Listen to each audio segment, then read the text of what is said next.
Good morning, everyone. It's a great day. It's April 3rd, 2025. We're starting our planning board meeting. Our first items this morning are adoptions of resolutions. We have 6 this morning. All of these, Commissioner Bartley needs to abstain from. Either he was abstained on the first 2 or he was absent for Black Hills. So the first 2 are Ruby Singer Homes. The first is preliminary plan.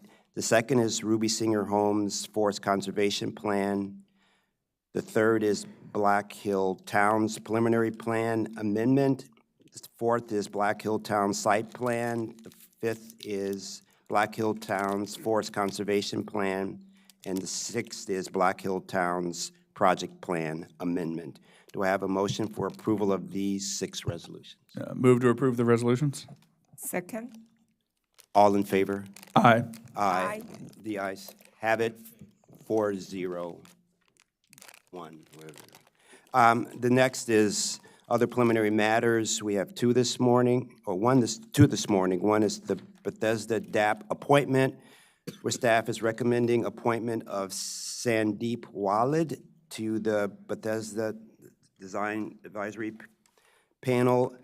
And then the second is a corrected Park Montgomery Site Plan Number 8, 2022-0020. All staff is recommending approval. Do I have a motion for approval of these 2 preliminary matters? We'll do 2 each separate. First, do I have a motion for approval of the Bethesda DAP appointment? Move to approve. Turn myself off. Move to approve Sandeep Wali as for the DAP. I second. All in favor? Aye. Ayes have it, 5-0. Do I have a motion for approval of the corrected Park Montgomery Site Plan? Move to approve the site plan, corrected site plan. I second. All in favor?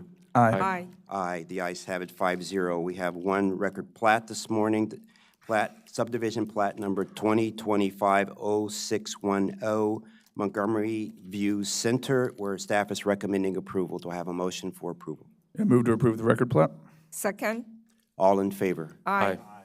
Aye. The ayes have it, 5-0. We have 1 regulatory extension request, the Korean Mission Church Preliminary Plan Number 1, 2024, regulatory extension number 3, where staff is recommending approval of the extension request. Do I have a motion for approval? Move to approve the regulatory extension request. Second. All in favor? Aye. Aye. The ayes have it, 5-0. Now we're going to item number 5, our operating budget discussion, where the Central Administration Service, the Commission's Office, the Planning Department, and the Parks Department will present their fiscal year 26 operating budgets. Welcome, Ms. Branda, Ms. Terry Baycoat-Charles, Ms. Karen Warnick, Ms. Amber Ford, and Ms. Kate Bentley.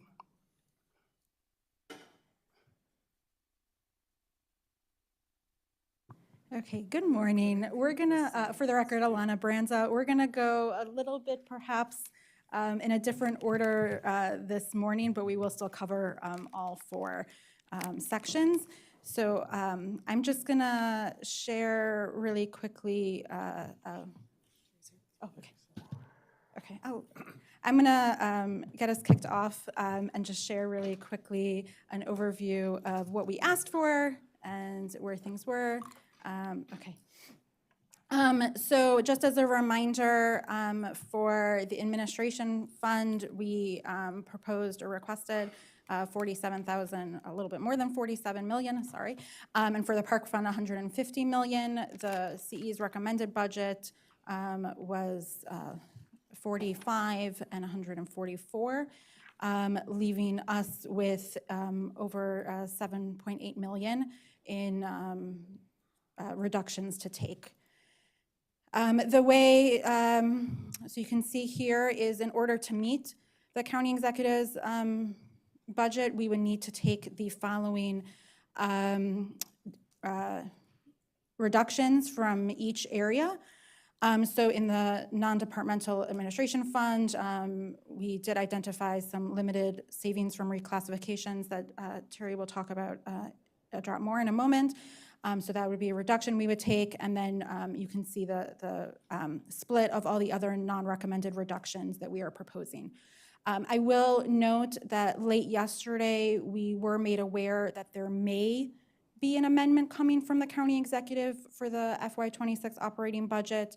If and when that is introduced, if there is any changes pertinent to any of our areas, we will come back with the adjustments to this table. But, as nothing has been introduced yet, we are operating as the budget was released back on March 14th. Okay. Terry, did you want to come to? Okay. So we are going to go straight into non-departmental and CAS. Good morning again, Terry Charles. And if I might, I just, can we back the slide up just one? Okay. The only thing I wanted to add, because you were doing a wonderful job. The only thing that I did want to note on this slide as well is just where these actions align in terms of absolute dollars. So what you're getting ready to hear everybody present, again, total 7.8. 2.4 million has been offered as reductions that we would not seek restoration of. 4.16 million is in our Tier 1 priority category for restoration, and Tier 2 has 1.2 million. So that was the summarization of that is all that I wanted to add. On this next slide, as indicated, the first proposed adjustment involves two actions in the administrative fund, the non-departmental account. The first action listed here is we would limit reclassifications and seasonal adjustments during FY26, and by doing so, we're able to reduce the FY26 budget by $480,310. And that does pretty much align to what is our normal trend. So this $480,000 goes toward the reductions that we are not seeking any, reimbursement. Correct. Okay. The second one will be placed on the Tier 1 non-recommendation reduction for restoration. It totals $314,730, and this reduction impacts the funds available for employee compensation increases during FY26. And as you are all well aware, the Commission is currently engaged in good faith negotiations. Before moving through the next several slides, which contain central administrative services, non-recommended reductions in saving, I'll pause and let Director Spencer kick the central administrative services off. Thank you, Terry. Good morning, Chair. Oops. Thank you, Terry. Good morning, Chair Harris and Planning Board members. For the record, I'm William Spencer, Acting Executive Director for the Commission. At the beginning of this budget year, Central Administrative Services, otherwise known as CAS, was very tuned to the dim budget forecast at the national, state, and local levels for FY26 and moving forward. That forecast has only gotten dimmer with time. This past Tuesday, the Maryland State Senate passed a spending plan that included $2 billion cuts to address a $3 billion deficit, with a final package expected to the governor on Friday. As you know, the Montgomery County government has also imposed budgetary restrictions. Knowing FY26 would be a difficult budget year, CAS proposed a maintenance service level budget with no enhancements. We consider ourselves responsible stewards of public funds, and it was incumbent upon us to respect the budgetary reality that faces those entities that fund us, which is ultimately the taxpayers we serve. We acknowledge and accept that responsibility. As a result, we met early on with all of the operating departments, including the Montgomery County Planning and the Montgomery Parks directors, to review and refine our budget to ensure our CAS budget was lean and aligned with their department's objectives and goals and priorities. As you go through your deliberations, please be cognizant that the budget cuts for CAS will be doubled since Prince George's Planning Board will reduce the same amount or more. The And now I will turn the budget presentation back to Terry Bako Charles, who will address our non-recommended reductions. So as shown here, we will start with what are our outright reductions that we have been able to identify. So captured here on this slide is reductions offered by DHRM, the Human Resources Management, the Merit Board, Corporate IT, and CAS support. As you can see, it represents various operating line expenses, and as noted here, it does have a by-county impact of nearly $93,000. These adjustments reflect us relooking at the adjusted lines and bringing them even closer in alignment to past spending practices, if you will. Next slide. Now, this slide captures for the Department of Human Resources and Management their Tier 1 non-recommended reductions for restoration. It involves delay in filling 2 current vacant positions, the Executive Director position for 6 months during FY26 and a PMO, Administrative Assistant position. And PMO, of course, is the Policy and Management Operations Unit. That Administrative Assistant is being suggested to be delayed by 4 months. And if you were to add up the by-county impact, it is $211,734. And as you're all aware, or may be aware, both positions have been vacant since late fall. Next slide. Can I ask you a question here? Is that okay? So executive director is existing position, correct? Correct. So the salary is in the base budget. So this doesn't have any kind of annualization. So if you just delayed 6 months, we just save 6 months of the money, but with no impact to the next year because the salary is already in the base budget. Is that correct? That's correct. Wonderful. And also the same thing with the PMO. Is that in the base budget? It is. Okay, so there is no impact to annualization because it's already in the base budget. We just saved this. I just wanted to make sure everybody clearly understand that this is with helping us to achieve the saving with no impact in the future budget for FY27. Thank you. As you noted, it is a budgeted position in the existing roster. So, yes, thank you. Next slide. This moves to the Finance Department, and as represented here is Tier 1, non-recommended reductions for restoration. Again, if taken together, the by-county impact is going to be $236,359. The first action is similar to what we were just discussing. In this instance, it would be filling the current vacant payroll manager position for 3 months in FY26. This position is, of course, a critical role, and every day that it remains empty, it increases the commission's risk for regulatory compliance. The second action listed here is to reduce funds for professional services mainly related to ERP implementation. And as noted here, the by-county impact is $74,000.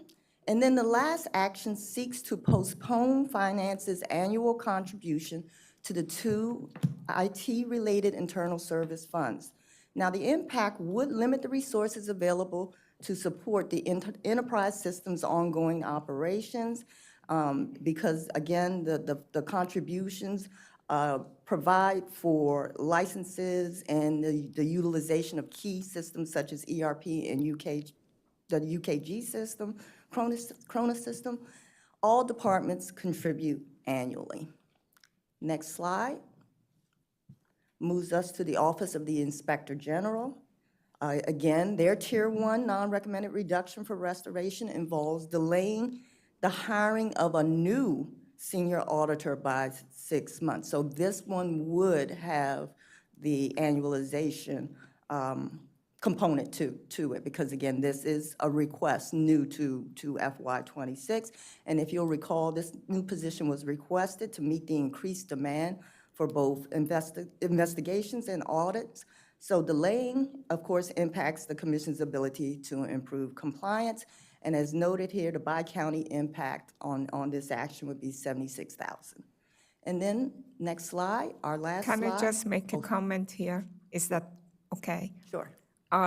As general, I'm going to continue to say that I oppose 6 months, because what happens that when you annualize for next budget season, it's going to make that as a major non-commitment, that it forces the commission to reduce other things that may be priority for the departments.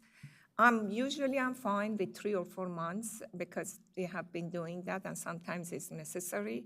But, you know, if a salary is $100,000 or $200,000, 6 months is half of that. So just say that nothing has changed. Again, last year I made this comment. I'm opposed to annualization up to 6 months.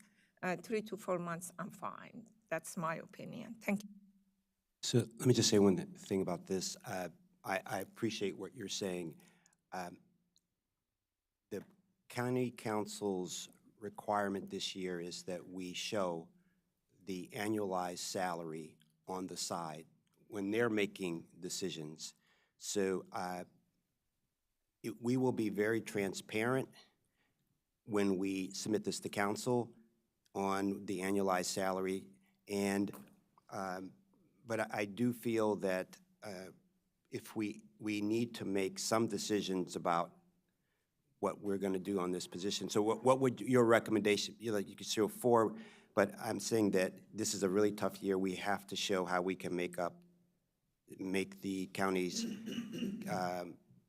recommended, meet the county executive's budget, and this is one way. We don't really want to do it, but we are very open by saying this is a new position. We will show when we submit it to the county council the annualized salary, which is, do you know what the annualized salary is on this right now?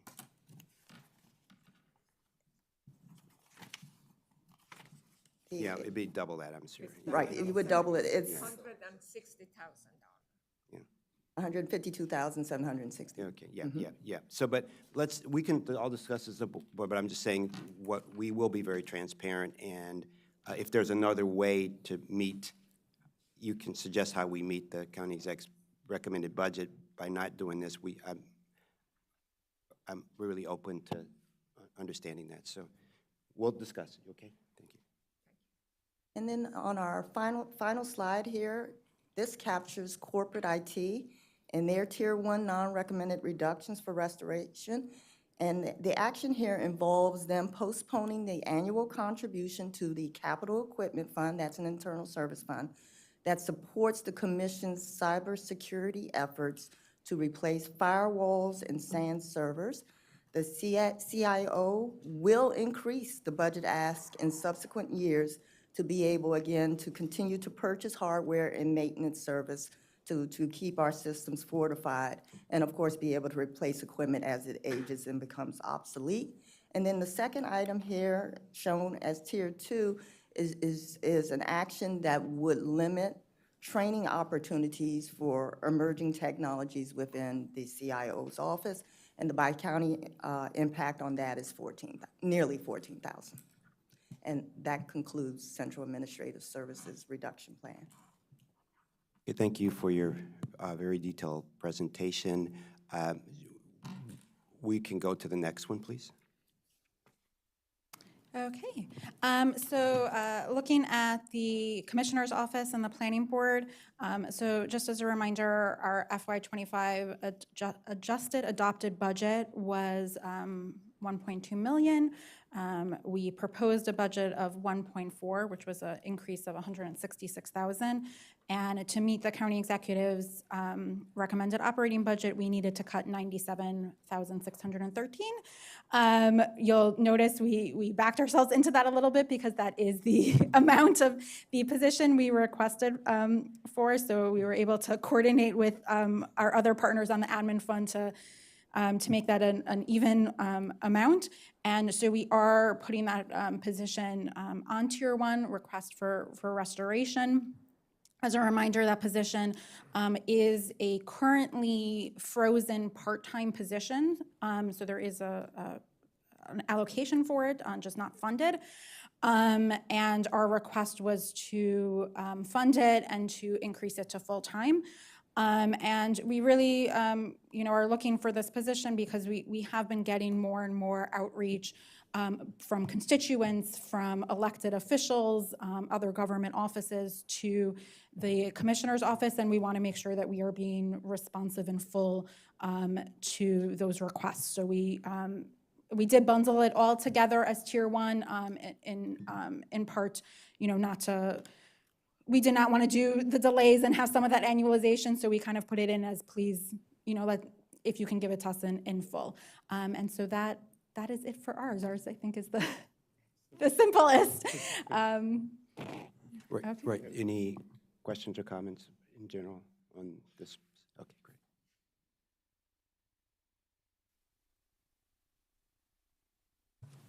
Okay, good morning. For the record, Jason Sartori, Planning Director, and I am going to talk through our suggestions for non-recommended reductions for the Planning Department's budget for FY26. So just as a refresher, this is the request that you all approved at the end of last year, showing our increase of $1.5 million, an amount that came to 5.7% over FY25. In reality, earlier this year, you know that the council approved a supplemental for us for $110,000 to work on the Germantown sector plan. If you take that into account, our requested increase was really only a 5.3% increase, but we're working with the request that we sent to the county executive previously.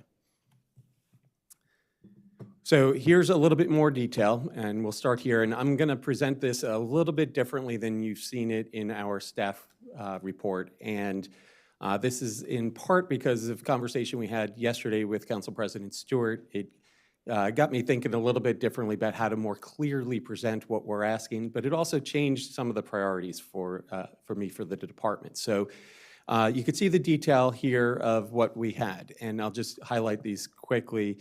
Master plan support, that was a big new ongoing initiative that would change in the way that we ask for our master plan efforts to be funded, and we were asking for $300,000 there. And then the other three ongoing new initiatives were all three positions that we're looking for. And we've talked a lot here about the need for more staffing in the department and kind of how we've been stagnant for the last 15 years in terms of the number of staff that we have. And so we're trying to identify some priorities and where we think we need more staffing. And so we have a placemaking position to help increase the capacity for us to do placemaking. And even following the semi-annual presentation to the council earlier this week, I feel like there's a desire to do more work like that, and that if there was a time to be focusing on that, it's now in trying to build community beyond just development, beyond just master planning, but building community in more as a social fabric, and our placemaking efforts can help with that. Climate Initiatives Planner 4, that is someone who would handle all of our climate action-related work, including our climate assessments for master plans and for CTAs, and ensure, especially with master plans, that we're taking a climate lens throughout the entire master plan effort.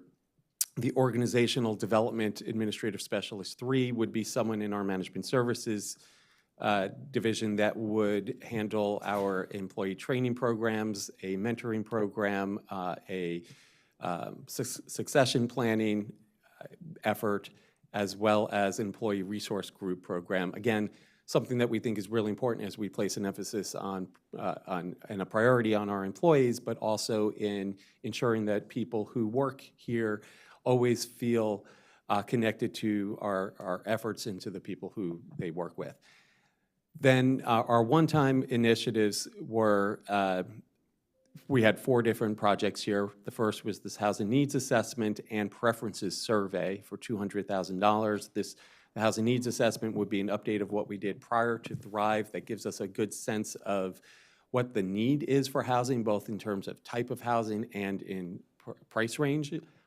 And then the preference survey would be something new that we haven't done before, comprehensive countywide survey to understand people's needs and desires for housing. The Green Streets Guidelines is a project that we would do as an update to our Complete Streets Design Guide,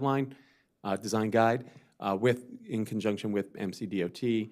The retail market analysis was an update of an analysis that we completed in 2017, and over the last 8 years, we all know that a lot has changed in the retail sector, not just here in Montgomery County, but across the country, and so that would allow us to better understand our needs from that perspective. And then shaping corridor-focused growth kind of had two purposes. The first was to develop a comprehensive strategy to doing corridor planning, and the second was to prepare new form-based zones that could be applied through our corridor plans. So I'll talk a little bit more about these when we get into the reductions here. So what you see in the next column is our non-recommended reductions. So off the top, we're reducing the master plan support by almost a third, and that number really is what we just needed to be able to get to the number we needed to target, the $862,509 to meet the county executive's budget. But then you see that we are suggesting that we could delay the hiring of the placemaking coordinator position by 4 months. We didn't want to go beyond the 4 months. We kept it at that, and we were intending to keep that position with the 8-month total, but then just delay it for 4 months. However, we were offering up both the climate position and the organizational development position completely as a reduction. Then in terms of the one-time initiatives, we're offering up reducing the housing needs assessment and preferences survey in half, and that half it would be the housing needs assessment. We want to maintain funding to be able to do the preferences survey. That's not something we can do ourselves. The housing needs assessment is something we can do internally with staff. It'll just take us longer than we had anticipated. The retail market analysis and strategy, that is something that we believe that we can at least begin using FY25 funds and potentially supplement with other funds later, but we believe that we can offer that up as a reduction. And the shaping corridor-focused growth, we're also offering that up completely as a reduction, in large part because as we kind of come to the conclusion of University Boulevard, one, we're taking time already to kind of debrief on how that's gone and what we need to do differently, or what we've learned from that effort. And that, in part, will help inform our strategy moving forward with other. So from the strategic planning for corridors perspective, we're going to do that in-house. From the perspective of the other element of that, the form-based zones that we want to be able to create to apply in our corridors, we're going to merge that with our Georgia Avenue corridor plan effort. So as we're working on Georgia Avenue, we'll see what we can do to introduce those new zone concepts through that. So those are the reductions we're suggesting. The Green Streets Guidelines, we're suggesting to maintain that, in part because it's a commitment that we make to the county, to MCDOT, to work together to maintain our Complete Streets Design Guide. Now, in terms of restoration, so I was asked yesterday by Council President Stewart, what would be your first year of restoration? And so the way you had been thinking about it didn't perfectly align, and so now we're trying to make this very clear as we present it to the council. Here's what we would like restored as a priority. First would be to restore the master plan support to its full request. And then the two positions that we had offered up as a complete reduction, we're asking to get 8 months back for each of those. So that would put all 3 positions in our budget. If we get this first tier restored, all 3 would be delayed by 4 months, but we would get the 3 positions. And the prioritization of those is what you see there, and that happens to be the order that they are here right now. Master plan support, the climate position, and then the organizational development position. Our second tier of restorations would be to make all 3 of those positions whole, and then to get back the $100,000 for the housing needs assessment. Again, we can do that in-house, but our preference would be to be able to bring someone in to help us out with that so we can do it sooner. in terms of the prioritization of that second tier, the housing needs assessment first, and then the restoration of the 3 positions to their full capacity. So, that's our request there. We have a few more things I want to highlight and request of the board. And I just we'll pause for 1 second. Actually, I should have done this at the beginning, but I want to recognize Karen Warnick, our chief of our Management Services Division, and Amber Ford, who is our new budget manager, who I introduced in a prior board meeting, but this is her first time coming before the board, and she's been an outstanding addition to our team. We are so happy to have her with us. Has made this entire process so much easier, and so we're really appreciative, and I just wanted to acknowledge that in front of the board. Welcome. Okay, yeah. Thank you. So I just wanted to show, and you'll see this from Parks, and it's much more impressive when it comes on the Parks side, but just where our requests have been to the county executive in this budget process over the course of the last 8 fiscal years in terms of our percentage increase request. And here is what the county executive consistently has been below what we've requested. And then ultimately, here's what the council has approved for us. And so you can see there's a kind of some volatility in there. Sometimes the council's actually approved less than what the county executive recommended. One year they actually met our request. So there's been a lot of volatility in this, but just wanted to display that. Another thing that you'll we're making sure people are aware of, here's what the county executive has recommended for other county agencies in terms of their percentage increase. And I recognize that there are unique elements to all of these budgets. You see there the admin fund, a 4.5% increase, the park fund, a 3.2% increase. And despite the fact that the admin fund is a 4.5% increase, due to the non-departmental part of it, our portion is only a 2.5% increase. And if we restore Tier 1, we're up at 3.5. Restore Tier 2, we're at 4.4. And the remainder up to the 5.7, we're not asking for at this point. So if we got everything in Tier 1 and Tier 2, it would be a 4.4% increase, which is well below the 6.7% average increase that the county executive has recommended for other county agencies. And another thing that we're pointing out to the county council is we do a lot of work, and we do a lot of work with the council, and they're very aware of it. And it's a slightly smaller percentage. From last year it was 0.37, this year we're 0.36 of the entire operating budget here at the planning department. Okay, and so now the last request that I have for you today, not just to approve the non-recommended reductions in our budget, but also want to highlight, as I've talked to the board previously, we are reorganizing the planning department. We met with our staff yesterday to talk through this. This is the new organization of the department as of July 1st at a high level. So you can see that we've kind of changed some of the names of some of our divisions. We've added, in essence, 4 divisions, but we've dissolved 2.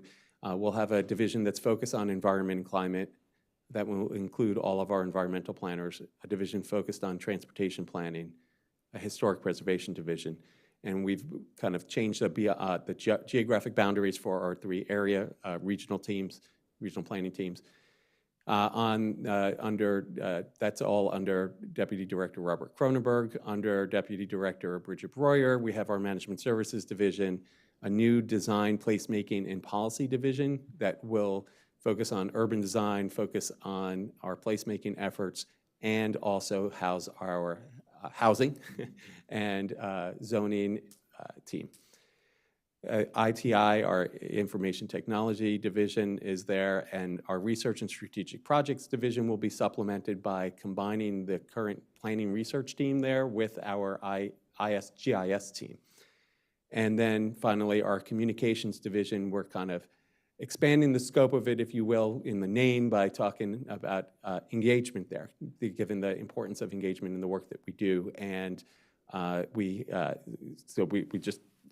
changed the name of that, and we've also moved our information counter to that division. So the reason I'm showing you all of this right now is because our budget is ultimately approved by the county council by division. So what you'll see on this last slide on the left is how our request went to the county council for the divisions that exist today. But effective July 1st, we're going to have a new set of divisions which will have a different allocation of staff. And so what you see on the right is our requested reallocation of our original request, the 28 million, which was the 5.7% increase across those new divisions. And then further on the right, you could see how the reductions that we've offered up today impact that as well. So in addition to approving the non-recommended reductions, we're asking that you approve our asking the council to modify the request to reallocate, to appropriate based on our new divisions as of July 1st. Thank you so much. Any questions or comments from the board? Okay. Thank you. You guys have done a good job, and I'm happy to see that you have kept the lapse to 3 to 4 months. So that makes sense. And it was clear that how much was being asked for next year.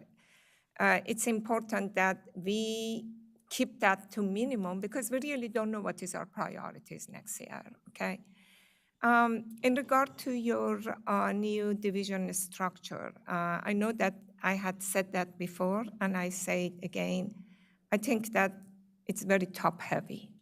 I'm sorry, but I will just tell you how I feel. I know that the reason you have done that, and it does make sense. I understand that. But what are the total number of staff in planning department? How many do we have right now? Sure, we have 153 funded positions. Yeah, I thought, but my head was like about 150. If you have 11 divisions, each division would be about 12 to 13 or 14, and you probably have different levels that report to them. So I think that having divisions that have just 12 or 13, it makes it very top-heavy.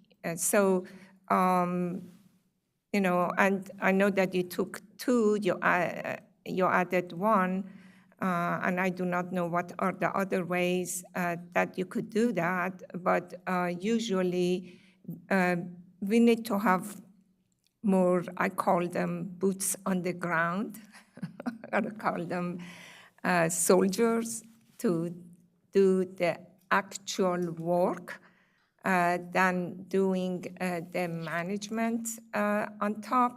So it's something to consider in doing that. You know, I say that because I was in many divisions. If you compare with the Department of Park, their divisions are much larger and they have more boots on the ground. Of course, for parks, you need to have more boots in the grounds. But if you compare it with the administrative part, that is very similar to the administrative part of planning, still their divisions are larger. So something to consider. I thank you for that, for those comments and the feedback. And I would say actually with the parks, it's literal boots on the ground for a lot of those divisions. But yeah, one thing I just want to highlight, I think it is important what you said, needing to have enough people to do the work. And a lot of our chiefs and our supervisors do a lot of that legwork too. As you've seen with the Bethesda downtown plan, minor master plan amendment that was led by our chief, Elza Heisel-McCoy. And so, you know, we have, you know, we take an all-hands-on approach with a lot of our efforts. But I did want to highlight this, and this is what I was mentioning previously. You know, you could take a look at the staffing levels that we had in the planning department prior to FY10. We had slowly been increasing. We had one year where we got 8 new positions. We were at 182 in FY10. And then with the effect of the Great Recession, we lost 31 positions. And then we lost the funding for 7 additional positions. So we went down to 144 staff. We've slowly, over the last 15 years, received funding for those 7 positions that were unfunded, and it wasn't until this fiscal year that we got any new positions. Prior to, the last time had been FY '09. So, you know, yes, we need more boots on the ground. You're We need, exactly supporting what I'm saying. no, and I'm saying, what I'm saying that I agree with you. This structure that we have is important for us to be able to do the work that we need to do. And now we are going to continue to try to build up our teams, the capacity of our teams at all levels going forward too. Great. Any other questions or comments? Just to say that I really like the way that you've sort of combination of consolidated certain things to allow us to still move it forward, like the Georgia Ave corridor plan is a good example of that, while trying to also push forward the related effort that we've been talking about for a while now, I know, and maybe using that as an opportunity to sort of pilot some concepts. And I think that's a really good approach, and I appreciate that. I think Georgia Ave is also like a really good area to try that of all of our corridors. So I think that sounds great. The ability to still push forward with the housing needs assessment, with or without the survey, you know, that's you know, doing it in-house, I know will introduce entirely in-house, introduces some of the challenges you mentioned. But I'm glad to know that at least we can in some form and still get that done if needed. And I also just really appreciate you saying that, you know, some of the higher level priorities for restoration include the positions, especially the climate position, the placemaking position, which I know has generated just that program has generated so much excitement. And I take your point that now is maybe more important than ever to sort of do those events. I think it's a really good opportunity to organize community. And the climate position, of course, has been something that I know we've been trying to push for a while, and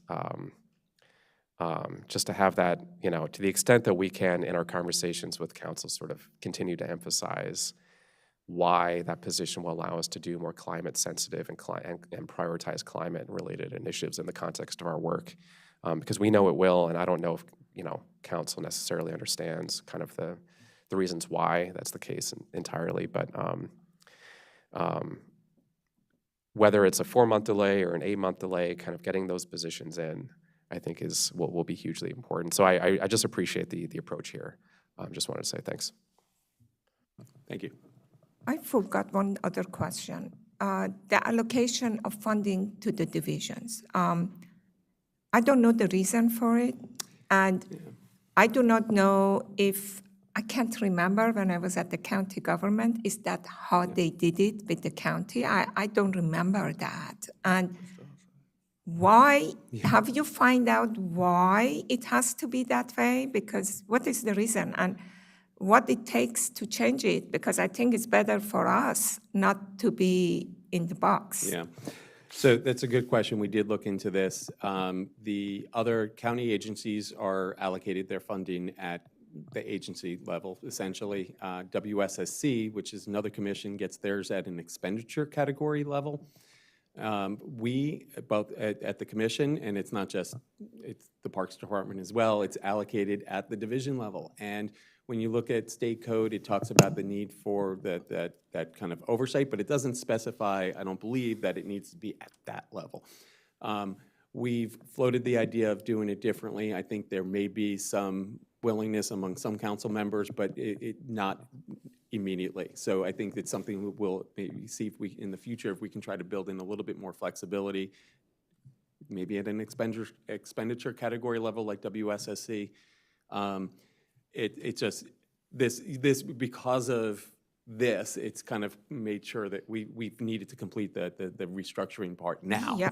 Because Yeah. it needed to fit for the budget I time. understand. And it just sort of take the flexibility, now that we have you on board with Karen, maybe we could look into that Yeah. to see that, you know, because it has done that way, doesn't mean that it has to continue being this way. So if there is room for some change, even though if it is gradual, each time we do it until we get to a point that we feel that we have more flexibility for the, you know, for the departments. Mr. Bartley, No, I just sort of piggyback, I think, on what Commissioner Linden said. I think this is a good approach. I think it's done well to try to meet what I think is some very tough budgetary restrictions. I want to say I like the restructuring, if only because I work in a very flat agency and you get people that get stuck and then you lose those people. It's a good way to address retention issues when people don't have a place to move up within your organization. So I like that part. I think it's a good approach. I kind of agree with the fact that we could use some flexibility at the agency level or the division level. It's interesting to drop it down that far. But I think this is I think it's overall a good approach. I think you've done a nice job with some really tough restrictions in here, and I'm glad we're going ahead and moving forward with the reorganization at this point. Let's just get it done and get moving on. Thank you. Great. Mr. Bartley, any questions or comments? I would just like to second Mr. Hedrick's comments, and I do like the division and the creation of new positions so that we can hold on to our excellent team members here and grow them and maintain the loyalty to the organization. The organizational, institutional knowledge is important, and I'd like to keep it here in Montgomery County. Thanks. Thank you. Great job. And I also want to step back. This is all part of your team's strategic plan that was implemented. You went through it. You very engaged the staff, worked very hard on developing the strategic plan, and this is the output of the reorg is the output of that, and the funding how you're presenting is the output of that. So I really appreciate you focusing on the things that your key items of the strategic plan that aligns with our Thrive Montgomery 2050. So thank you so much. Thank you. So we'll go with the parks now, and then but while we're working with parks, Ms. Baycoat, I would, while they're presenting, could you think about you and the executive director think about if you were to limit the lapse to 4 months on those two positions, what would you have to change? Could you think about that as Parks is presenting? Okay, thank you.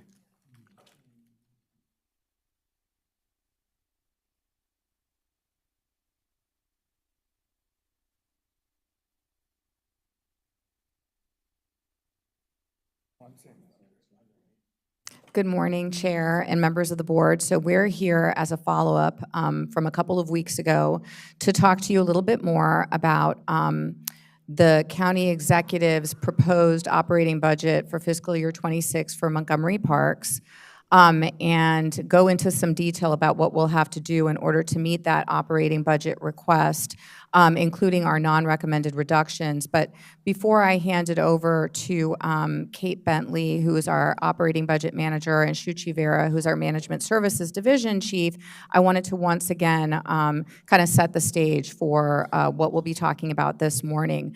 So every year, we ask for a budget that is largely same services, but usually has some kind of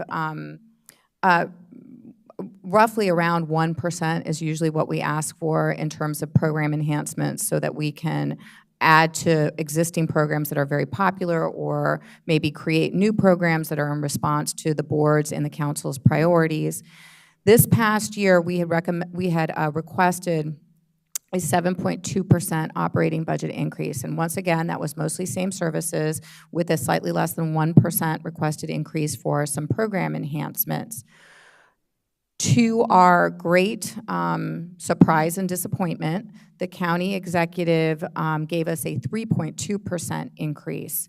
And that is in comparison to the overall 6.7% operating budget increase that other departments got was much, much lower, and of course did not even cover our expected compensation increases, much less our other known commitments that include things like operating budget impacts and inflation and contractual increases and debt service that we have to pay.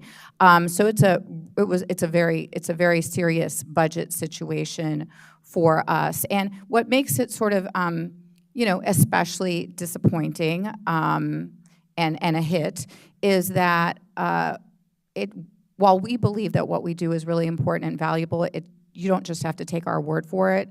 The county's own recent national community survey, which polled Montgomery County residents on the county's livability, rated county residents in the survey rated parks as the highest quality service in the county.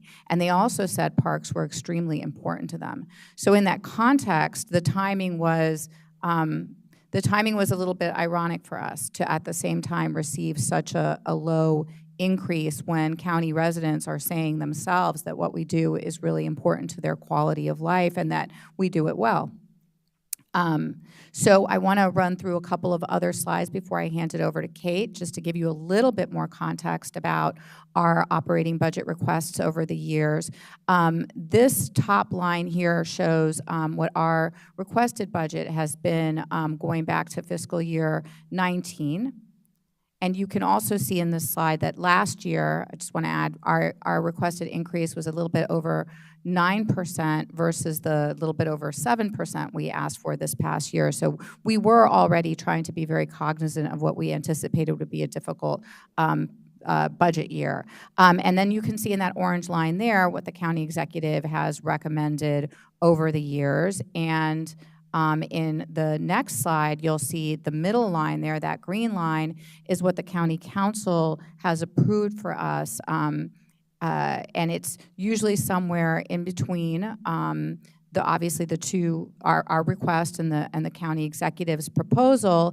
And they do this in a difficult context because they have to find the funding for us in the operating budget to try to restore us usually to same services, and we usually get some of our program enhancements as well. But this year is going to be a particularly difficult challenge for them.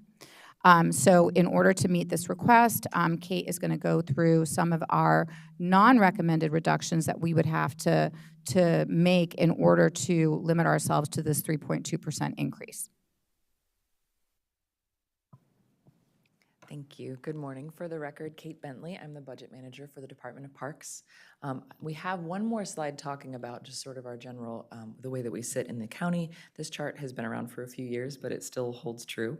The Parks Department's budget is roughly 2.2% of the county's tax-supported budget.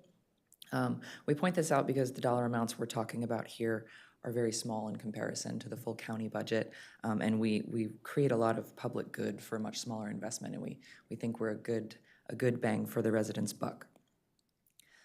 Our park fund request for FY26 was $10,017,043, or a 7.2% increase over FY25.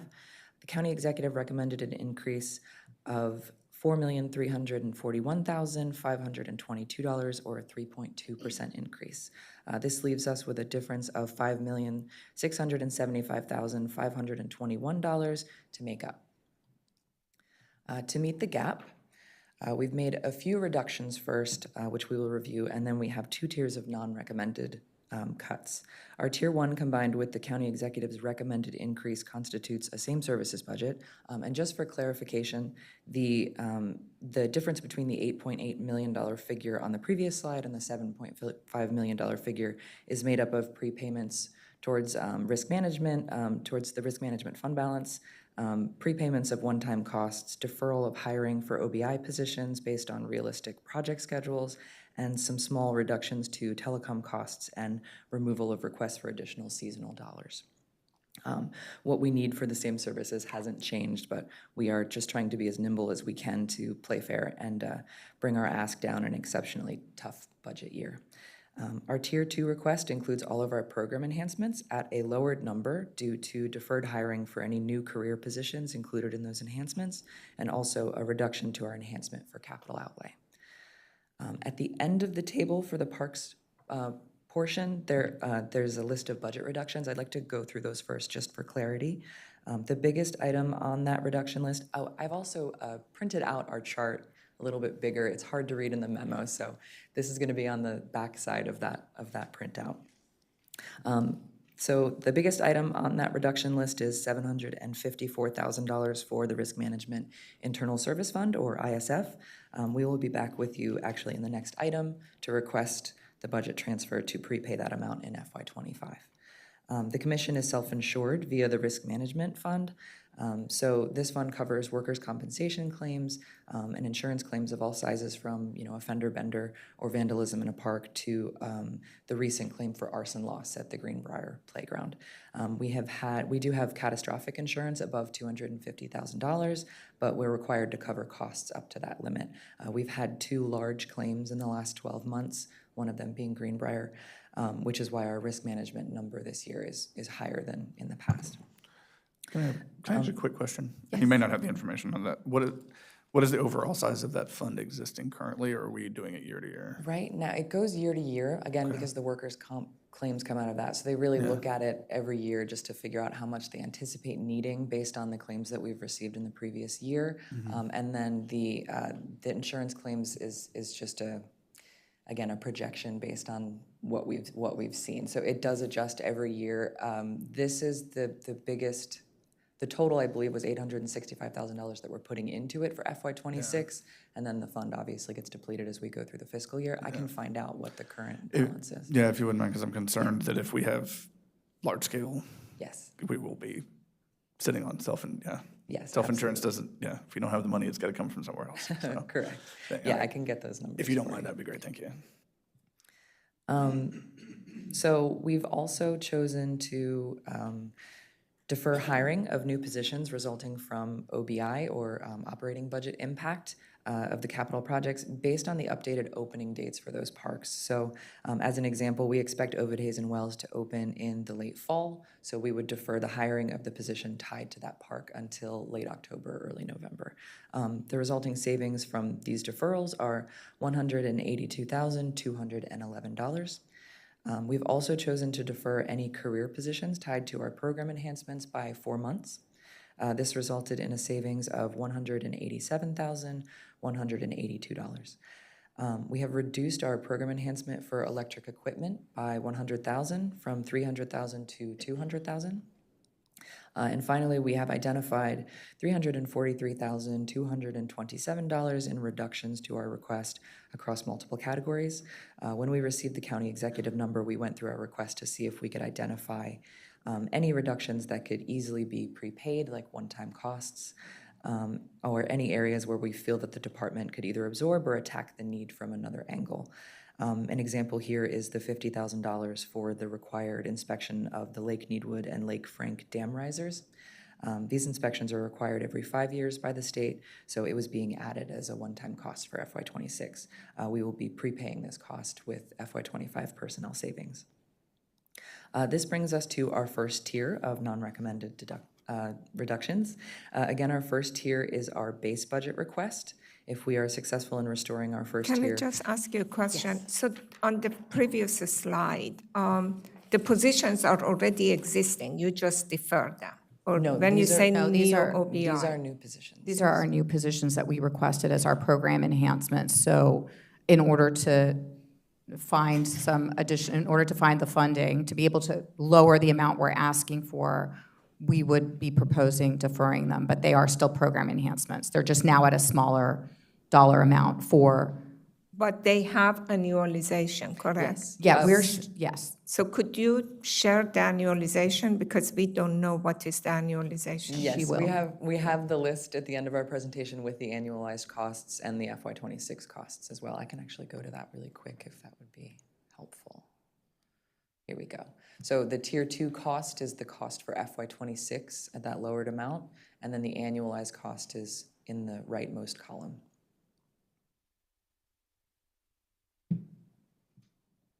The annualized cost is, I think, is about $1.2 million total. Correct.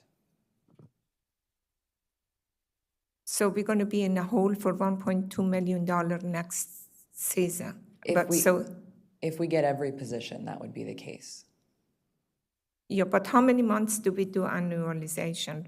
This is 4 months. 4 months. 4 months. So it would be roughly a quarter of the cost of the career position. So the original cost for our program enhancements, I believe, was $1.227 million. So it would be about a $300,000 impact in addition to the $900 that you see.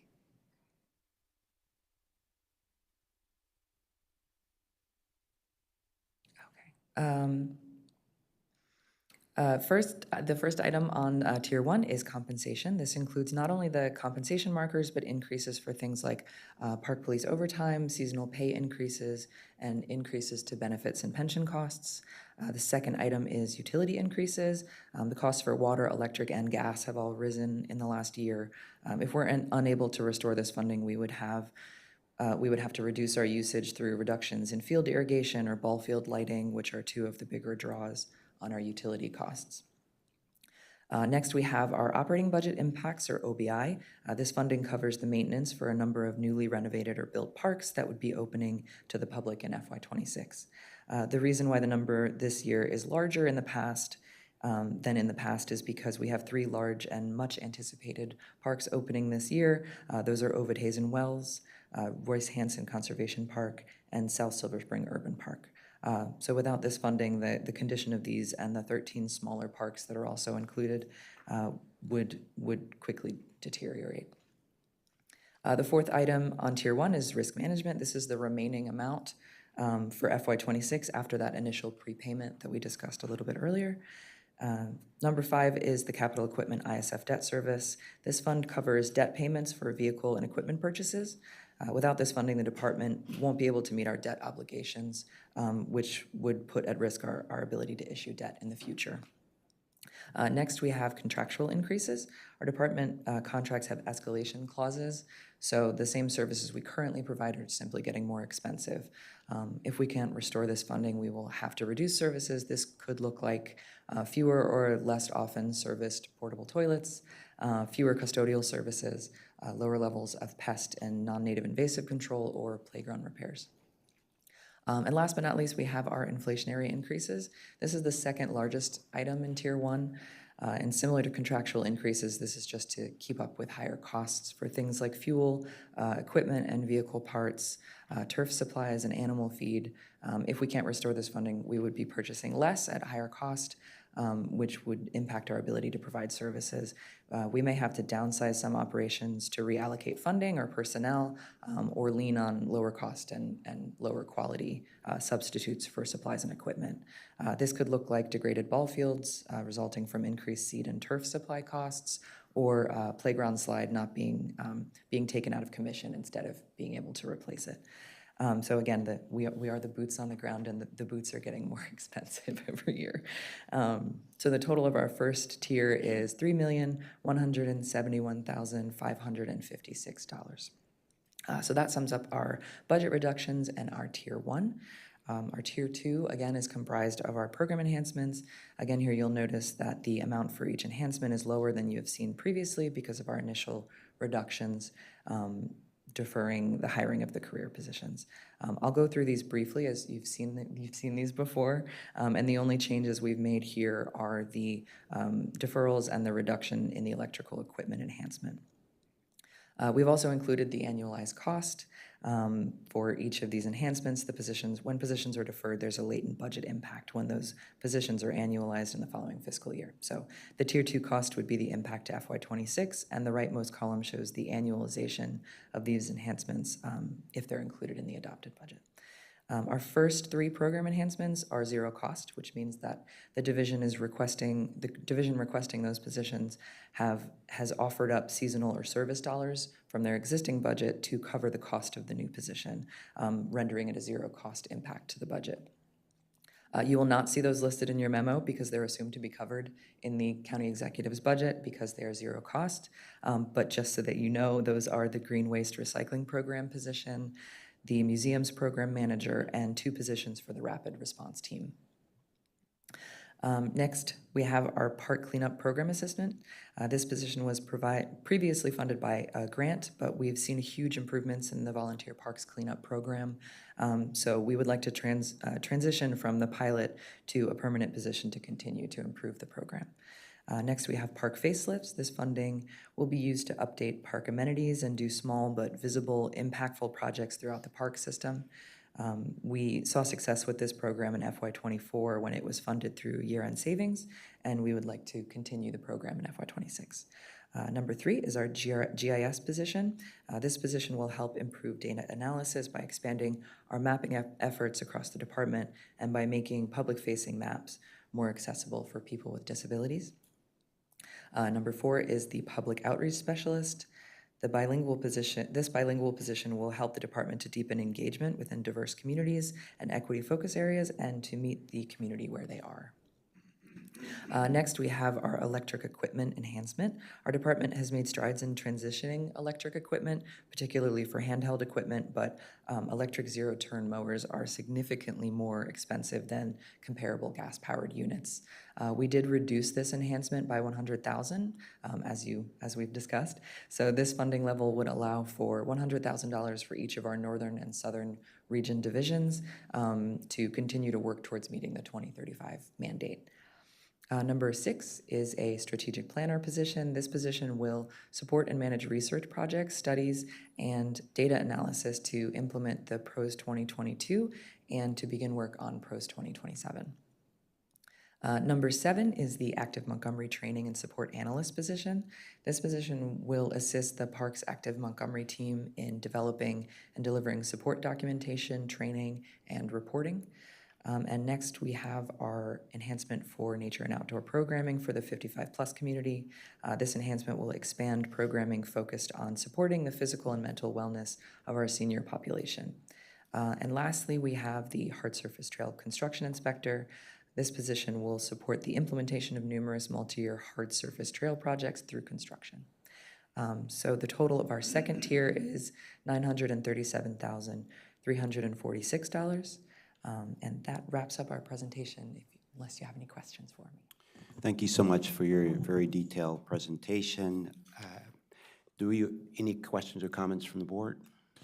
I did just want to ask, like, when making the presentation, I mean, I think we're on a streak of many years now of winning national awards. I think it would be, not only do you get, when you're talking about the ROI and the expense in the overall budget, it's like, not only do you get return on investment with it and the benefits of the county, it's nationally recognized and something that I think we really need to put up as upfront and blatantly as possible. Like, this is an insulting budget offer, honestly, at this point, given what the Parks Department in particular does with the money that it gets from the county. And I think it needs to be made abundantly clear, straight up front, as much as possible, that this budget is insulting. And so I would highly recommend putting a lot of that up front. The numbers are what the numbers are. We have offered, tier 1 and tier 2. Make it abundantly clear what they're cutting. They're cutting possibly the most high-performing agency we have within the county. And they need to be made aware of that, I think. Great comment. You should know, I know you know that the Parks Department does a great job advocating for the Parks Department. And we have already started meeting with county council members. We'll meet with every one of them before the even budget process starts. And great comment. And I also like to say, yeah, it's very, each of these, for example, even in your tier 2, the Parks Cleanup Program Assistant, we know how important it is to have the parks clean, right? And so this could easily be a tier 1. And hopefully it will be restored as a tier 1 or at its full funding. So yeah, that great comment. And I have a comment also, yes, if you please. don't mind. Mitty, I appreciate your passion with regards to the parks, and you didn't say it, but I'll say it. It's offensive to see a reduction in the budget with regards to a community asset that everybody can have access to for free. The restorative and rehabilitative and connective roles that parks play are important to everybody in the community, and in reducing the budget with regards to park is an offense to everybody in the county. And if there's a cause for something to be increased with regards to the budget, it should be the parks. I think slide 17 was very effective, showing that 2% of the county taxable budget goes to parks. That's probably not enough. My personal plea, because from time to time on my own phone I get memory updates, photographs, without knowing it and without being part of the planning board and the parks. My family utilized the parks a great deal in our neighborhoods with my children at a young age. My personal plea is please don't reduce ball field lighting and irrigation. I always get a joy of driving by a park and seeing people out playing, especially our children. And then finally, if there's an opportunity to have more futsal fields and artificial turf fields installed in the parks, I hope there's a plea for that. I know Councilmember Albanese is a big proponent for having turf fields and making sure that our children are out playing and participating in spite of the weather. But I love our parks, and I love your passion, Mitty, and your presentation was excellent. We're all for the parks. Thanks. Can I make comment regarding the tiers? I'm a little bit concerned that with just having 2 tiers, we may completely lose tier 2 and come up to tier 1. So, I'm looking at the list of the, you have, I know that you have, for tier 1, you have a higher amount of number that you have, but I'm thinking that, is there a priority? Are this one in tier 2 as a priority order? Yes. Okay. Yes, So, but it is up to the council ultimately. I mean, we recommend to them the order of restoration, and they can, tier 1 is our same services, and we are really, really anxious and hopeful that all of tier 1 will be restored to us to bring us to a same services, because without that, we have a situation where the county executive has funded compensation for his own departments, but not for ours. And some of those things that are a same services budget, if we don't cover them, well, in some instances, we have to cover them. We don't have any choice. And in other instances, it is a serious impact on parks. Our tier 2 is organized in terms of our priorities, just like we brought it to the board. It is up to the council. They can choose to fund some of those program enhancements, pull them out of the tier 2 in a different order. That's entirely up to them, but we want to make sure we advise them as to what our and the board's priorities are. I know, but I'm just hoping that we could get some of these tier 2, maybe push them in tier 1. I understand that tier 1, you're just talking that it's the same service and something that we must have, okay? At the same time, to continue to be the park system that we are, some of these enhancements, like park cleanup assistant program, that's important. It's something that is important to keep up with the trend, in the nation, or especially the park facelift. We can never have enough of that. So I understand that we have tier 1 absolute need to keep our a maintenance level available to us.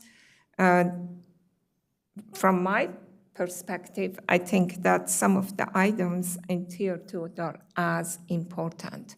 And I don't want them to get a second-tier priority and say that, well, it's not recommended, but, we are hoping that you're not, cutting it, rather than say that these items maybe in tier 2, we could have them tier 2A and tier 2B, or under tier 1, we have another tier that these are enhancements that we absolutely think that are needed for the park system to be able to stay at the national level, highest national level, gold winner for the whole nation. So it's up to the Parks Department. However, I will say that Director Federetto and Dr. Sartori and I, we started meeting with the council members, and the council president has a process, sort of a newer process this year, and I think it's really important that the tier 1 have, the must have. They're going to have to make some hard decisions, and so I agree with you in many ways. I do think that how they've set it up is, for this, the way that they're going to look at it this year is the right way to do it, like, because it's a dire year, and we have to advocate for what we must have. And then I think if we can get those, I think there's opportunity to get others too, but I think we have to, based on our discussions and the memo that the council president put out, I think that we're doing it, they're doing it in order to have the best outcome. This is my opinion, but. Yeah, I agree. We did very carefully review the memo that the council president issued that set forth her approach to handling the budget this year. And in addition to that, the county executive's proposed operating budget includes a 3.5% tax increase. And the sense that we're getting is that it's not an absolute given that that's going to pass, which means potentially the gap for the council to close is even larger. So we have committed to the council that we will, as we always do, be cognizant of the challenges that they face in trying to pass a budget and restore funding to us.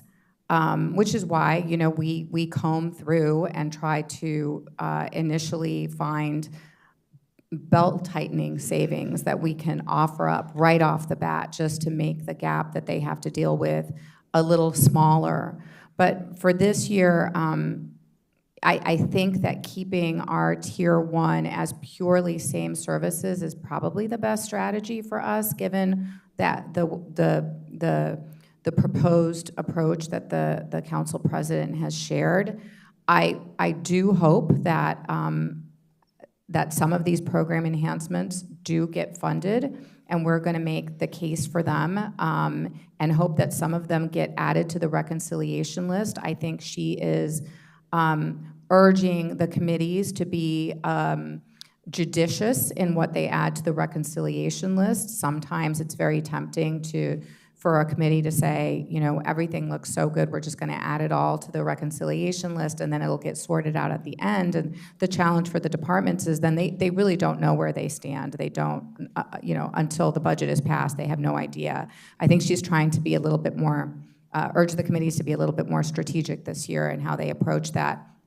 We will be advocating for these program enhancements as we go to the committees and when we meet with council members, in the hopes that they will sort of see the importance and perhaps find funding for them as well. Any other questions or comments?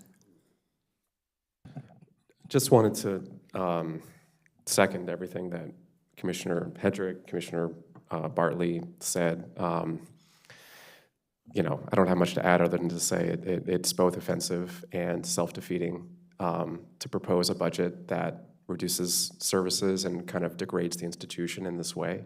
Something that's so valued by the community, something that is kind of needed more now than maybe ever in the community.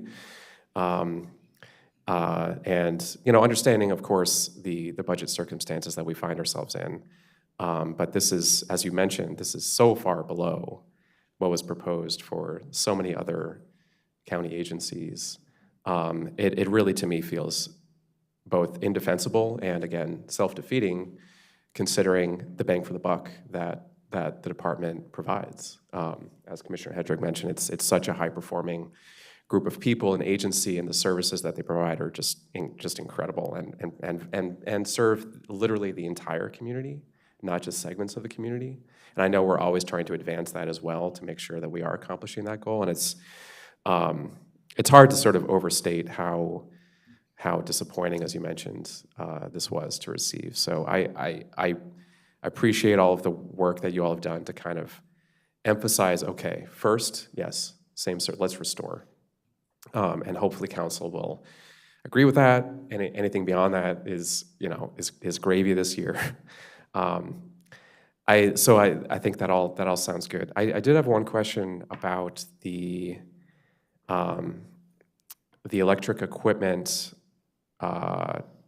reduction. And it sounds like we're proposing not for restoration, we're proposing $100,000 of reduction from that category, and then Tier 2 was proposing or the Tier 2 non-recommended was a $200,000 reduction. Does the $200,000, is that the entire fund for electric equipment? No, we do have some funding in our capital outlay budget, sort of buried in our capital outlay budgets. Again, we've been very successful in transitioning electric in the handheld equipment, but the cost of the zero-turn mowers is exponentially more expensive. So yeah. we have converted about 30% of the mowers to electric thus far, but we have a ways to go. So this funding would just allow us to do that a little bit faster. I believe that we lowered it because the cost of 2 mowers and the charging trailer is about $100,000. So for each division, that got them a full setup. Basically, was what we were thinking, and just hoping that we can get some of this money into the budget because it is something that we've struggled with.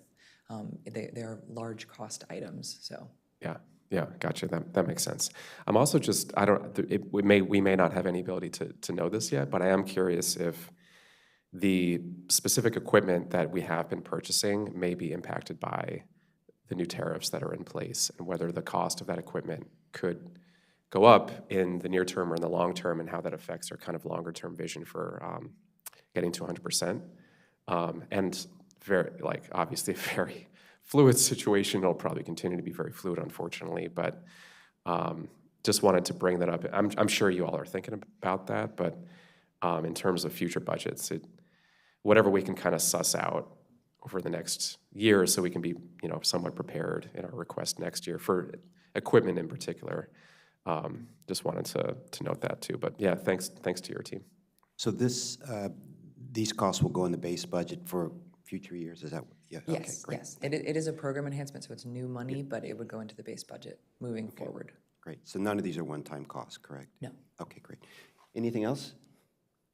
Well, thank you so much. We really appreciate it. Yeah, so just confirming that we have the okay to transmit all of Yeah. these tiers. Yes, but great. Okay. We'll do that, but I wanted to ask Ms. Charles to come back and I had asked the question, just if you were to go down to 4 months lapse, what would that look like? Just what would have to change? Just if you can, I know it's a very, you didn't have much time to go through that, but just out of curiosity. Not to give the exact figures, but what we would do is re-examine the current list of vacancies, many of which are in process, and we would likely pull one of those positions off, and it would be similarly lapsed at a smaller month, much like what is shown for the PMO. And then the other part to close the gap would be we would increase our current attrition factor in there as well, which again would just mean that we would have to manage our personnel costs a little bit closer during FY26. But that would be how we could make the adjustment to not exceed 4 months. Great. So I don't know if there are any, I would just go ahead with what you have. That's what. Okay.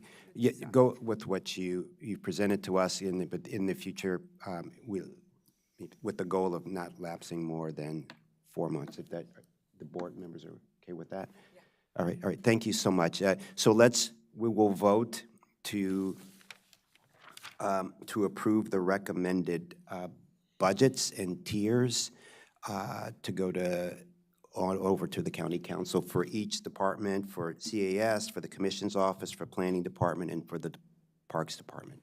So do I have a motion to approve the non-recommended additions, reductions, and also the tiers? Yeah. I'll move to approve the non-recommended reductions and send the comments. Second. All in favor? Aye. Aye. 1 second. Oh, and the reallocation of the planning department's budget, yeah, as presented. Yeah. I will amend my motion to also with the reallocation and reorganization of the planning department. Thanks, Chase. Second. All in favor? Aye. Aye. Aye. Ayes have it, 5-0. Thank you so much for your very thoughtful review of the budgets and what should be submitted, and for your very, very detailed and very easy to understand budget presentations. Thank you so much. We will take a 5-minute break. Is that, how are we doing? But we will take a, yeah, but we'll take a 5-minute break, and and start our next item. Thank you so much.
Yeah. Good morning. We're on item number 6, budget transfer request, fiscal year 25 operating budget for Montgomery Parks, and where Parks is recommending approval of the request of the fiscal year 25 budget adjustment to the Parks Department. And this morning, we have Kate Bentley presenting this, along with Suchi Vera with the Parks Department. So welcome. We just ended a very exciting fiscal year 25 operating, but fiscal year 26 operating budget review, and so we're moving right into the next budget item. So, good morning. Good morning. Again, for the record, Kate Bentley. I'm the budget manager for the Department of Parks. I'm here today requesting your approval for a budget adjustment for our department. Although our department has made considerable progress in filling vacant positions, we still have vacancies. Staff are actively working to fill these vacant positions, and I'm pleased to report that the vacancy rate is now just over 12%. We are coming to you now to take advantage of the resulting personnel savings to cover other unfunded budgetary needs for our department. The only budget transfer request, we will transfer $592,000 from the Park Fund personnel savings and $162,000 from available unallocated compensation markers for the Park Fund to the Risk Management Internal Service Fund, or ISF. This funding will be used to prepay a portion of the FY26 cost needed for the Risk Management Fund. As we discussed in the prior item, the Commission is self-insured through the Risk Management Fund, so this fund covers workers' compensation claims and insurance claims. We've had 2 large claims in the last 12 months, which is why the number is elevated for FY26. The total of these transfers is included as an FY26 budget reduction by Parks and is being used to help meet the County Executive's FY26 recommended budget. At this time, the Planning Board's approval of this transfer is requested unless you have any questions for me.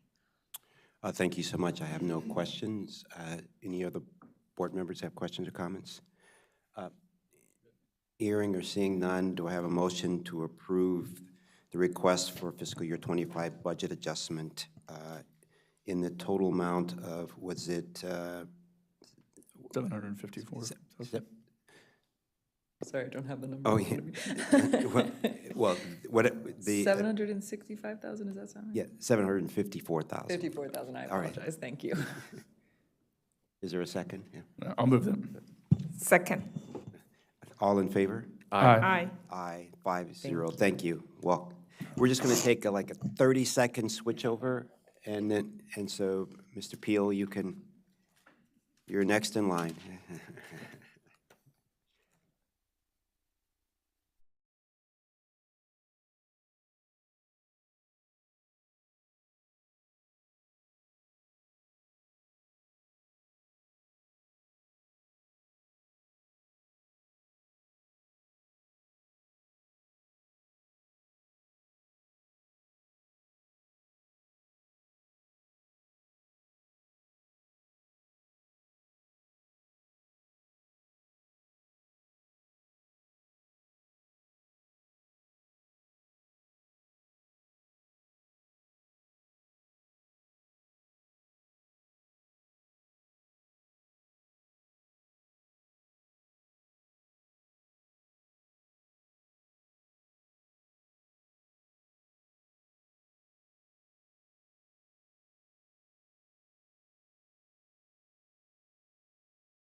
Good morning. We're on item number 7, briefing the county exec's recommended biennial fiscal year 25 to 30 improvement program and fiscal year 26 capital budget for the Parks Department, where this morning the Parks is recommending us to respond to the county exec's biennial 25-30 CIP for the Parks Department. We have Ron Peel of the Parks Department this morning presenting this item. Welcome.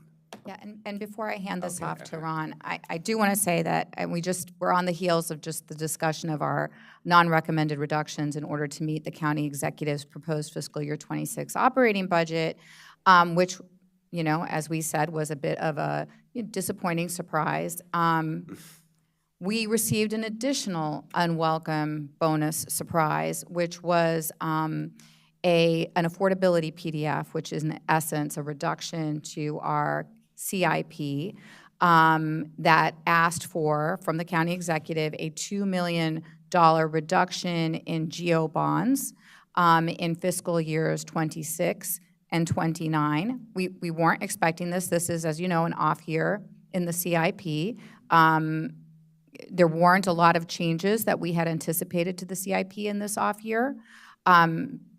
But unfortunately, this came our way, and Ron is going to explain to you where we will find this reduction in our fiscal year 26 capital budget.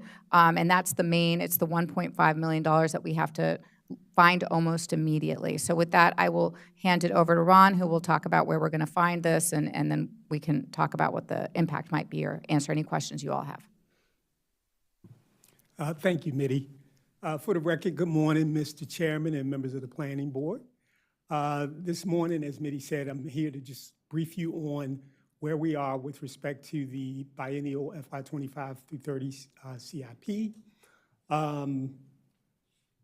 As Mitty indicated, with the recent release of the county executive's operating budget, it included an amended affordability or an updated revised affordability PDF that proposes to reduce our CIP by $2 million in GO bonds.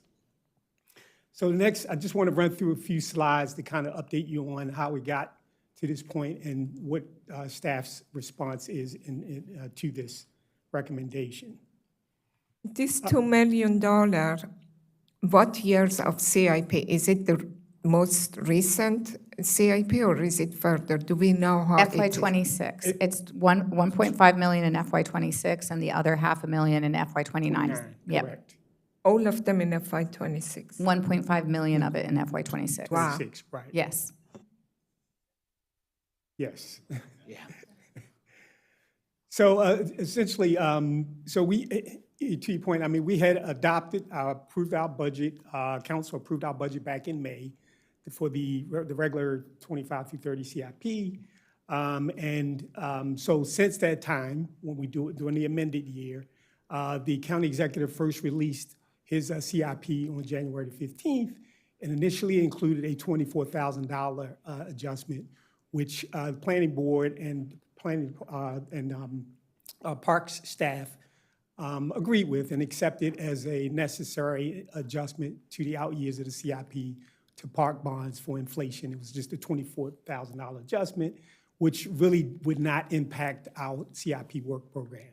So we were okay with that. And then with the release of the operating budget on March 15th, this is when we got the unexpected affordability PDF proposing to reduce our GO bonds by $2 million. And as Mitty said, 1.5 of that would be in FY26, and the other $500,000 would be in FY29.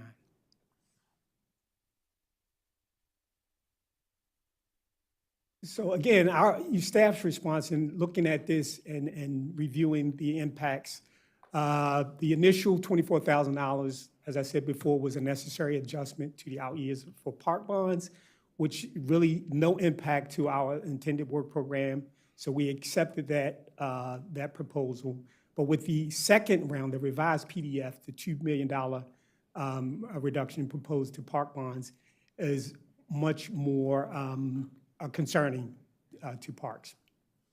And to be compliant with the CE's recommended PDF, we decided to propose that reduction be taken to the Wheaton Regional Parks PDF. And of course, there is an impact to that recommendation.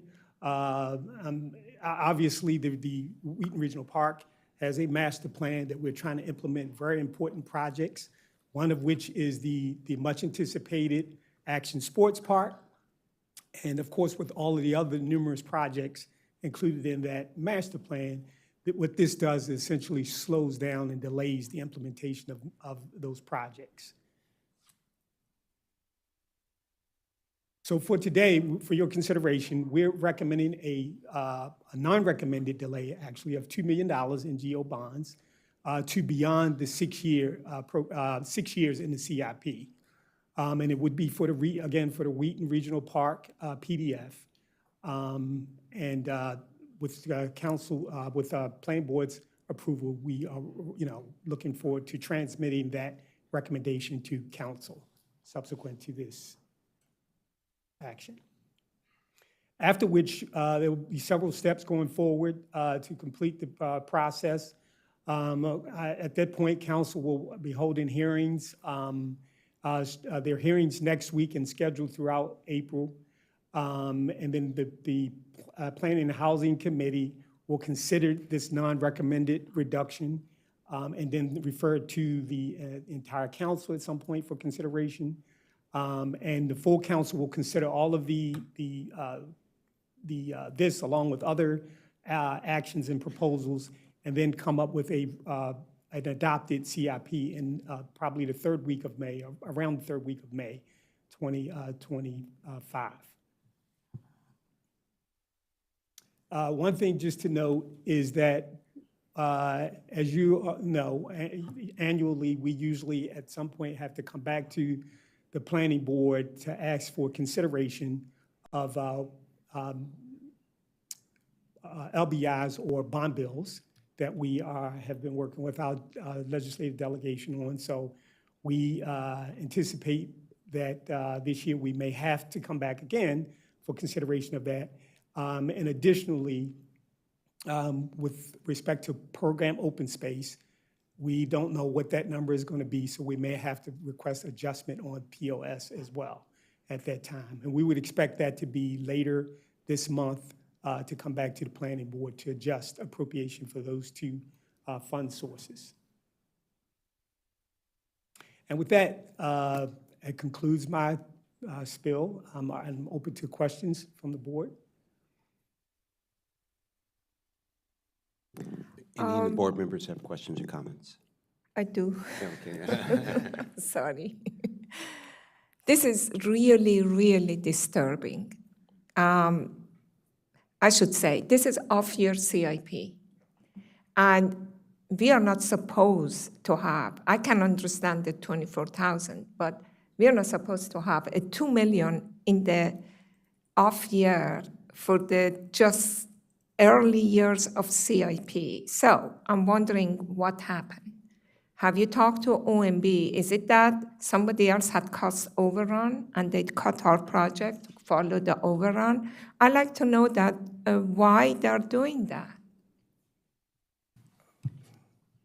So obviously, we don't have specific answers to why they chose to do that. Have you talked to OMB? We've talked to staff at OMB. This was obviously a directive that came from the county executive. Yeah. Our best understanding of it, it's related to overruns with school projects, as we understand. We are similarly baffled by this addition, especially since it didn't exist when the actual CIP recommendation came out in January 15th. But we, in our inquiries, we have not received any further explanation for why it's occurring. We are working very hard to make sure advocates for parks know about this so that when it comes to the council who actually makes the decisions, that they're aware of it and they're aware how important these funds are, especially to the implementation of the Wheaton Master Plan. Yeah, I think it is important if, Wheaton Park, the people that they live and they use this Wheaton Park, they find out that what is delaying their project. And they should have a say into that, what is the priority for the community, not for someone sitting there and cutting our CIP. Absolutely, and the fact that it's unexpected, I think, makes it more of a challenge, because We worked so hard during the last CIP cycle last year to advocate and convince the council to fund the Wheaton Regional Park implementation PDF so that we can implement all of the improvements that are envisioned and recommended in the Wheaton Regional Park Master Plan, including the Wheaton Action Sports Park. We got a big increase in GO bonds for this project. It wasn't everything we had asked for. We had, approximately a $3 to $5 million gap we still needed to come back and try to find funding for. We were going to try in this next cycle to get additional funding through the CIP process, but we were also and are still working to perhaps get some state capital funding to supplement what we needed in order to move forward with implementation. So now to receive this $1.5 million affordability PDF, which we have to take from Wheaton Regional Park, is just, it's a gut punch. It's a big disappointment to Actually, us. 2 million, I want to say that. I'm really. True. It's 1.5 in FY26, but it's 2 yeah. million overall. Yeah. It's really disturbing because the off-year CIP is just for that. You know, you are not, there are certain requirements if you want to ask for additional funding. So I think it should be, the reverse should be true also. There should be the same kind of restrictions if they want to take money away, not that if someone finds priority somewhere else and then they decide to cut, GO bond from the, Parks Department. It's disturbing, and, not knowing that what was the reason for it. Can I ask one quick question on this as well? Do we know if any other departments, agencies received, who have, projects in the CIP, did other people receive a reduction? Or were we the only ones?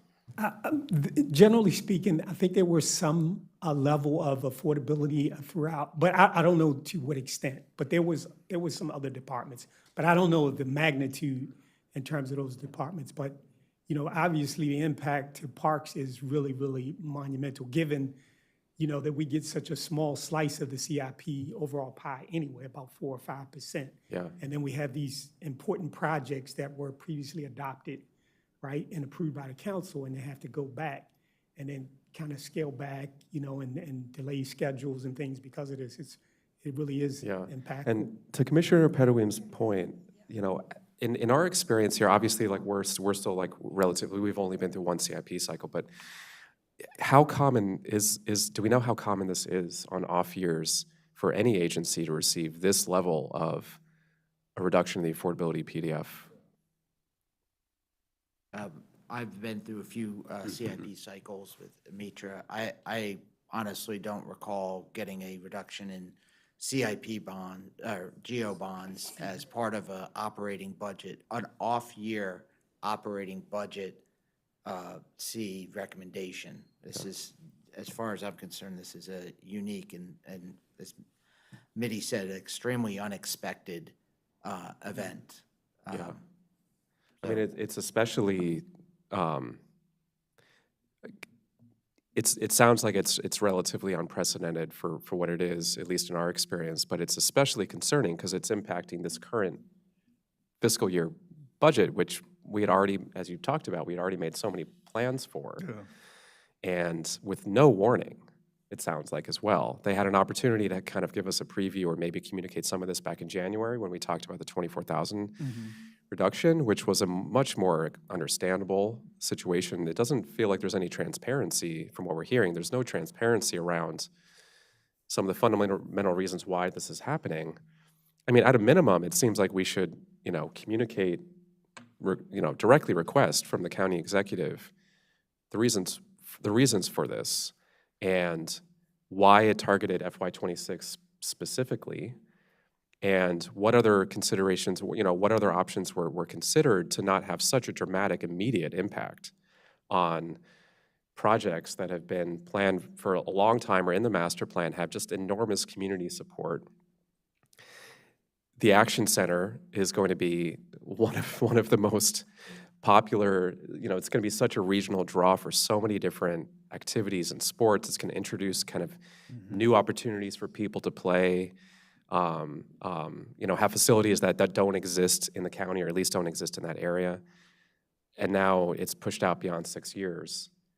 And obviously, we'll have an opportunity in the next CIP to kind of, talk about this again. Fair enough. But that's the opportunity, in my mind, that's the opportunity to have this conversation again. It sounds like not in this off year where there's no transparency, no discussion, no warning, preparation, and now we have to scramble now you all have to scramble as a department to sort of make sense of this and figure out what to do when commitments were made to the community. Like, they expect, and reasonably so, and everyone's excited about it. It just really doesn't make any sense to me at all, coming off a conversation that we just had about the reduction for the operating budget that also didn't make much sense. Yeah, it's just a really disappointing, 1-2 gut punch. So, other comments or questions from other commission? Maybe we should find the answer to all of these questions when we go to the council. I know that we feel obliged that we have to accommodate, but there are certain things that I have a hard time to accommodate, not knowing why, and feeling that it's being treated unfairly.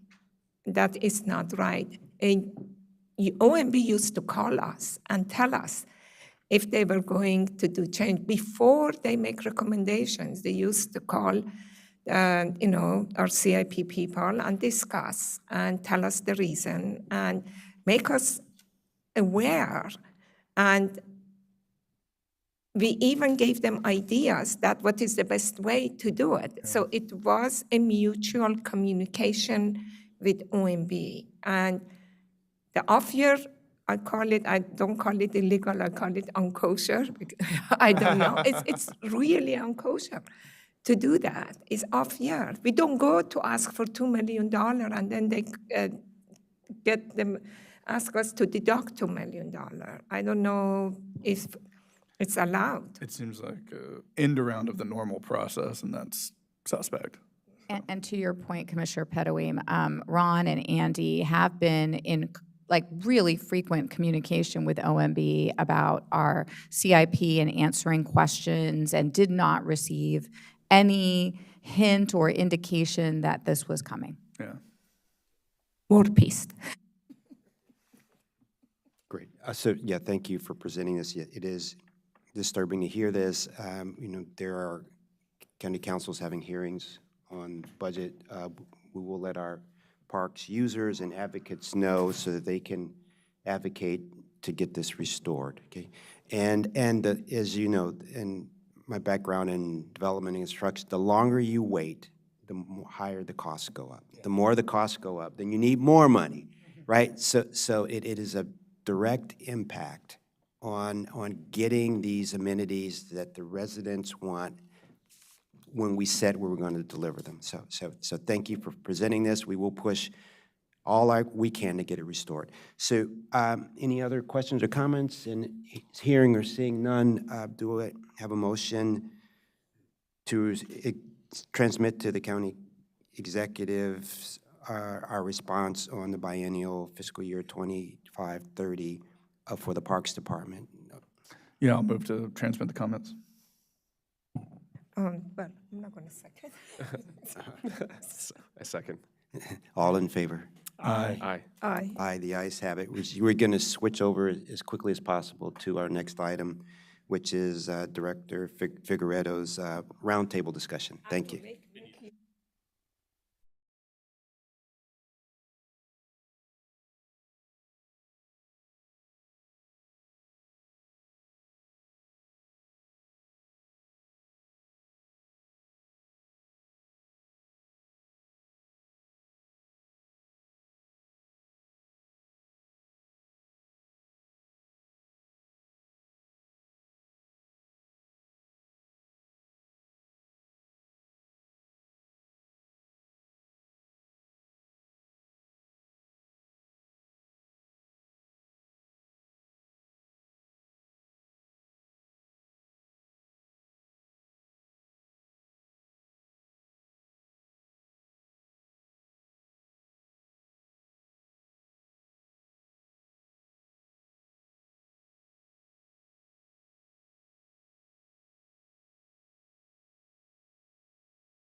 Good morning. We're on item number 4, roundtable discussion, and we're so delighted to have our Parks Director, Mitty Figueredo, present. Welcome. Thank you so much, Chair. And before I get into my Parks Director's report, I want to take advantage of this privilege I have right now of pointing out that it is Chair Artie Harris's birthday. And I want to wish him the happiest of birthdays and say, you know, how grateful. I'm going to speak for myself, but I'm just going to speak for Parks too. I think I'm allowed to do that. How grateful we are to work with you. And we hope you have a wonderful birthday. Oh, thank you. And I celebrated my birthday. The first thing I did this morning was ride my bike to work through Sligo Creek Parkway. Yeah. Happy birthday. Thank you. From the Parks Department. Thank you. As you can see here from this opening slide, it is cherry blossom season, and they don't just have them at the tidal basin. We have them in Montgomery parks too. So if you want to avoid the lines and the traffic jams and, you know, waiting for, you know, packed metro trains or what have you, and just see some cherry blossoms closer to home, our GIS team mapped all of our cherry trees. I think most people are familiar with the Yoshino cherry. I think that's the cherry that's at the tidal basin, but we have other different kinds of cherry trees, and our GIS team mapped all of them. We have trees in Brookside Gardens, in Martin Luther King Jr. Rec Park, at South Germantown. There's some in Kemp Mill Urban Park, Leland Neighborhood Park, and Sligo Avenue Neighborhood Park. So take a look online and go see some cherry trees close to home. So you may have seen some of this in the news, but we now have a prescribed fire program that I think is 2 years old. We weren't able to do one this year because weather just did not allow, and your conditions have to be just right. But we had a unprescribed fire. We had a wildfire in Seneca Stream Valley Park. It took like 45 firefighters to put out this fire. I mean, it was, you know, and I think it took them several hours to put it out. The good news is that there were no impacts on adjacent neighbors, and the fire was contained primarily to the open floodplain that's next to the creek. This is actually something that might be good for the ecosystem over there. Plants are going to start regrowing right away, and I think you can see there in that right-hand picture, you can see the shoots coming back. The standing trees that were alive are probably going to survive. We did have some dead trees that caught fire. We're not able to remove burning trees. I think DNR has to do that. We don't plan any kind of remediation here. I think this is the kind of thing that we were lucky. It was controlled. It didn't last a really long time. And we might actually see some ecological benefit out of it. And our natural resources teams are going to be monitoring and studying the results. Sorry if you said this, but do we know the origin? You know, there have been windy kind of fire conditions. I don't know what the origin of this specific fire was, but we've been getting some of the notices that we need to be careful because it's wildfire weather with wind and dryness. Right. Yeah, we've got a couple, I've seen some of those. Is it possible to get some, just to put a reminder down that once there is some report and some information on sort of the impact of this over time, if we could get that sent to the book, because I'm curious about that. Yeah, I'm curious too. Yes, absolutely. Awesome. So our South Silver Spring Urban Park project is underway. This is the 1-acre park on East-West Highway that's across from what used to be Denizens, and it was formerly a National Tire and Battery store. It's under construction now. It's going to serve as an active urban recreational space. It's going to have a promenade, a playground, a fitness area, sports court, a dog run, which people are really excited about, and other amenities. These pictures are from the demo party. Back in June of '23, we all went out there and took a sledgehammer to the exterior of the building, and it was a lot. You know, it's hard to swing those things, I gotta say. Hey, Darren looks like a pro. Yeah. We're gonna hire you. You guys should hire him to demolish a There you Look go. at him. He's very proud, and you can see Gary's there too. And I don't think I was that effective. I think I put like maybe a little dent in the wall, but you know, it was a good way of getting like some aggression Darren, out. Darren, you really look like you're working through something. I feel good for you after that, man. Thank, That feels, thank you, thank you. Yeah, I wish I could go do that now somewhere. It would probably help. We acquired this property in winter of 2021, obviously with planning board approval. And so we're going to open, I think, in 26. And that's pretty, and the property required some remediation. So it's actually taken a little longer than we had anticipated originally. It was, you know, they were doing like car, tire work and auto service there, so it's not a total shock, but it did require remediation. But from 2021 to when we open, it's going to be about 5 years, which is pretty fast for going all the way to acquisition and construction and completion of a park like this. And it's highly anticipated. People are really excited about it. So we were thinking about the name South Silver Spring Urban Park, and we thought, maybe there's some alternatives here. Maybe there are other names that we could consider. But what if we use this as an opportunity to engage the community and maybe see what they think about what this park should be named? So I'm going to let Dominique play this video that some of you may have seen on our social media outlets.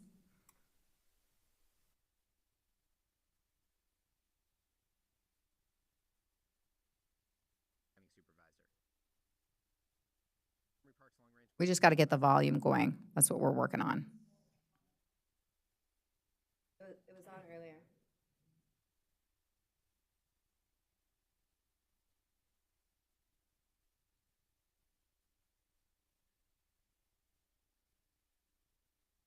We'll be making progress in our new urban park in Silver Spring, but we need your help to name it. We've narrowed it down to 3 options. All right, option 1, Bottle Works Lane Urban Park. This name nods to the park's industrial roots, referencing the Coca-Cola bottling works plant that operated here from 1943 to 1967. Coca-Cola had nearby competition too. There was a Canada Dry bottling plant down the street on East-West Highway. Option 2, Kenneth Street Urban Park. Kenneth Street, which runs alongside the park, was an important part of Silver Spring's industrial corridor. By the mid-20th century, this section of Silver Spring was bustling with 2 laboratories, car lots, 2 hotels, and a strong federal government presence. This was a small-scale example of Silver Spring's broader transformation into DC's first major suburb. Option 3, South Silver Spring Urban Park. Historically, the southern side of downtown Silver Spring has been split by train tracks, which this park is to the south of. The name South Silver Spring Urban Park helps connect the park geographically to the southern region of Silver Spring. Now for the fun part, we want to hear from you. Please visit the link in the caption to vote for your favorite name for this new park. The winner will be announced in May. Thank you for participating. So that's our own park planning chief, Henry Coppola, and social media star, Henry Coppola.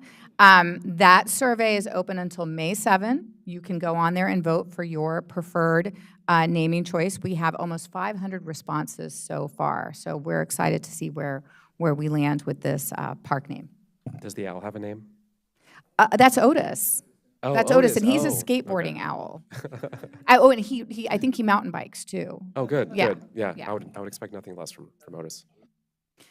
So on Tuesday, we were at the county council. I think some of you were able to watch, and Commissioner Pedoeem, Vice Chair Pedoeem was there, obviously Chair Harris as well. And along with the chair and the planning director, we gave our semi-annual report to the county council, which is always twice a year. We get to go to the county council and tell them about the work that we're doing. We took a little bit of a different approach this year. We highlighted some of the program enhancements that the council has funded in our budget over the past 5 years or so to share with them the people we hired and what we were able to accomplish with those program enhancements, and just generally remind them what a great return on investment we are. And we invited some of the staff that we had hired with these program enhancements to attend the semi-annual work session with us. We had Emma Morrill from our community gardens. She's the assistant manager, and she was there with Michelle Nelson, her supervisor, Tiffany Wu, one of our GIS specialists, Adrian Thomas, who's our sustainability program specialist, Heriberto Diaz Galvan, also known as Beto, who is a new horticulturist at Brookside Gardens, and he was there with his boss, Stephanie Oberly. Chanel Aino Babin, who is our new Public Service and Customer Service Assistant Manager. She's in our PICS office, working with Sean Emerson. And Catherine Harasowicz, who is our new Assistant Barn Manager, who helps take care of our Park Police herd, and that was her very first day. So this was her introduction to working at Montgomery Parks, was to be at the council for the semi-annual. So we want to thank all of the staff who attended and all of the staff who do the work that is so valued by county residents in parks. Do you know what I like about this picture? All the ladies' energy. No insult to the guys. Guys are perfect there also, but We look love at all that. our park staff, but Yeah, yes. look at that. There was strong feminine energy, yes. I also recently was able to attend the annual Park Police Award ceremony last month. This is one of my favorite events, and I want to tell and highlight a couple of the stories that we heard at the awards ceremony. First, I want to talk about the Bronze Star, which was given to Sergeant Kelly Hagan. On July 25th, 2024, Sergeant Hagan demonstrated extraordinary bravery and life-saving skills when she responded to a serious crash at Darnestown Road and Bealsville Road in which a bicyclist was hit by a driver. While off duty, Sergeant Hagan encountered this critically injured cyclist who had suffered a full amputation of his left hand in the crash. Recognizing the life-threatening blood loss, Sergeant Hagan applied a tourniquet and stabilized the victim until emergency personnel arrived. Her quick decision-making and advanced medical response were instrumental in saving this cyclist's life, and for her heroic and life-saving efforts, she was awarded the Bronze Star. Roy Ricasa was recognized as 2024 Dispatcher of the Year for his exceptional performance and composure during an incident on September 5th, 2024. This was an incident where someone had broken, you all may remember this because this was also in the news, someone had broken into an empty house, an empty park house at Willard Avenue Neighborhood Park. So what began as a routine call escalated into a 4-hour barricade involving an armed subject who was threatening officers and claiming to have a hostage. He did not. With 27 officers on the ground, multiple agencies, Mr. Ricasa single-handedly managed all the radio comms, tracked all the officer movements, relayed the updates in real time, processed the searches, coordinated all the agencies, and fielded media inquiries while maintaining regular call volume. His calm, focused leadership under extreme pressure was instrumental in the safe resolution of the incident. No one was hurt. Roy's actions exemplify professionalism, dedication, and excellence in public safety communications. So again, want to congratulate, and there was other amazing work and stories at the Park Police Award ceremony, but these were two of the highlights that I wanted to share with you. So now I am going to shift to talk about a park count. So you've heard us refer to our park stats, which include 37,000 acres of parkland, and most recently, 419 parks, so that number has varied a little bit over time. Our team of data analysts and park planners took a look at our list of parks and realized that we were including some parks on that list that aren't really what the public would consider a park. So for example, where we sit right now in Wheaton headquarters, that was being counted as a park, and I think we can all agree that no one would really consider this a park. It's a park building, but it's not a park. So we decided to undertake an analysis to determine how many parks we really have. And why does this matter? We want to be more accurate, and we want to provide better information for the department and for the public. Our park unit GIS layer had some old data that reflected some different decisions or thinking about what we would define as a park today. and included areas that are not what we would think of as parks, but for which we had management responsibility and that are now being tracked somewhere else.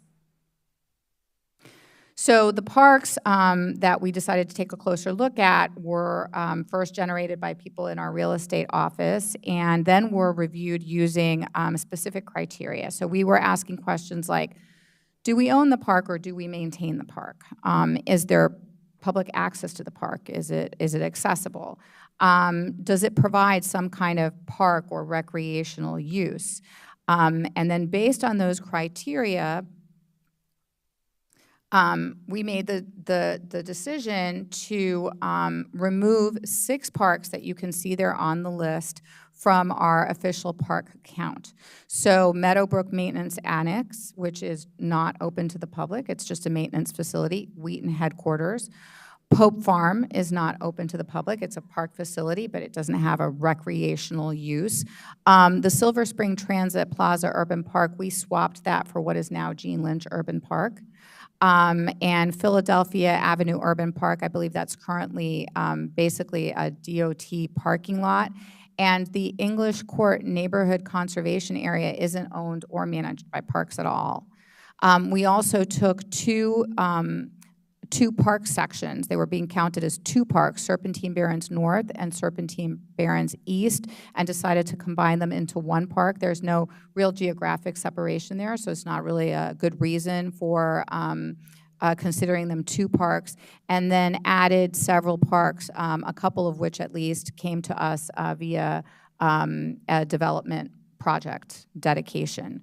So that brings, if you subtract the 6 that we're no longer counting and the combination of Serpentine Barrens, and then add back the ones that we recently added that are actual parks according to that criteria, our total park count now is 415 parks. I do want to emphasize our 37,000 acres roughly continues to be our 37,000 acres. You know, we very rarely dispose of parkland. A parkland disposition has to be approved by the entire commission. So this is just really the result of a more careful analysis and attempting to arrive at a definition that provides better information for the public and for us too. And with that, that is the close of our presentation today. I think this is an image from World Water Day. These are images from World Water Day at Wheaton Regional. There's images of kids fishing here. We have our staff work really hard to keep Pine Lake at Wheaton Regional open for fishing. And so this was, we had a bunch of kids there fishing that day. And with that, I will take any questions you might have. Well, thank you so much, Director Figueredo, for keeping us updated on the good works of the Parks Department. Congratulations to Officers Kelly and, is it Ricasa? Yes, Roy Ricasa. Yeah, Ricasa for their great work in keeping us safe. And in the number of parks, thank you for being accurate on that. You know, it doesn't affect, you know, the same people go to the same parks, and but it's always good to be accurate. And so thank you for that. And I love that we're getting the community involved in naming of the Silver Spring Urban Park. So thank you for all of that. Any questions or comments from the board? That's very interesting. I always had in my mind 421. That was the number for a while. Yeah. I know. Now I have to retrain my brain to make it 415. So I want to know that those people that claim they saw the whole park, how many parks they actually saw. We have to go and visit all the parks. I don't know if maybe that is one of the things that you... It takes a lot. I think I've probably seen maybe not quite half of the parks. It takes a lot of time to visit 415 parks. And who is counting? The and problem is that right, who is exactly, counting? Who's, yes, yes. You just go see the park, but we don't count it. I'm wondering that now that I see Hassan and Shuchit are both there, that are you guys going to look at the count of everything else or just the number of parks?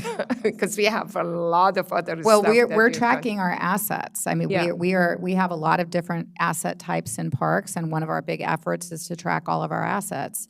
In fact, our GIS and data team, EAM teams, came up with this asset request tool that you may have heard of that allows park staff to out in I the field. know. I saw it at Yeah. the biannual presentation. You showed that, and I know that this is something that you guys have been working for a while. That to have, I know how difficult it is, this asset management, because they keep managing it, they keep adding it, they keep working on it, and it's very hard. So I think it would be interesting at one point, you have a presentation, maybe at one of your park director report, that how these things work. And why is it so difficult as what it is? It's a really a difficult task to keep track of it. And I know that these two have been working on it for years.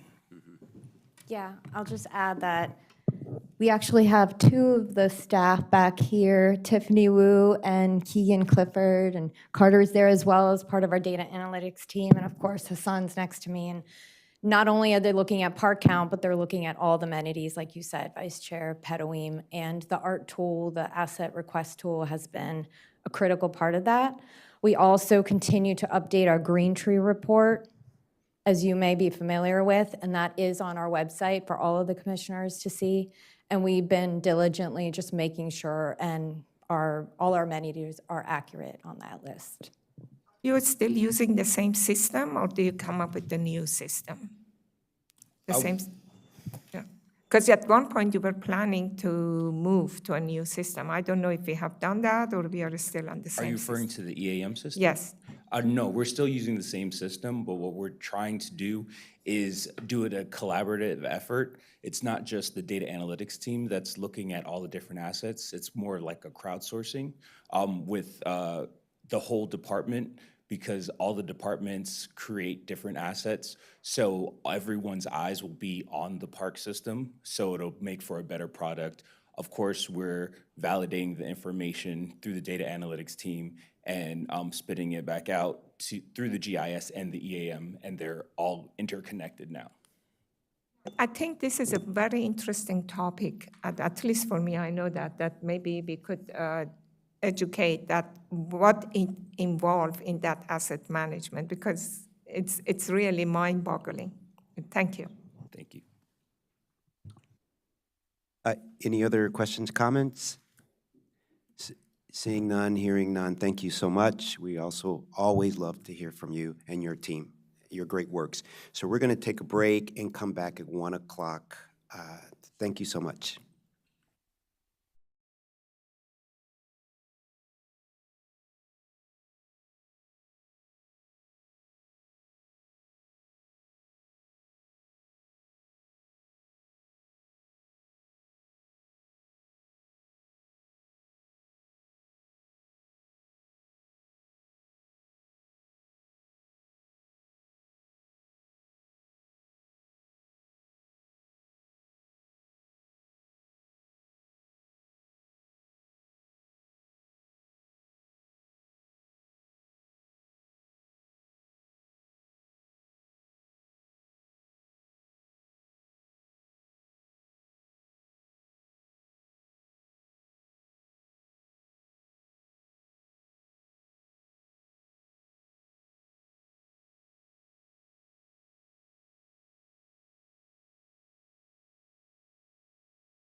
Good afternoon. We're on item number 9, project briefing, Old Columbia Pike / Prosperity Drive between New Hampshire Avenue and Cherry Hill Road, where staff is recommending that we transmit comments to the Montgomery County Department of Transportation.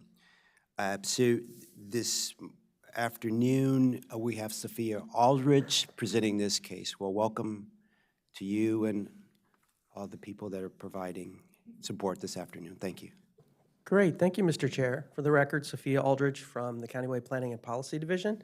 I do just want to provide just clarification. The project limits are from Stewart Lane to Cherry Hill Road.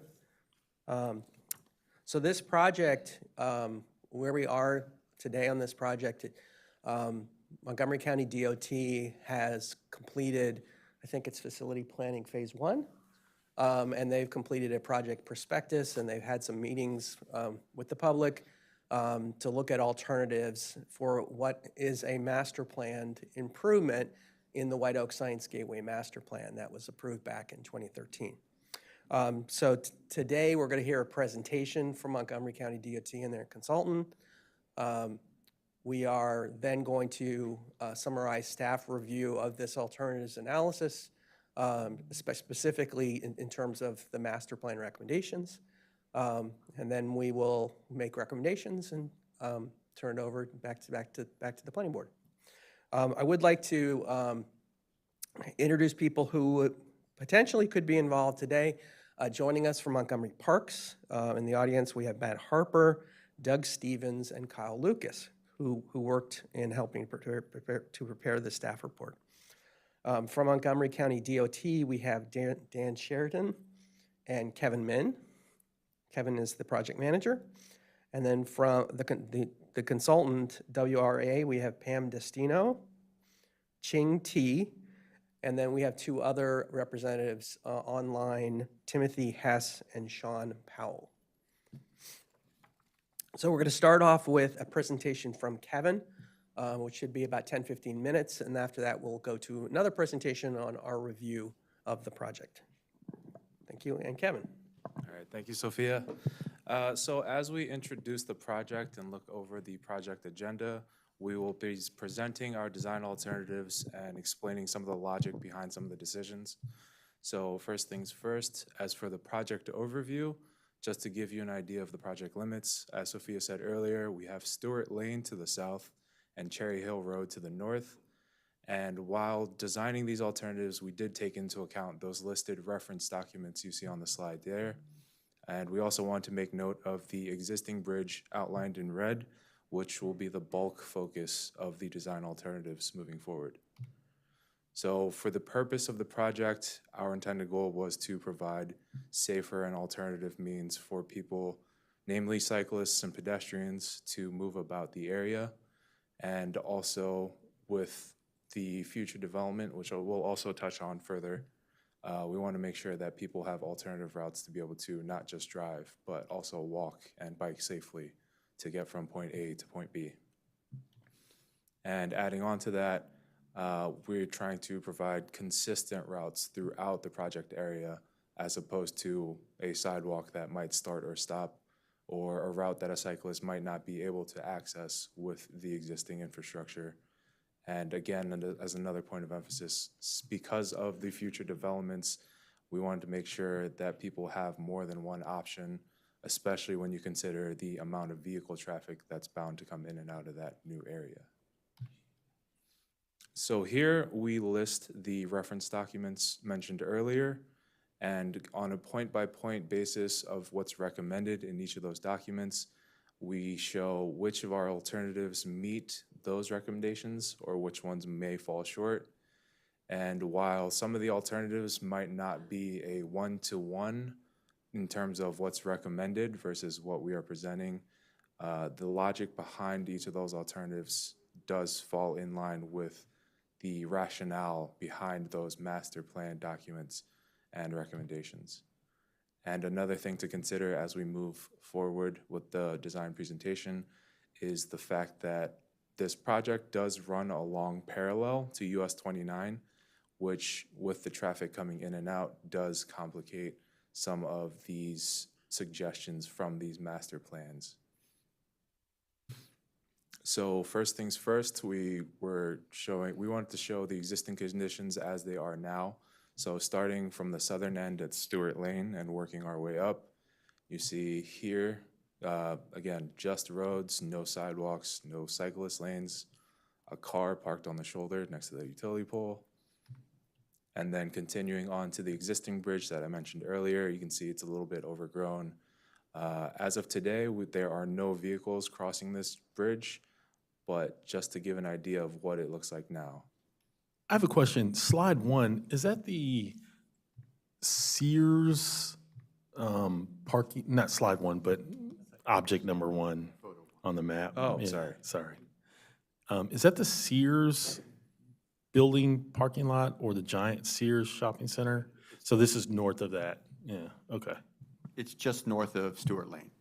Is it an old office building that's there now? I want to say it was a Wall Street Journal. Printing press, right? Yeah. Yeah, I know where it is, thanks. I believe it's relatively vacant now. I think it was Wall Street Journal, yes. Oh, whoops, wrong direction. All right, so as we continue across the bridge, again, lack of sidewalks and access for cyclists.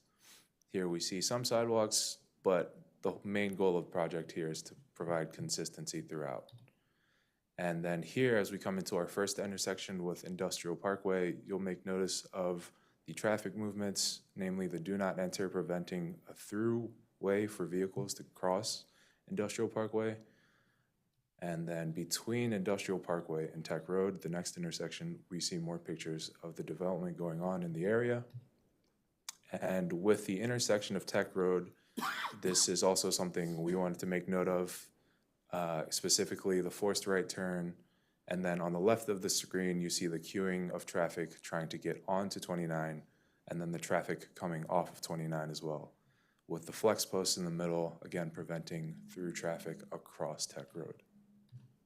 So then once we cross Tech Road, we turn into, from Old Columbia Pike, the road turns into Prosperity Drive, and then it continues on to Cherry Hill in the distance in this picture here. So alternative 2, we are suggesting 1 lane in each direction. And I wanted to make a note that as we look through the road layout for alternative 2, it is the same for alternative 3 as well, the main difference being the bridge configuration. The main point for alternative 2 being that the bridge will remain closed to vehicle traffic and open just to pedestrians and cyclists. So if we give an overview from Stewart Lane, as we progress north along Old Columbia Pike, you see the side path to the south there. And then as 1 lane in each direction continues, we approach the bridge, and you see the road turning off and ending at Carriage House Drive, whereas the side path and the sidewalk both continue across this new bridge where they share that 27-foot span. Again, that's another point of emphasis. A 27-foot span where the side path and the sidewalk are side by side, and then continues to the existing road to the side path further on. So on this next slide, we have a rendering of what that bridge might look like. Excuse me. Again, emphasizing that this bridge would just be for cyclists and pedestrians and no vehicles. So then crossing that bridge, we continue further north along Old Columbia Pike till we reach the intersections of Industrial Parkway and Tech Road, where our main focus here was to maintain the existing traffic patterns at those intersections. And then once we cross into Prosperity Drive, it continues all the way through to Cherry Hill Road. So for alternative 3, again, the road layout being the same as alternative 2, except for the bridge, which will maintain the 1 lane of vehicle traffic in each direction, now has vehicles crossing. So looking at the new cross-section for this proposed bridge, you'll see that the road now continues past Carriage House Drive, and with a 54-foot span, there's enough room for the sidewalk, buffers, 2 lanes of traffic, and then the shared path on the south side. Do you have a pattern to show that what is the pattern of traffic for alternative 2 versus alternative 3?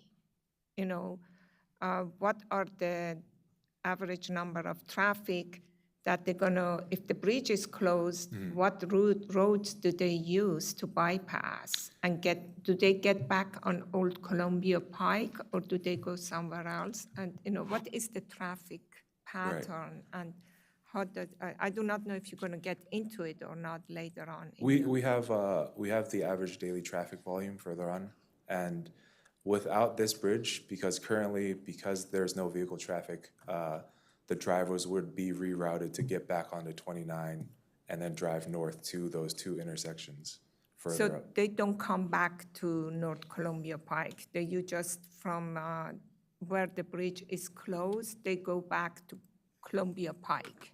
Yeah, they would have to go back south down Columbia Pike to turn onto 29 to get to the other side of Old Columbia Pike. Yeah. One of the things that happens today is, for instance, for the apartments that are on the north side of the bridge, Yeah. they can get to their site pretty easily from 29, but if they want to head south or even north, they have to turn right, and then a lot of those people usually make an illegal U-turn. Yeah. On industrial to get back. With a connection with alternative 3, those people could go south to Stewart Lane where there's actually a pretty new improvement from SHA, you know, within a year, where they made some signalized improvements there as well. Yeah. So having 2 points of access would be improved for both people who live on the south side of the bridge and the north side of the bridge. So when was the bridge was closed? Is it currently, you say it's closed to both bicycles, to everything? And why did they close it and when was it closed? Is it some safety issues? So the bridge itself was constructed around, I think it was the 1910s. We have a Yeah, bridge it's very report. old, yeah. And I think it was shut down sometime during the 70s. So I think at some point between the 1910s and the 1970s, there might have been a lapse in maintenance or just general dilapidation that made it unsafe. So you have the condition of the bridge to see if it is, okay, so that's the, okay. So no pedestrians can access the bridge now, right? Correct. They can walk across it. Nothing is in the field to indicate that they should, but I mean, is there an obstacle preventing, like, that's obstructing that? as far as I'm aware, there's no obstacle preventing people from strolling through the bridge. Yeah, so let me just say that, yeah, there's no but that's the way I rode my bike to work before this job, for over a decade, you know, that same, from that shopping mall on Old Columbia Pike to Tech Road. So, yeah, it's been, since I started at MHP in 2009, it's been closed. So, but my question is, but I would go across there. They would have a pylon, you know, so a car wouldn't get on it at the beginning of the bridge, at the end of the bridge. People would walk across, but no cars were. So, yeah, following up on Vice Chair's question, is there, if it's open to vehicles again, does it relieve traffic?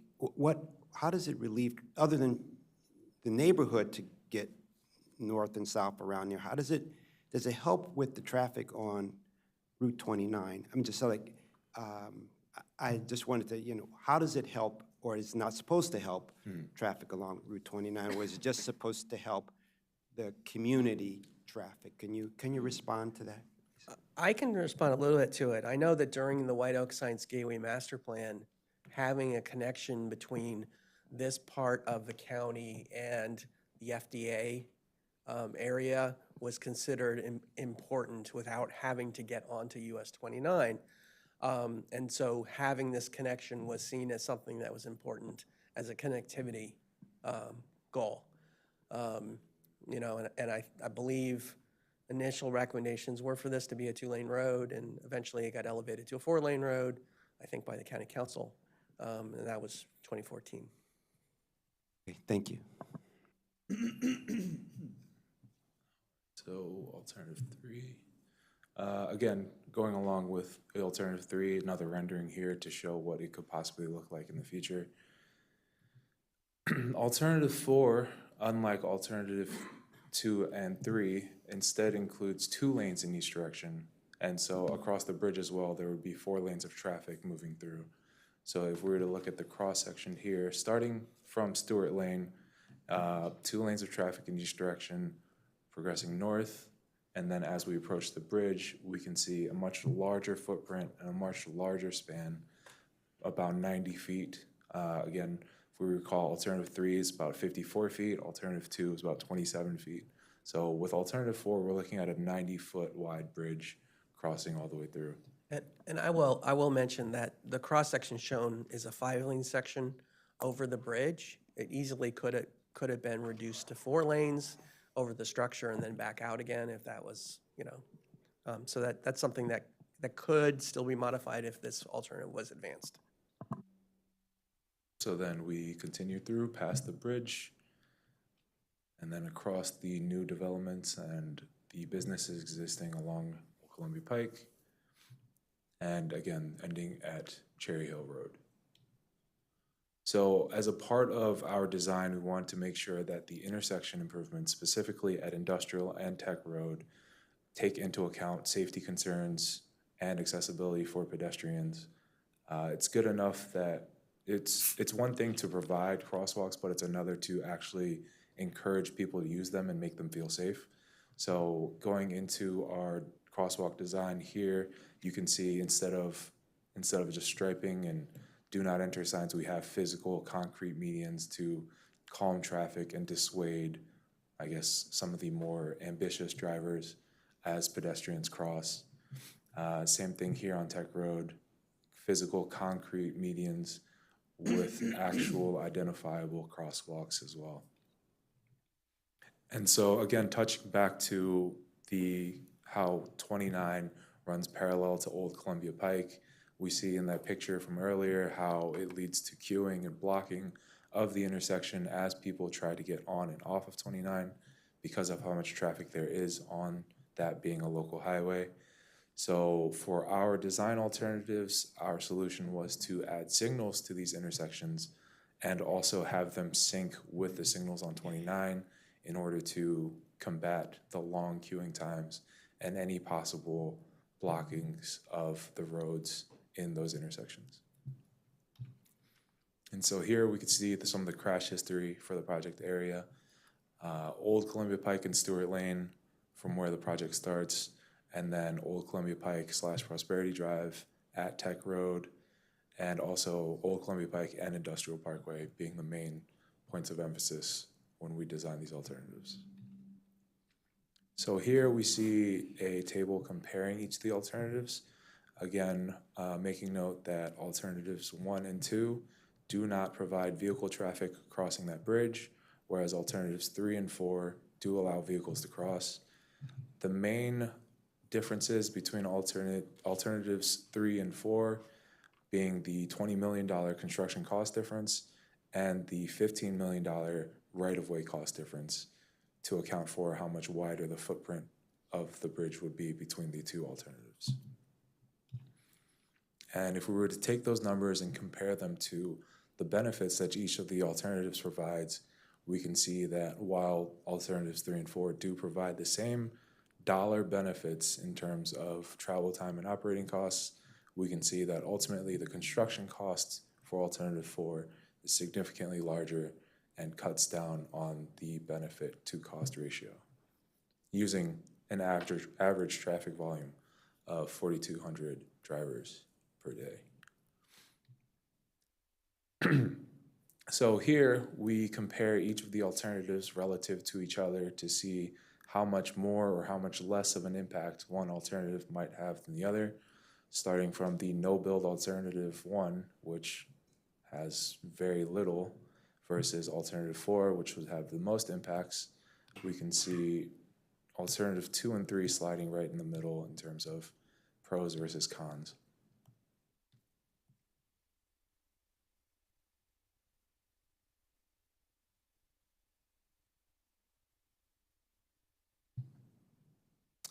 As for public engagement, we did have 2 public meetings back in 2023, with the majority of attendees during both public meetings preferring alternative 2, which keeps vehicle traffic off of the bridge.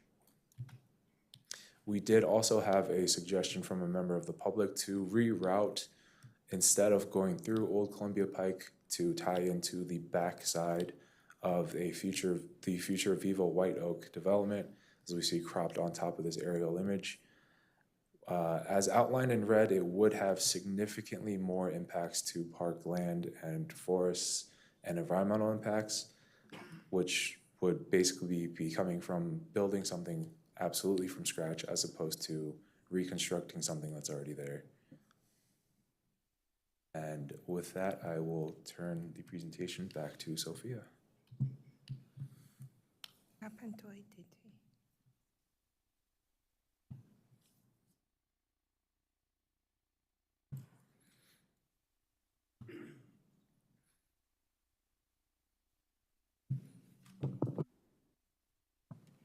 Okay, great. Thank you, Kevin.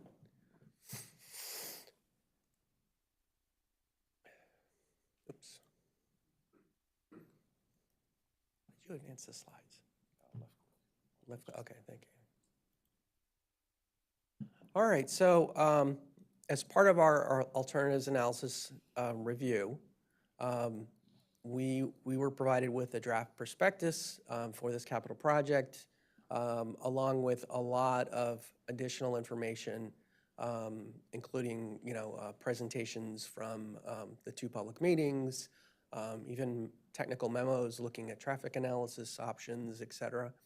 A lot of work was put into this prospectus from certainly the traffic operations side,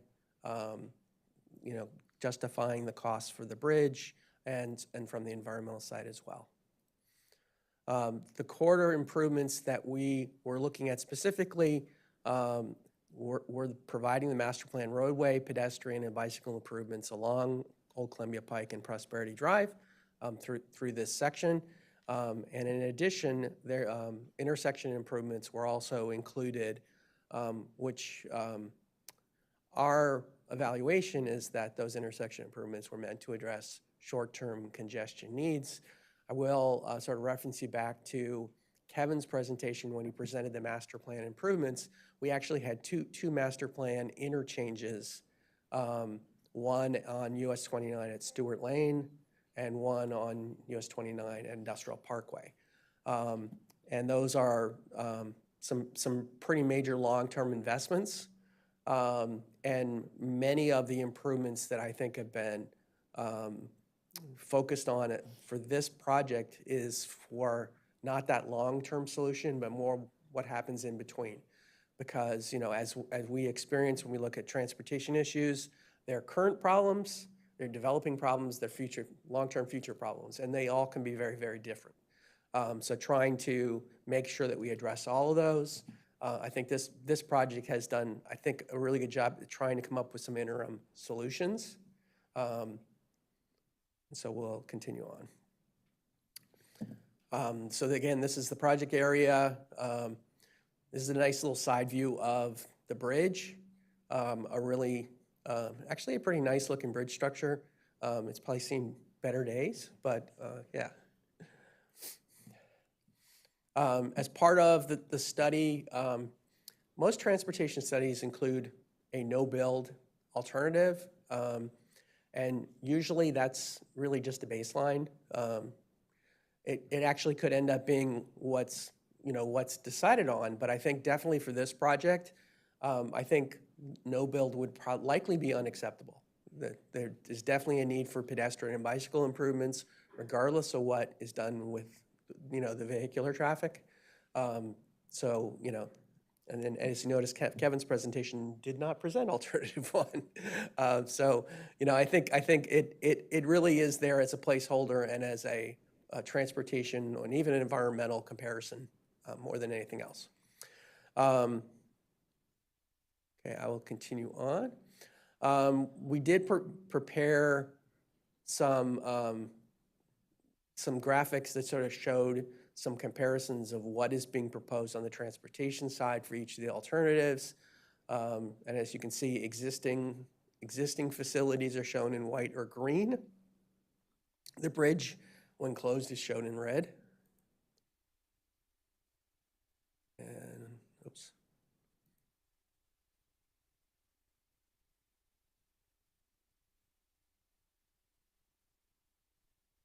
Somehow I got.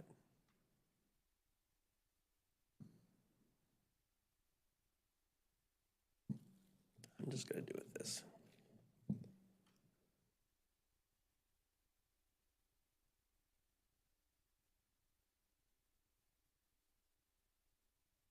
What's that?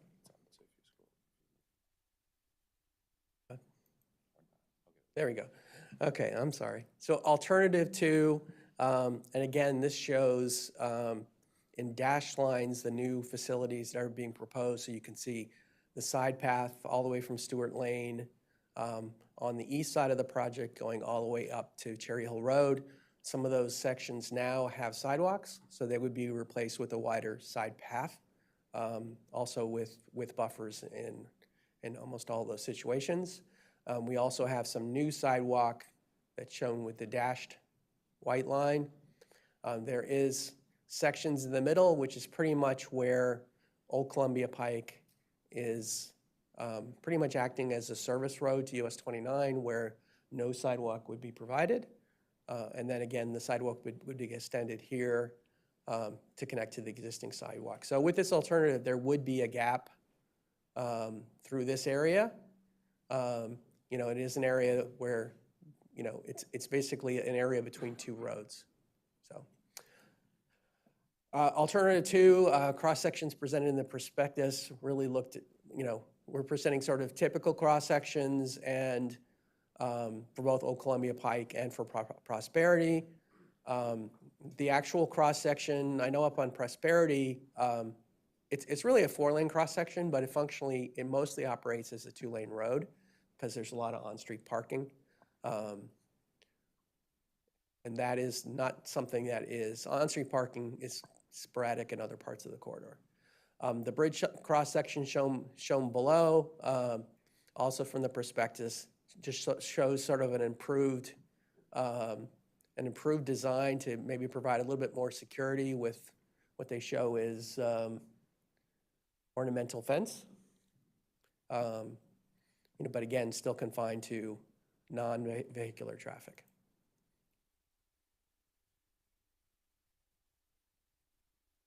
Alternative 3, again, the red area disappears. So a 2-lane connection is provided. Everything else on this is similar to alternative 2, as Kevin mentioned. Cross sections for alternative 3, again, also are very similar, except across the bridge. Now the sidewalk is on the west side, the side path on the east side, and 2 travel lanes with what's referred to as a buffer, which would be a combination of curb section and shoulder to keep a separation between cars and peds and bikes. Alternative 4, this is really, I would say, the master plan vision currently.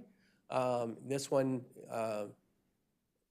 changes on the west side, provides, instead of a sidewalk, provides a second side path for the entire distance.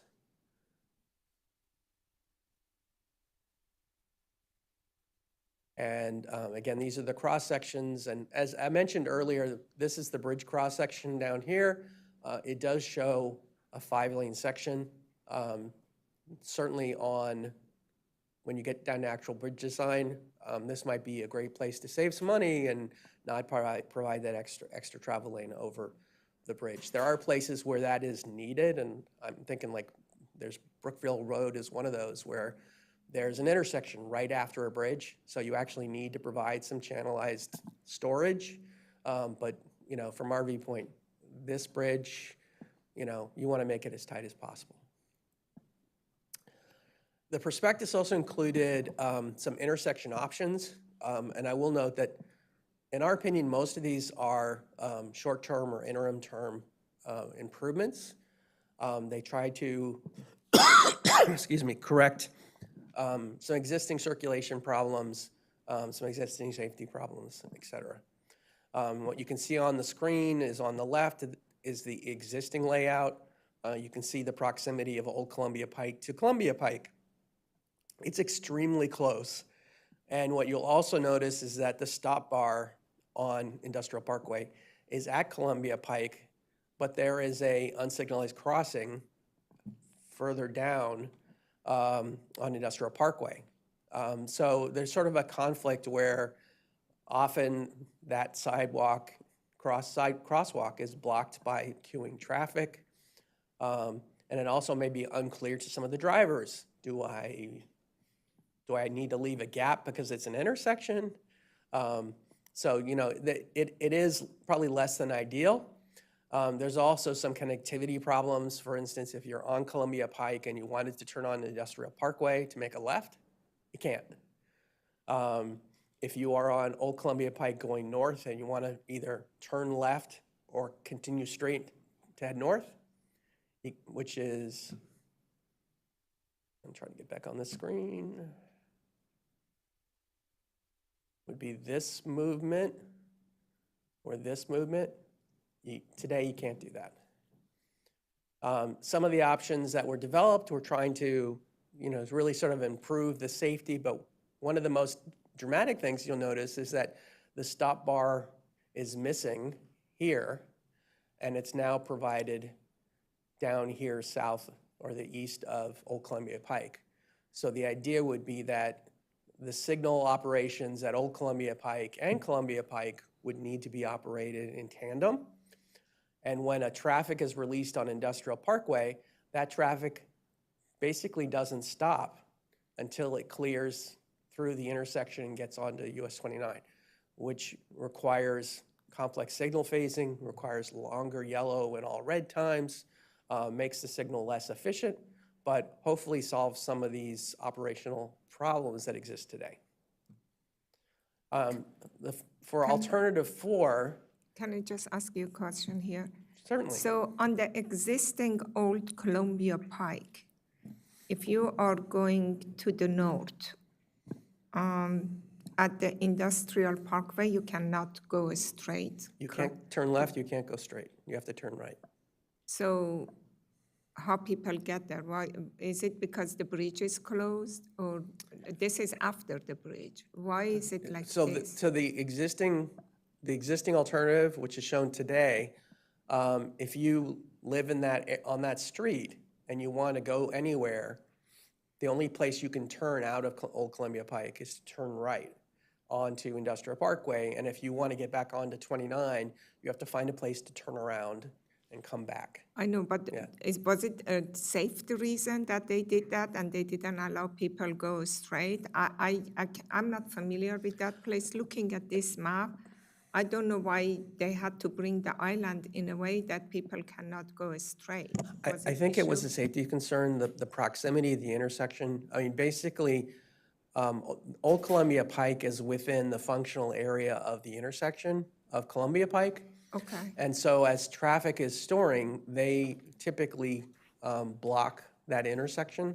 And so when people try to force their way into the middle of a traffic queue, it can create some safety problems. And so as a result of that, changes were made to this intersection. I'm not sure exactly when, but definitely I think it hasn't been adequately addressed, and people who deal with this every day have to sort of develop their own workarounds to get to where they want to go. You think that they could have put a signal there to work with Old Columbia signal to allow people get in and out rather than doing all of these strange movements that people can go straight. It would be safer. I understand that is in the functional area of intersection, but it is what it is. So they could have managed it. I think I'm not the traffic engineer with the signal, I think. No, I definitely think you're correct, which is that, you know, even the intersection improvements that have been developed as part of this prospectus, were likely conceived as part of, say, alternatives 2 and 3, but they certainly could be implemented as part of alternative 1 if no action was done. Can I just say, It is largely an existing problem. Yeah, I'm just surprised that I do not know if you're going to discuss it because I asked earlier, what is the traffic? How is it work now and how is it going to work before? And as the chair asked, any of these alternatives, how it's going to improve the traffic? We just hear that there are different alternatives. We don't know the impact to the traffic and the pattern and people and everything, how it's going to help. So I can speak to the forecast traffic. The forecast traffic that Kevin presented was 4,200 vehicles per day would be projected to use this road section, which essentially is equivalent to, I'm going to say, 400 to 500 vehicles during the rush hour, which is not a lot of traffic. And the volumes today, I believe some counts were taken as part of the perspective, which maybe Kevin can provide, but significantly less. I think the idea is once you build, you provide the connection, there will be folks who will, instead of going out onto 29, especially people who live in, I would say the Stewart Lane area, they can very easily get to Industrial Parkway now by taking Old Columbia Pike if there is. I if there think is a it bridge. would be a big change in ADT because right now, all of these barriers, it's like a barrier thing that they have. So nobody's going to come use it because it's all get but if it is supposed to do some kind of relief and better connections for the people that are living there, then I do not know if you have a projected ADT for that. That would be very helpful if we know how it would be for people that they're going to be living there. They, rather than going to US 29 for a short trip, they could go here, right? So I think the projection with the opening of the bridge is 4,200 vehicles per day, which again, as I said, is like 400 to 500 vehicles during probably the morning or the evening rush hour, which is, I would say it's a moderately busy residential street, a pretty low volume connector road, even so. Currently, with the road being closed because of the bridge, the two sections likely carry less than 500 to 1,000 vehicles per day in each of their directions. So what I do want to point out is Alternative 4, which was presented in the prospectus, provides a very wide open section without a lot of detail. And I think it's fair to say that Alternative 4 was really not included to the same level of detail when looking at intersection operations. The intersection operations seem very focused on how would you do that with alternatives 2 and 3. I would say from a traffic operations perspective, having a 4-lane facility come into these signals so close to US 29 is a major problem that likely was not addressed as part of the master plan. And the one challenge that DOT has is when they actually have to implement master plan improvements is to figure out if something is feasible. I would say I'm not sure that on its current alignment that a 4-lane cross-section through these intersections is feasible without some type of interchange solution. From my perspective, the intersection operations, the options provide some good solutions for short to medium term only. Can I just say one thing? Where would is Industrial Parkway will be a major entrance into Viva White Oak? Yes. Okay, Yes, so- and it is master planned for an interchange at the intersection of US 29 and Industrial Parkway. So there certainly will be some major changes that will occur, on the long term. And I think that, to me, the challenge that you have when you're trying to look at a project where you're the primary focus of this project is to provide pedestrian bicycle facilities and to try to address some of these existing circulation problems. But you want to make sure that this interim solution works with the future solution as well. And that's something I'll come back to maybe a little later. All right. All right, on the next intersection, Old Columbia Pike and Tech Road, some of the same issues. From Kevin's presentation, you probably noticed that Kevin talked about the fact that there are bollards that basically block traffic from traveling from Old Columbia Pike to Prosperity Drive. And right now, that's likely due to the fact that Tech Road carries a lot more traffic. There are essentially, people have to stop at two different locations there. So there are some issues there, but the solution, again, proposed here is to move the stop condition to the east side of Tech Road and include the signal at Old Columbia and Prosperity as part of the US 29 signal. And to channelize, provide essentially a controlled, protected crosswalk, which today it is, somewhat controlled, but largely uncontrolled. And to address existing safety problems at this intersection. And one thing I will talk about when you talk about movements that you can't do, one really interesting movement that you can't do is if you're coming down Prosperity Drive, which connects to things like a hotel and to office development, you can't actually turn into Tech Road. You can't continue straight to get down to Industrial Parkway. So you could see people in Viva White Oak, they want to go to a hotel. They can't go that way. They have to go a totally different way to get there. So there are a lot of connectivity issues here that should be addressed as part of this project. You all are not responsible for those pilings, or the planning board is not responsible for those pilings on Tech Road across the street from Chick-fil-A that prevents you from going straight, right? That's the Department of Transportation that put those pilings there, right? And that would either be the Department of Transportation or State Highway Administration. Okay. That intersection is, I don't know how to use a courteous adjective for it, but I'll use a word for it. It's insanity. And it needs to be drastically improved. Yeah, it definitely needs work. This last alternative for alternative 4 at this location, again, doesn't show quite a lot of detail, but to me, it just sort of magnifies the fact that you're looking at an intersection that has problems today, and the idea of bringing a 4 to 5 lane section through it could be very difficult to come up with intersection solutions. So as part of the prospectus, and this is just sort of a short summary of information presented by Kevin previously, the different alternatives, key features, forest impact in acres, right-of-way impact in acres, and estimated cost. Kevin presented a lot more information, including benefit cost.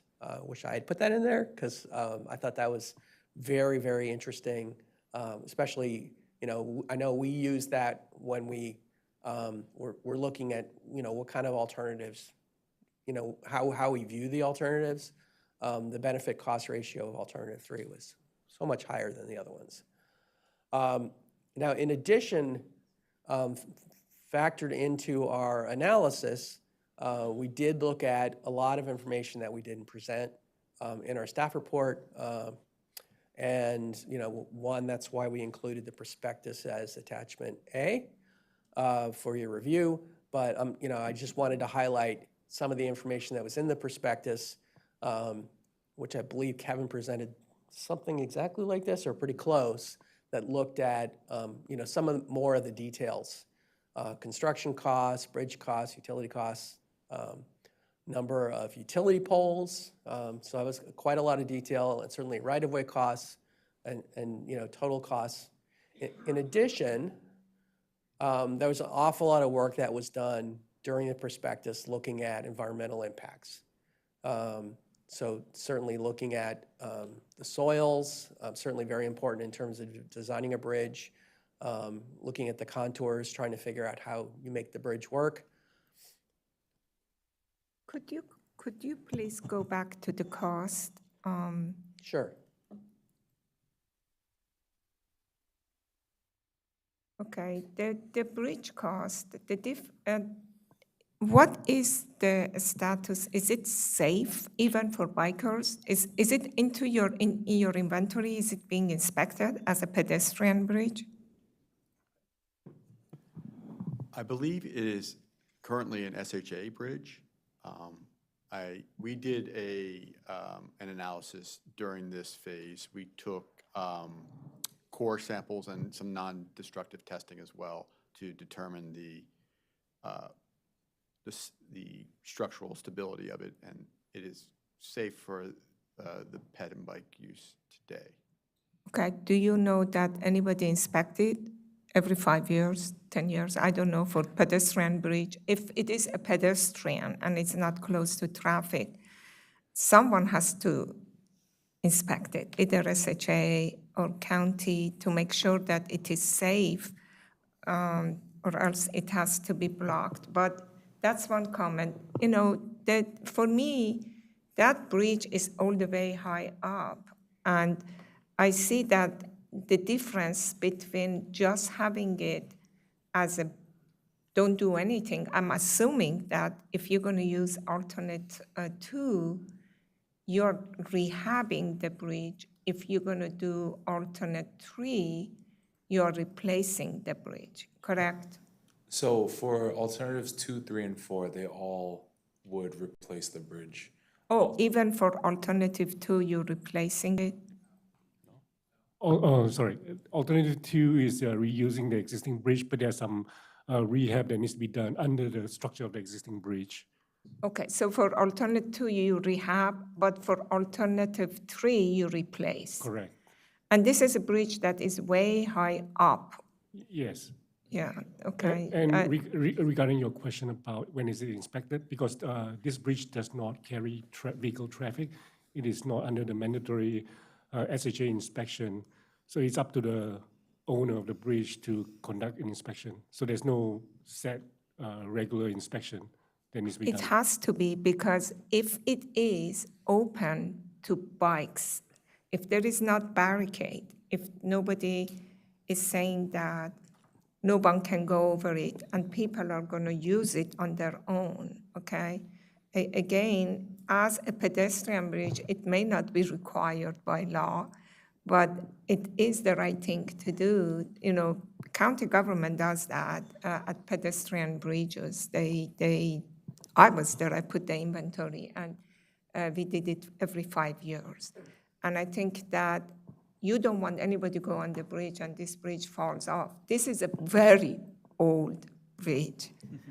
So I don't know, but it needs to be inspected, you know, to make sure that it is safe, or they put barricade that people don't use. And I definitely think one of the challenges of providing a bridge across a sensitive stream that has some deep valleys, which Paint Branch does, is that, you know, this wasn't designed on a whim. It was designed because it was probably the least impactful alternative back in 1910, trying to get across this section of the stream as quickly as possible, and it was Old Columbia Pike. You know, getting across this stream is difficult. It is sensitive, you know, but we also have Viva White Oak, a pretty major development coming in. You know, if the stream were not here, would we have a connection? Yes, we probably would. We'd probably have a really nice connection connecting down to Stewart Lane and Lockwood, but that's not the reality. You know, environmental concerns are very important. So, you know, it's always going to be a challenge, and it's going to be an expensive bridge because it's going to have to be high up. And I totally agree with that. That's what I say, that it has to be an analysis that if we want to replace the bridge with the traffic, that traffic goes over it, it's worthwhile for the relief for traffic, for White Oak connections, for the community that back there, and take some the load from some other neighboring roads to make it worthwhile to spend that amount of money for this, project.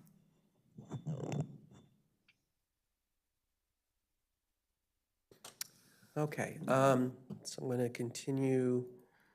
Again, from the prospectus, a lot of work was conducted by WRA as part of this.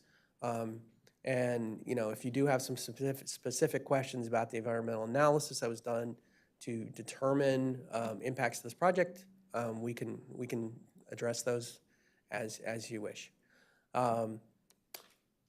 Certainly looked at conditions of the stream, conditions on the banks. Certainly, any bridge construction is going to have some significant impacts in terms of trying to regrade up. And in addition, the Parks Department has a natural surface trail in addition that we're ultimately going to want to tie into. Again, here's a map showing the wetlands and streams that was looked at as part of the work. And a living resource map, which just sort of shows you where the trees and shrubs and things of that nature are located. The prospectus included a lot of evaluation of looking at tree stands and impacts to particular trees, which are not presented in this staff report. But the information was used in the development of the alternatives. Again, looking at the floodplain, as you can see, this is one of the narrowest points. So it really sort of helps to explain how this happened. And I know that the alternative alignment shown by one of the citizens might actually be a less severe grade area, but it's likely a much greater environmental impact.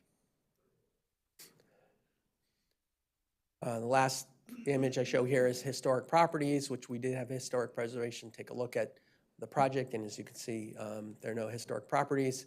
The only thing that is actually eligible for being registered is actually the bridge, which is on the list, which I'll talk about in a second. So certainly as part of this, one of the things that we take very seriously is to make sure that capital projects, when they're evaluated, that they are consistent with master plans. Our job is to really help enforce the master plan. So as we looked at this, Alternative 4 is entirely consistent with the White Oak Science Gateway Master Plan, with 4 lanes and with the reconstructed bridge open to vehicular traffic. Now, I will say that doesn't mean necessarily it's the best alternative, but it is consistent with the master plan. And that's what one of our first jobs is to make sure it's consistent with the master plan. We also are supposed to, in some cases, reevaluate whether that project still makes sense. And so as part of an alternatives evaluation, we have done that. We looked at Alternative 3. We think it's partially consistent. Providing the bridge open to vehicular traffic is the area where it is entirely consistent. And alternatives 2, 3, and 4 are consistent with the bicycle master plan in that it's providing a side path on the east side of Old Columbia Pike and Prosperity Drive for the entire length of the project corridor.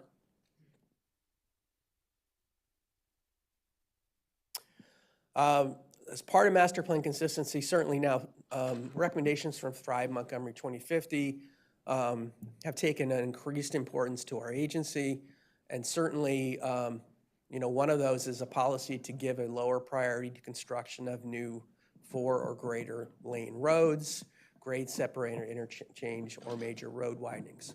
And so this is definitely one of those places where we sort of have the freedom because of Thrive to say, well, that's a master plan recommendation, but does it make sense? And with our new priorities, should that be something we're still pursuing?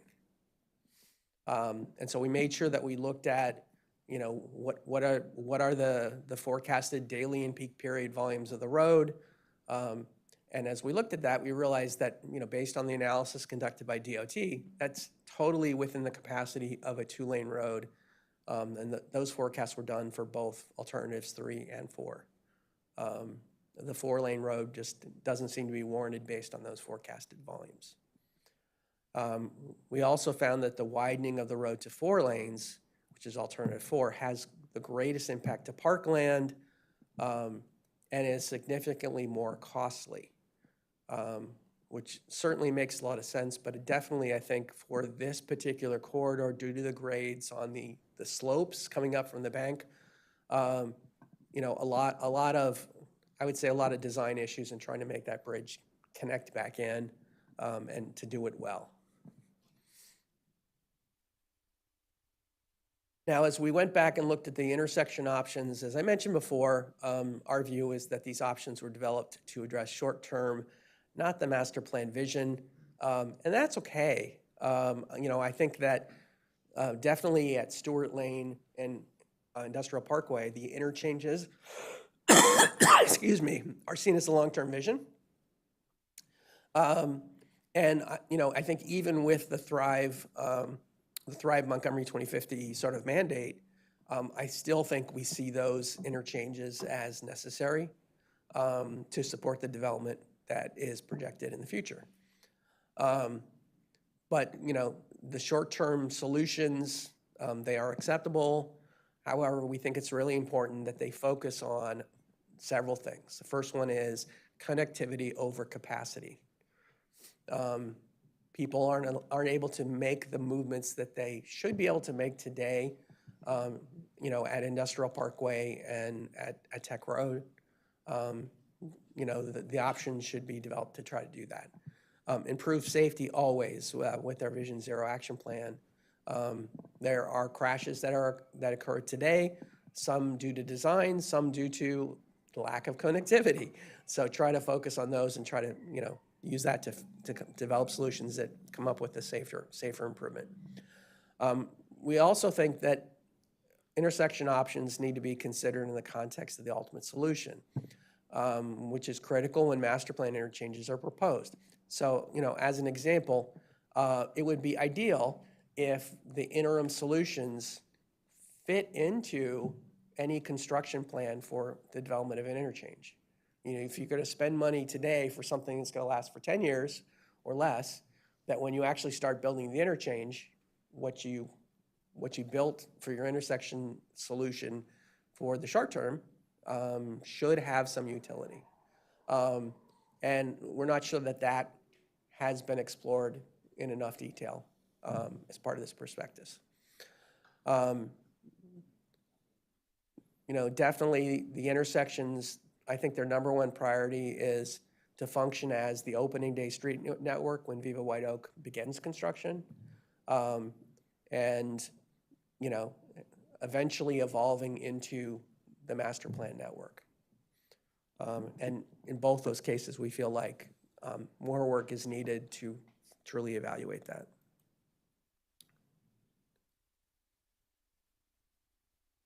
As we looked at connectivity and safety concerns, and these are some of the same photos that Kevin showed, one of the things I want to highlight is that if you're on Prosperity Drive and you're coming south and you want to get to Tech Road or even over eventually to Industrial Parkway, what drivers have learned is to turn left into the West Tech Corner Shopping Center parking lot and drive through that parking lot to get back over to Tech. It's not signed, but people figure it out pretty quickly. So you can imagine the volume on this parking lot is much higher through this pathway than it should be. And there are likely crashes that aren't even included in the analysis that was presented that are occurring in that parking lot. So this is I would say a major local connectivity problem that should be addressed as part of any solution at this intersection. Making sure that people who are traveling south on Prosperity can actually turn left to get onto Tech Road or even to continue straight. And Industrial Parkway has some of the same connectivity problems, but not to the same degree. Some of the improvements that are currently out there for an industrial, more access is actually possible.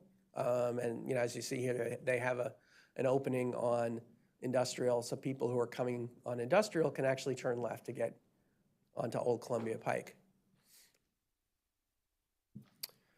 Also, as part of our evaluation, and certainly our focus on multimodal transportation, we looked at the provision of and the conformance of our standards with each of the alternatives for pedestrian and bike facilities. And so what this summary sort of shows you for each of the roadway sections, what's provided today, what kind of facility is it, is there a buffer, number of traffic lanes, and then what's being proposed, and is it, does it meet our standards or not? And so green sort of shows you those are the ones that meet our standards, yellow is substandard, and the red is totally inadequate. So we did quite a lot of work on this. This, I would say, is it's most effective when your pedestrian bike facilities have extremely different options, which for this project, our alternatives 2 and 3 are very similar. 4 is the one that adds a side path on the west side of the project. So some of the comparisons between these are not quite as different as we usually see in other projects. Here's alternative 2. And alternative 3, you could see like this area down here became green. And with alternative 4, the one that really stood out is the number of lanes, 5. One thing that was a major change in the Complete Streets Design Guide is the use of 5-lane undivided roadway sections is something that's very much discouraged because getting pedestrians across the street. The lack of the median just provides an extra challenge. And even from a maintenance perspective, that center turn lane is often the last one that gets cleaned, snowplowed, et cetera. We would definitely, in place of 5-lane sections, we would definitely prefer 4-lane sections with medians. So now it comes down to planning staff's recommendations. After reviewing all this, the first recommendation is that alternative 3 should be advanced as the preferred alternative into design. That's the first recommendation for your consideration. And if you want to stop me at any point, let me know. Recommendation 2 is to provide a raised crossing for the proposed side path at the entrance to Stonehenge. It's not Stonehenge, Stonehenge Park. Because we wanted to make sure that, especially for folks who are riding bikes, raised crossings are extremely important. Also something that's reinforced in the Complete Streets Design Guide.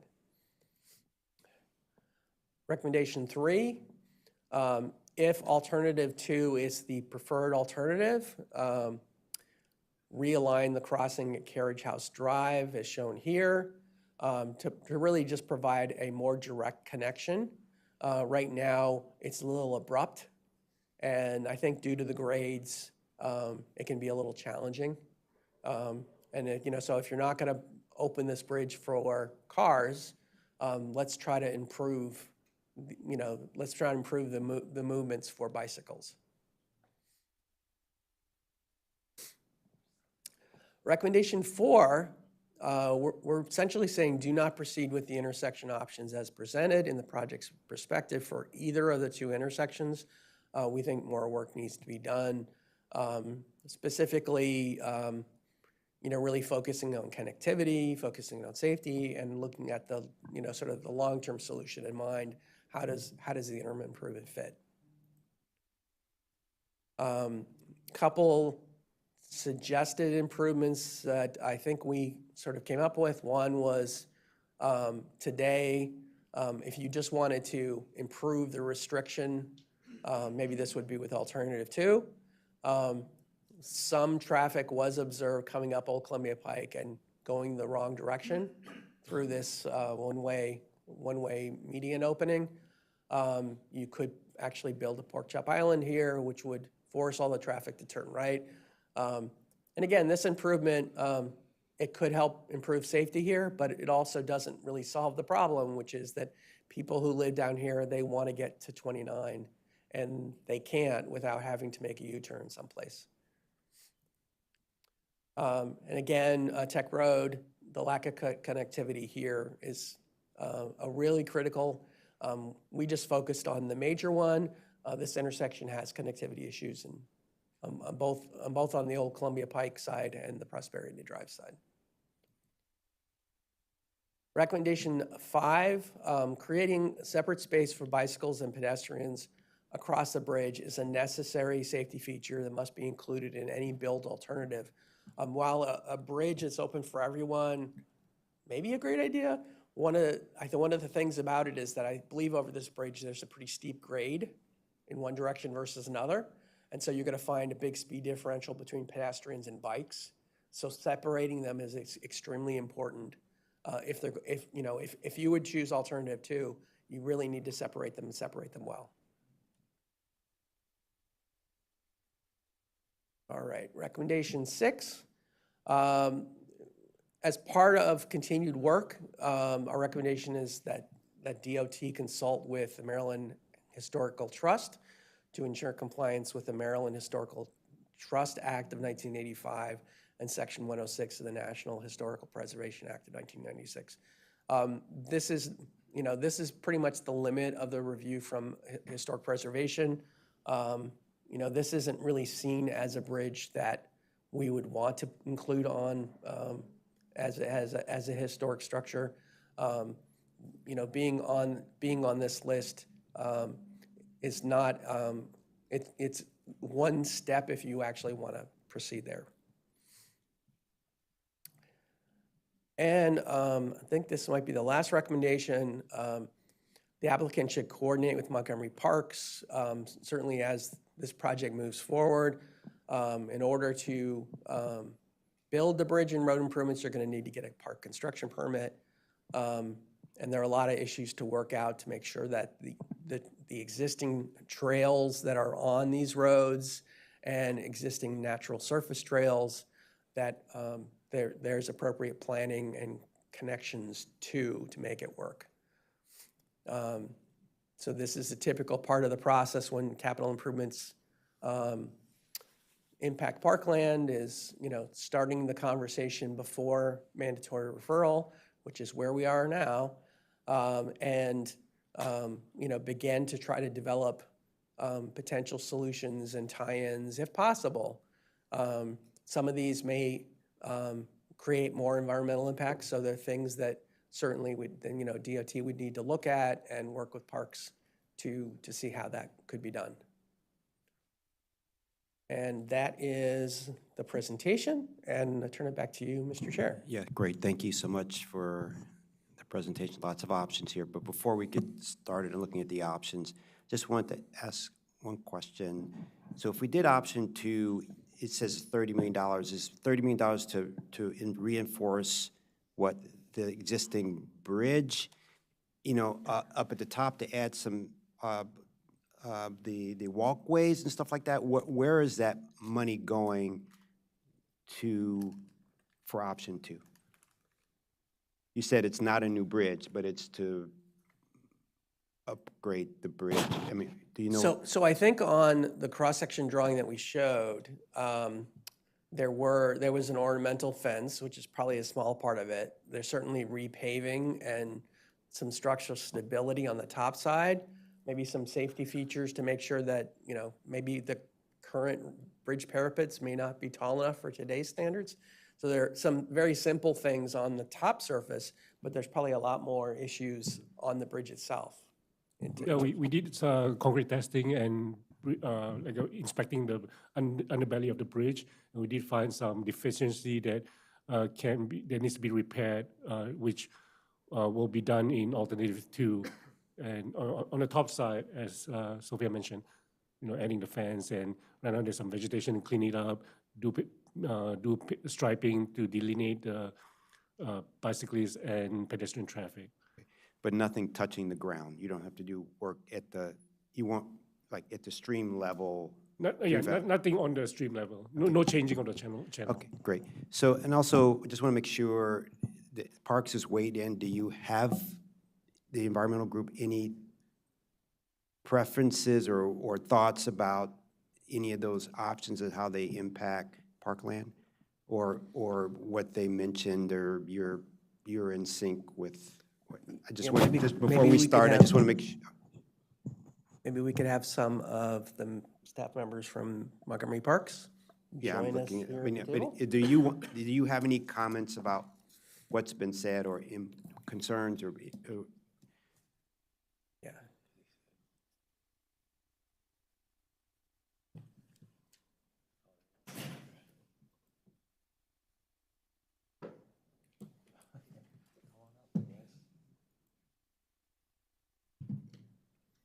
For the record, Doug Stevens, and with me, Matt Harper. I think, as been said, like, a lot of these things are still very conceptual, so we don't have, we don't have exact square footages and things of that nature. But certainly any expansion of the right-of-way, would have pretty significant impacts, to the adjacent parkland. It is Paint Branch SBU 4 right there, and it has, very steep slopes, as you may have gathered, or if you've been out there, you've seen that, highly erodible soils. And there's, it's just a constrained valley. There's a tributary that kind of runs along a portion of the road, which would be difficult engineering-wise to deal with. And obviously, we've mentioned Paint Branch down through there. The existing bridge is there. But clearly, creating a wider and longer bridge could have some pretty significant impacts, crossing Paint Branch. And on it is forested on either side, generally a mature forest with larger trees on either side of the bridge and the existing road alignment. So certainly there would be, there would be impacts to deal with. Also, further up there is, as was mentioned, Stonehenge Local Park. There actually is a side path through there right now along the road there. But again, we mentioned there could be some improvements to that entrance to that park, get a raised crossing. So I think those are, at Stonehenge, I think they're more, those impacts could be more seen as, we can make some improvements along the frontage there. But down at the bridge and Paint Branch, it could be fairly impactful to the natural resources down there. But again, all these alternatives are, except for, kind of 1 and 2, where the bridge alignment and the size would remain. The other ones are fairly conceptual. So again, we don't have like square footages and things like that at this time. Okay, thank you. And Stonehenge is where it almost meets industrial. Is that where, that's the park? Yeah, it's next to, I guess, like that progressive building, and I think is that Industrial Parkway. Okay, great. So why don't you maybe put up your... One comment. So David Anspacher, for the record, Division Chief of the Countywide Planning and Policy Division. So as was stated, this is an alternatives analysis. It's a high level of evaluation of the 4 alternatives that MCDOT has prepared. Ultimately, a preferred alternative will be selected, I believe. Typically, that is by the T&E committee at the county council. Once that's done, and if the project is advanced for further design with a preferred alternative, it will become a big focus of the effort to refine the design, to identify ways to minimize costs and impacts, environmental impacts, and other impacts. And ultimately, the project will come back to the planning board as a mandatory referral, where you have the ability to provide comments on the more detailed design. Great, thanks. So let's talk about your recommendation number 1. Existing, just, let's put this, you can put And actually, if we could, if the presentation could be re-displayed for the public, that would be helpful. So, board members, oh, that's right, I'm sorry. Great. I'm sorry about that. We have two speakers this afternoon. The first is Dan Wilhelm of Greater Colesville Citizens Association and LabQuest. Okay, thank you. Are you there, Mr. Wilhelm? I'm here. Oh, okay. I'm physically in front of you. Okay, there you go. There you go. Yeah, I think he's usually online with a library in the background. I'd just as soon not drive over if I don't have to. Anyway. So Well, glad to see you here. I consider this an important subject, so I'm here. Actually, I've been involved with this intersections for about 20, 30 years and been complaining to DOT every time I have a chance. It says something needs to be done out here. On the pylons that you were talking about, those were put in, I'm not sure, a decade or so ago. I was involved in that because cars were coming on Old Columbia and turning off of 29, and they were colliding, about 2 to 3 accidents every day or every week. So they put those up so it makes it more safe, not safe, but less accidents. And I think the same thing is why the intersection down at Industrial Parkway is the way it is. Anyway, as you said, I'm speaking for GCCA and LabQuest. We generally support the staff recommendation concerning Old Columbia Pike Prosperity Drive, but with some changes. We support alternative 3 as recommended by the staff. We also agree with the staff that the project not proceed with intersection options as presented in the project for either the 2 major intersections, Industrial and Tech Road. However, the project should proceed with the other parts of the project. The project does not provide a needed capacity for those 2 intersections to provided plan development. Largely, they're talking about in the future. Well, the future is now. Viva White Oak is happening. The Viva White Oak people have said to the council they're going to start construction November this year, and it's going to take them several years to do all the roads, but they're going to need capacity sooner than later. And trying to build interchanges, those things are 150 million each, and they're not going to happen. There's multiple up and down 29. There's no money in the state, and if you've been following the budget, it's the state, it's even worse. Anyway, MCB Real Estate, the developer for Viva White Oak, has told us that they plan to design and build improvements to 3 interchanges, US 29 and Old Columbia Pike at Industrial and Tech Road, and where those 2 roads come together. However, MCB indicated to us that they are not ready to address this at this time. Actually, they're working with your staff here to get through the master plan roads within the development. Rather, their current work, I already said that. So I'm going to give a little bit of a tangent here. On the LATIP, when that was put in place back in the 2016 or 17 timeframe, they said no one developer can build everything that can be done. They can't afford it. So they went through and with parking planning, modeling, and DOT design, they went through and said, here's all the intersections that need to be improved, and they came up with a design. And they came up with like 25 improvements, roads, transit, et cetera, that need to be done, and each developer throws money into the kitty to build those things. And DOT normally would build them, but the developer can build them and get a credit. So MCB plans on building at least 3 of those intersections, and they need them probably even within a couple of years. So, you know, way out, 20 years out is not in the game. So anyway, the second area is the configuration is not adequate. You've heard that from a safety standpoint. We agree with the staff report that the intersection of Tech Road needs to be a through and left turns need to be provided. And the same thing needs to happen in Industrial Parkway. In my report, my letter, I provided improvement for those intersections. It's not necessarily the best solution, but it is a solution. So, and I think that will largely satisfy. I provided that to traffic engineer for MCB, and they're going to look at that and do their own analysis down the road. But anyway, that whole thing needs to be reworked, and the intersections need to be done no matter what option you're dealing with, as a lot of your comments have put forward. The other thing I put in the letter is I think BRT lines need to happen through this whole quadrant and through the White Oak area.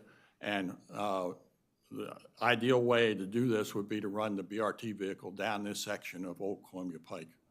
So I put that out. It's not in the master plan, but I think it's the right thing to do. And there's a lot of major employers, major people places. Montgomery College is coming. They have an education campus now. They've got the hospital. You got Viva White Oak. Just on Old Columbia Pike, you got 2 high-rise buildings, residential buildings, and you got a number of garden apartments in there. So there's lots of places where people can use public transportation. And I think you need to have that to get your non-auto driver mode share. So thank you very much. And I will mention that Dan is a regular contributor to the Master Plan of Highways and Transitways, very familiar face, and I think some of the feedback that he provided in his comment letter through the Civic Association, Citizens Association, I was really impressed with the signal layout proposal. Definitely seems to have some merit. Thank you. So you had mentioned that the developers are planning to build those intersections? Is that what you're saying? Yes, sir. They haven't started yet. They're focusing on the 3 master plan roads. The county's contributing $40 million, and they're paying the last probably another $60 million or so. And they're going to start that November of this year.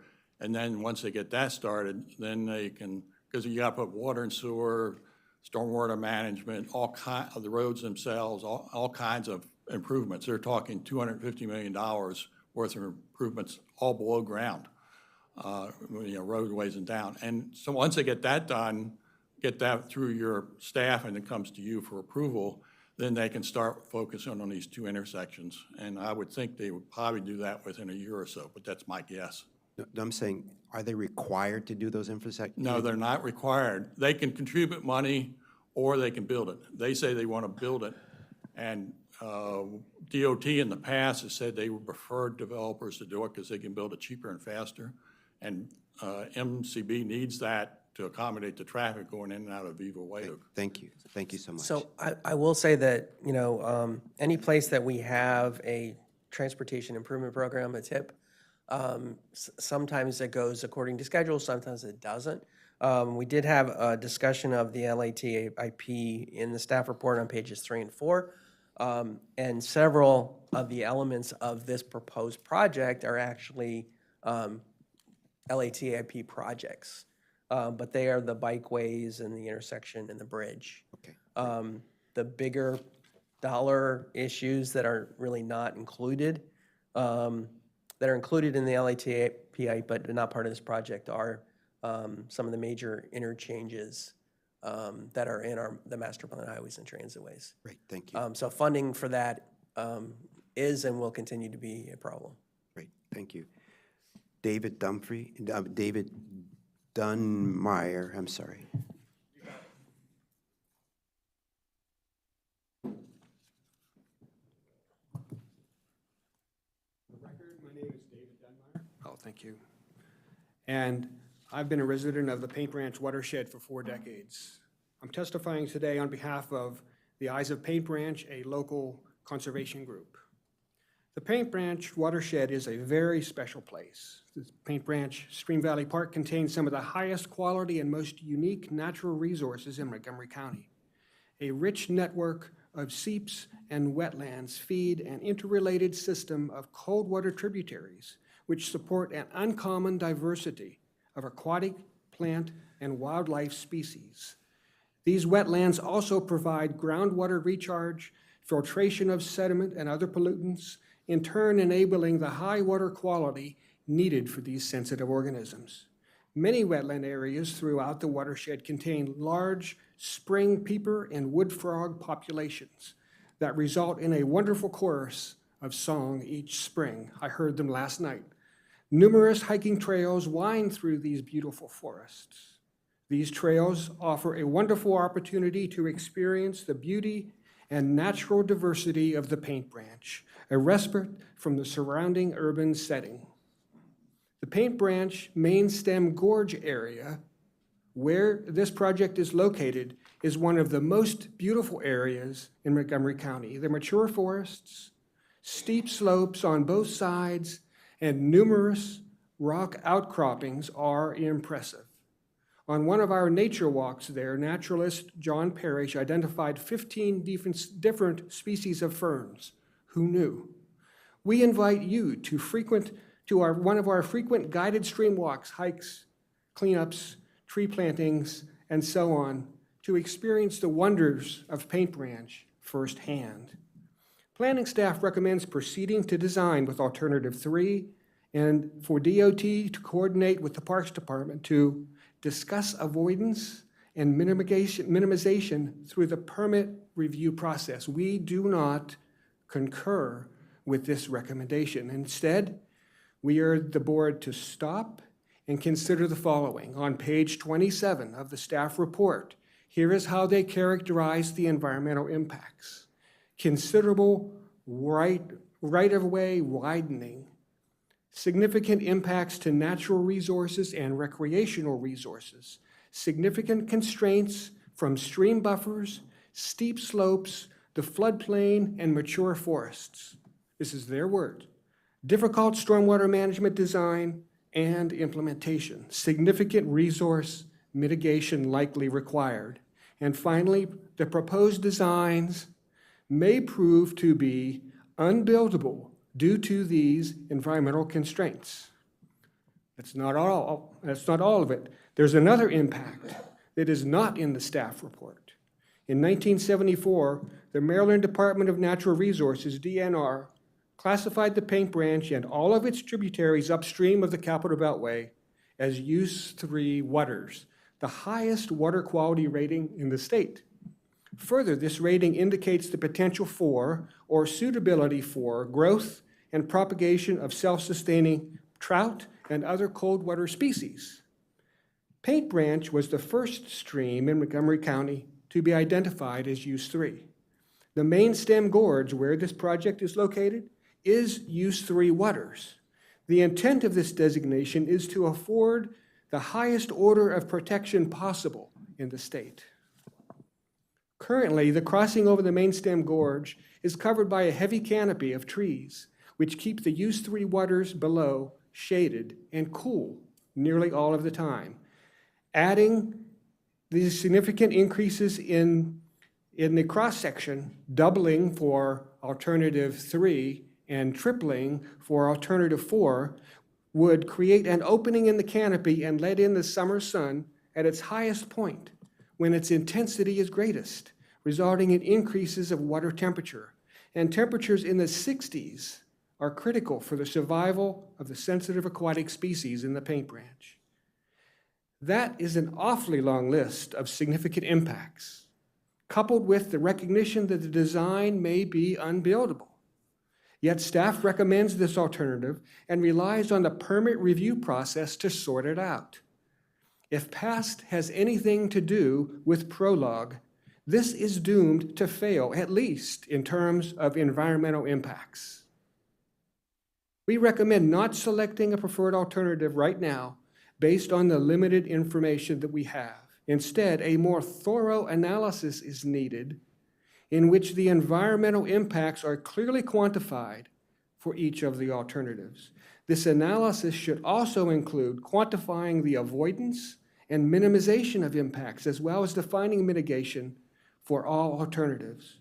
The viability of that mitigation is also an issue and needs to be assessed, again, for all alternatives. Further, avoidance, minimization, and mitigation of impacts should be included in the criteria for selecting an alternative. Given that these impacts are largely in parks, the analysis and alternative selection should be done in partnership with the Parks Department.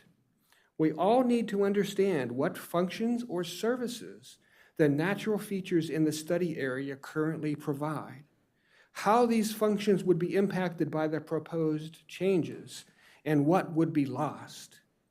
You don't need to do this for all proposed developments, but it used to be the norm for Use 3 waters, and it needs to be the norm again. We urge the board to not make the selection today, but obtain the information needed for an informed decision. I want to thank you for the opportunity to testify today on behalf of the Paint Branch and its watershed. Thank you so much, Mr. Dunmire. Appreciate your comments. So let's get going on this. Let's first talk about the alternatives for the bridge, right? I think that's a good one. So would anyone like to start this out, or your thoughts? First of all, I'm happy that this is being considered. East County has been long neglected with regards to road projects. I particularly like this road project, and my reference point is the White Oak Recreation Center and all the homes that surround that community.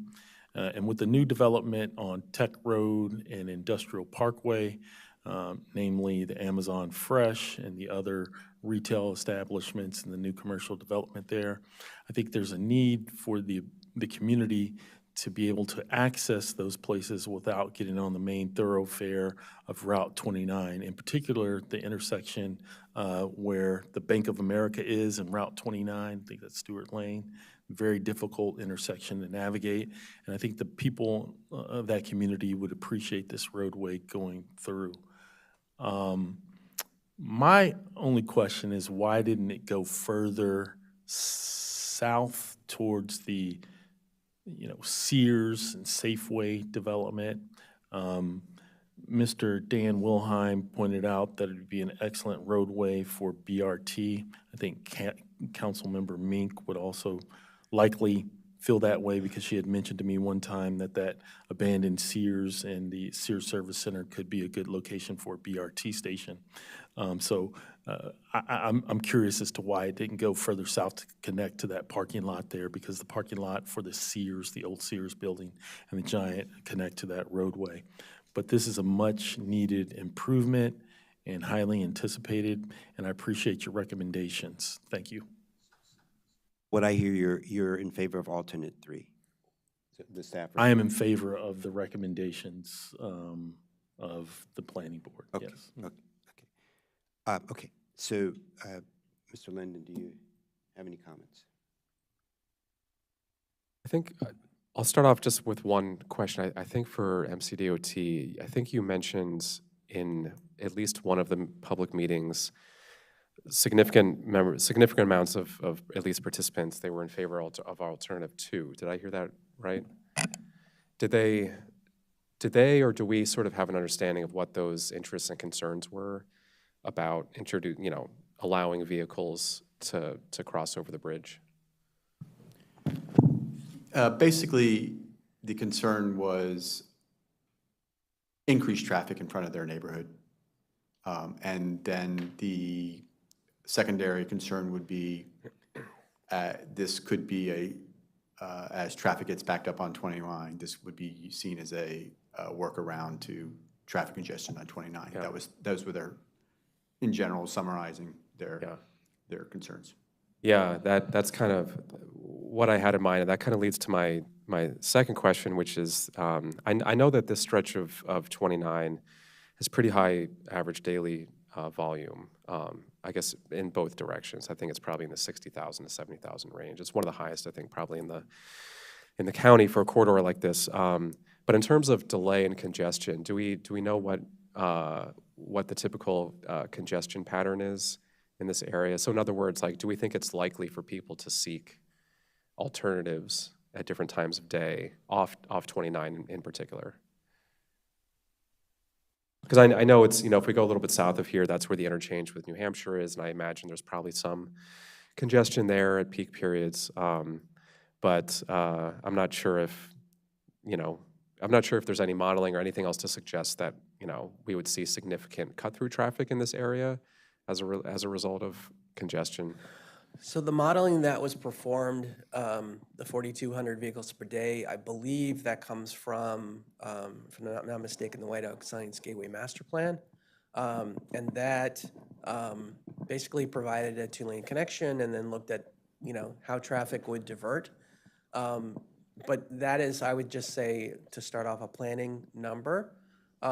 Sometimes what a model forecasts may be too low, maybe too high, depending on how the intersections can then process the traffic. Sometimes models overassign traffic to links, and then they get to the end of the link and they have delay, and at that point they're stuck. So it's a question of whether they would be stuck on Old Columbia or on Columbia Pike. I think there's probably room for a more nuanced look at this to really try to understand under what conditions would people choose to use a reconnected Old Columbia Pike as a diversionary route, and would that be a good thing or a bad thing? Because it certainly could have some safety impacts, and the concerns of the folks who live on that street could add some high-speed traffic that they're just trying to get to the next signal. But it also could help to alleviate some of the existing patterns that are problems today.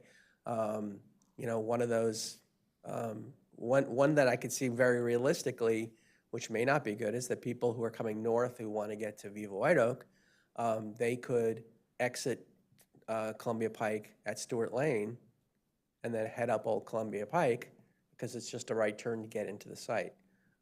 They likely would not do that in the evening on the return trip, but it certainly could be another outlet where you could see increased traffic based on congestion on US 29. Sometimes those kind of things, we have to do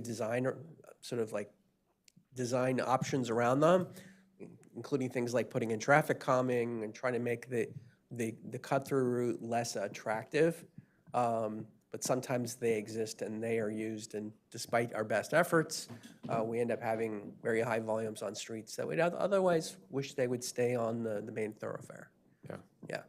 Yeah, thank you. Yeah, I think that's helpful context. I think personally for me, I'm kind of on the fence between 2 and 3. I think I see the value in general of the additional connection for vehicle traffic, and I'm supportive of staff's recommendations for everything else. I think in particular the recommendation to kind of think more critically about the intersections specifically makes a lot of sense at this stage. One of the things I will ask, maybe I'll ask Dave Ansbacher to chime in on.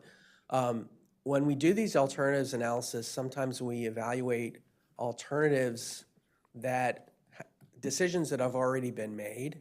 And so, for instance, the White Oak Science Gateway Master Plan, a recommendation was made in that through the planning board and then the council to basically say, yes, reconstruct the bridge, yes, provide 4 lanes. So from the planning staff perspective, we try not to walk back those decisions because, one, we don't make those decisions.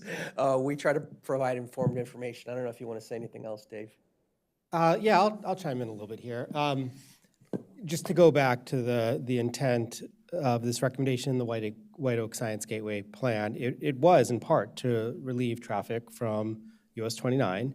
It was also to provide that local connection so that people that are trying to travel between Viva White Oak, the future Viva White Oak, and other development in the area, as well as White Oak Town Center to the south, could avoid US 29. As we all know, there's a lot of development envisioned in that area. There's also community resources, the rec center that was referred to, and the idea was to provide that direct connection for people, whether they walk, bike, or drive. Okay. Do we think that, just final question for now, do we have a sense for, considering the additional cost of reconstructing the bridge entirely for 3 and then 4, but focusing on 3 just for now, does that change the feasibility or the time frame for when the project could get completed or get started, I guess, in terms of being fully funded through the CIP and other means? So we're at phase one, facility planning. Yeah. Typically, we make recommendations for a standalone CIP at the end of phase two, facility planning, or 35% design. Yeah. So at that time, the alternative would be trying to determine the total cost for final design and construction, plus also a schedule. So back to answer your question, yes, I think the alternative chosen could implement or could affect the implementation schedule, right? Like a more affordable project is more likely or a lower cost project is more likely to be completed earlier than Can I just Right. follow up to that? Yeah. Just that question. Dan, I think that it could be done in phases because the bridge is already closed. So there is no problem with that if alternative one would be to just do the approaches, those be done, and then the bridge could be done later on, whenever the money, because You're it exactly looks- right. I mean, because there isn't traffic on it today, Yes. that definitely gives you options on how to Yes, construct it could be So- option and- on and how that, to again, improve that, like, yeah. taking an option further into design, we can start to consider some of those things, constructability and that kind of thing. Yeah. So yeah, I'm glad you brought that up because I think that sort of describes what I was maybe trying to suss out, which is the potential for some kind of interim solution where we sort of look at everything except for the bridge, or maybe some kind of lower cost solutions for the bridge in the short One term. of the things I do want to mention is that during bridge construction, a lot of times with projects like these, there's a desire to maintain the connection even during construction, which can be difficult and challenging in a project such as this. One example where this was done before is Veers Mill Road, where a bike lane was provided on Veers Mill Road. It still exists today. It was really to sort of replace a natural surface trail connection that was very expensive to construct. The plan ultimately is to have the natural surface trail, maybe even with a boardwalk, we'll see. But the short-term solution was to provide something on the highway so that while we're in that interim period, some connectivity could occur. And I think you could also look at this and say there might be some possibility that during the construction of the bridge that some temporary facility could be provided along US 29. It would require some of the same separation between cars, and you're talking about a much higher volume.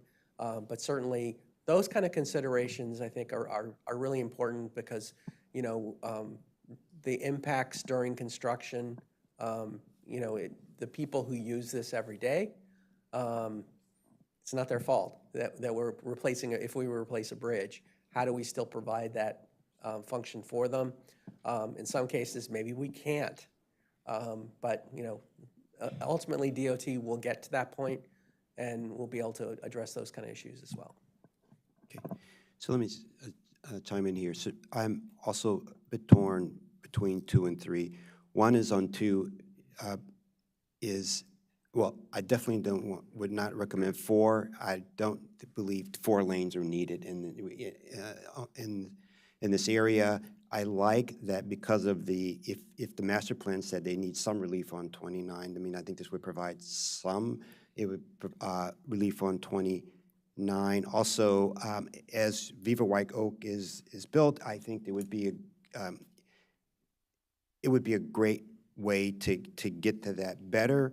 The reason I had some interest in 2 is because, if they truly found out that you could reuse the bridge, right? And, you're saying 30 million, and the next is 45. It's not much, to get some traffic. I think that's a better way. And also, I think whatever you do, it needs to be more inviting. When I used to ride my bike there, that bridge is kind of down in it didn't feel, I felt safe going over. I mean, like, the bridge was okay, but it didn't seem like an inviting place, to go through around down toward the bridge. You go down and you come back up. Whatever is done, I think you need to make with lighting and other things, it needs to be an inviting place for people to want to walk, And possibly with the cars going on, people may even feel safer, that they're more eyes or whatever.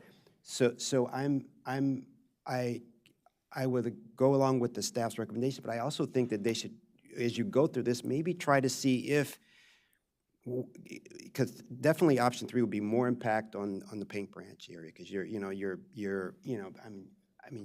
new foundations, so if option 2 could be less impactful, but still not, not cost more than what you think it's going to cost. I think you need to do that investigation. But whatever is built, it needs to be, having this, as you said, a side path, having the people walk through, that would be lovely, but it's got to be inviting, because what's there today is not inviting, even if the, if you can go through there. So that's what I would recommend. And also on the other options, I know that you need some more final options on the Tech Road intersection, the Industrial Parkway, a better way to do it, because, it's terrible. You have to, first, today, make it safe, make it safe, make it safe, and make it safe may not make it, traffic to be able to go through, but in the future, you want safety and traffic connectivity all the way through there. So I don't know if that makes what I'm saying, it makes sense, but I'm fine with alternate 3, with all the staff's recommended, but I would also like you to investigate option, the environmental impact on option 2, and are your cost estimates on option 2 really right? Is that okay? So I would definitely say that, increasing concerns about trying to minimize impacts on Paint Branch, and also trying to get something that can serve immediate benefits. I think those kind of sentiments can be included into our recommendations, based on how you folks end up voting.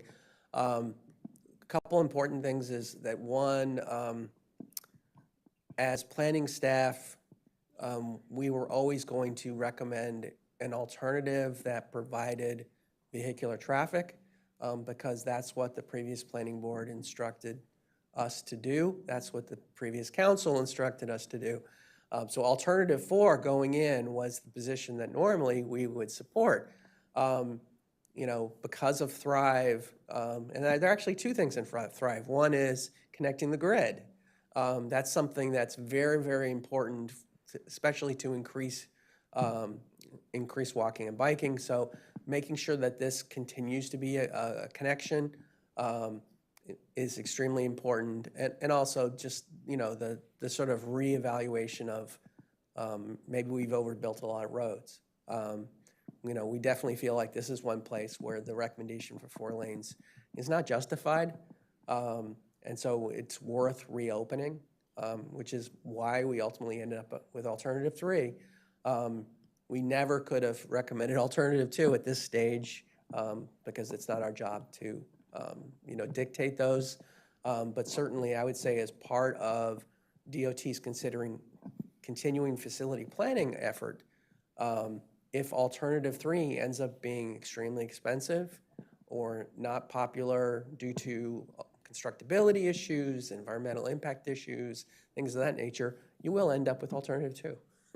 But that would be part of the process, the capital improvement programming process, not as much part of the master planning process. I will be very short because we don't have enough time. I'm fine with alternative 3 as long as the ADT, justifies the additional 18.8 million for that. If it justified, then it's a good idea, and we should go ahead and do it. And I agree that some of the costs may not look exactly, but you're so much at the very beginning, so that's why that there is a facility planning to get the costs correctly.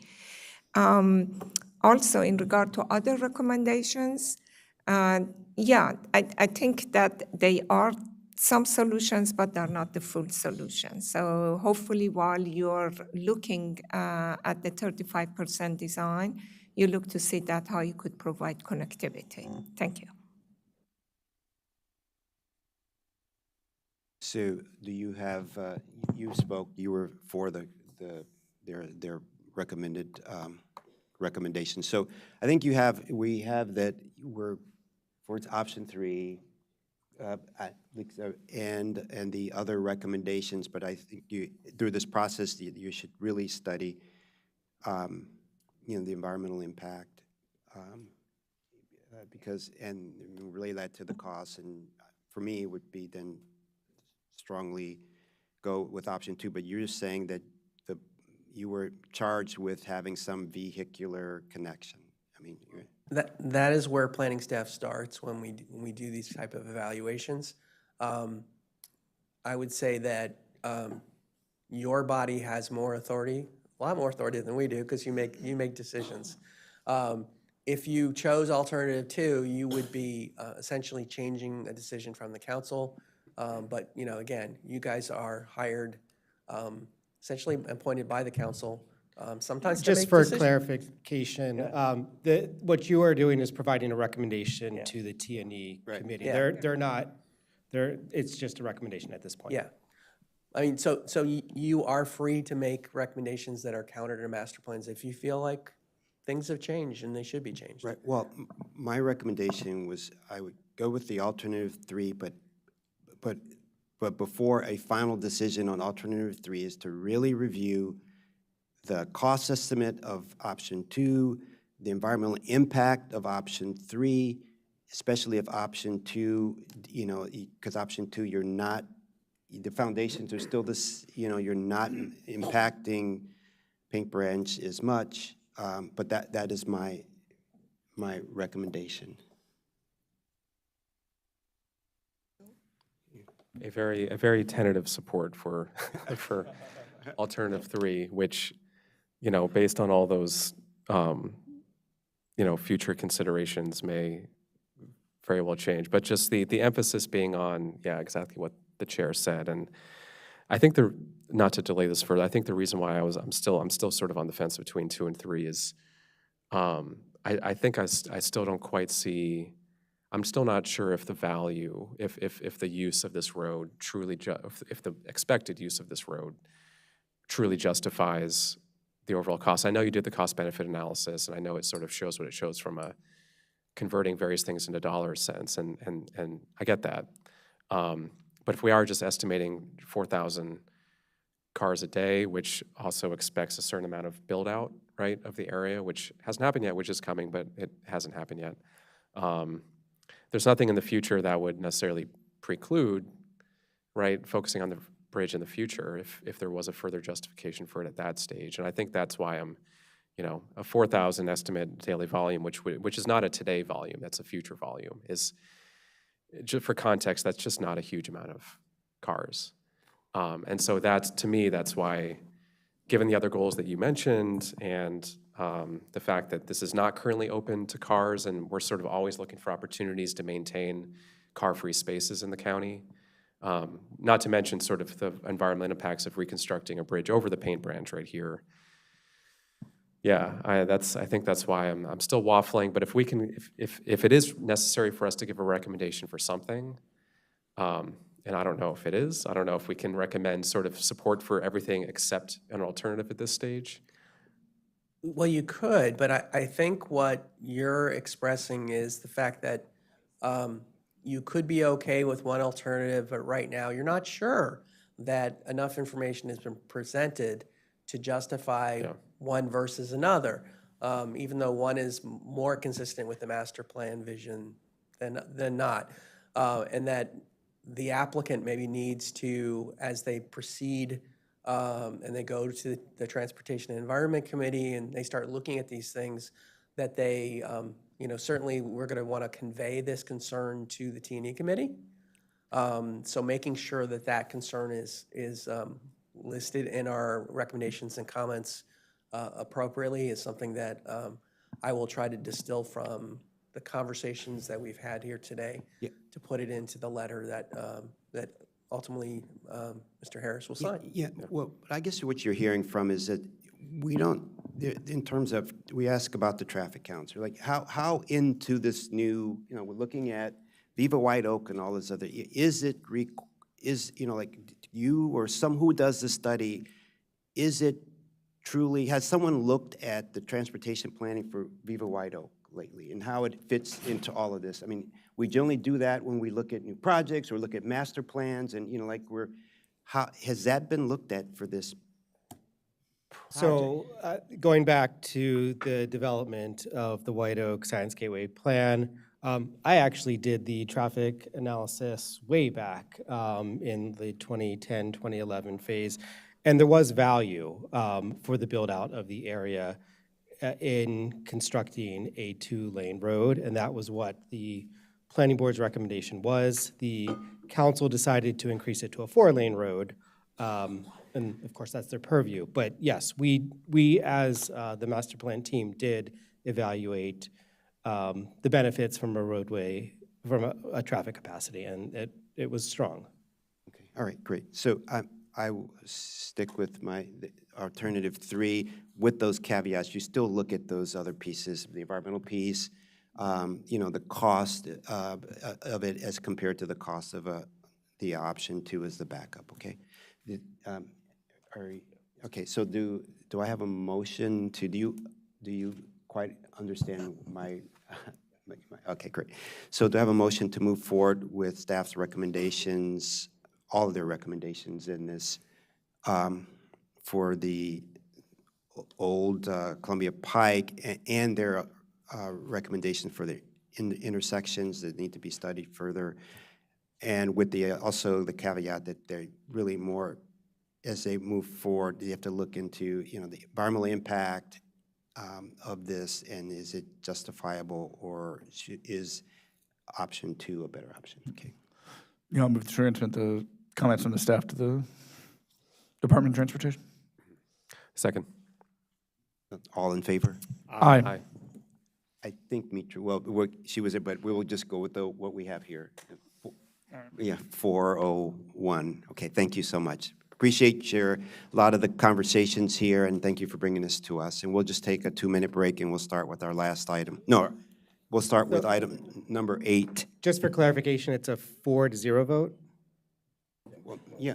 With 1 absence. 1 absence, yeah. Okay. We'll start with item number 8, University Boulevard Corridor Plan Work Session 2. Thank you.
Good afternoon. We're on item number 8, University Boulevard Corridor Plan Work Session number 2, where staff is recommending that the board discuss the University Corridor Plan and provide guidance to staff. And this afternoon, we have Zubin Adrianbala to present this. Thank you so much. Good afternoon, Planning Board. For the record, Zubin Adrianwala with the Mid-County Planning. I'm joined by my colleague, Mid-County's planner and urban designer, Luis Estrada. This is the second work session for the University Boulevard Corridor Plan. In today's work session, we will cover the land use, zoning, and urban design recommendations for properties with existing commercial uses, residential buildings, and those near planned bus rapid transit stations. We refer to these key locations as nodes. A node is an area along a corridor that serves as a hub for various activities, typically including a mix of transit connections, commercial establishments, residences, and office spaces. We will start by reiterating the reasons behind initiating the University Boulevard Corridor Plan and discuss the first principles of corridor planning. We will also explore the overall corridor typology we have focused on and share examples of what we envision for this corridor. Next, we will dive into specific geographies divided by nodes within the 4 districts of the draft plan, which align with future proposed BRT stations. This discussion will address testimony received for properties around those nodes and staff responses to the testimony.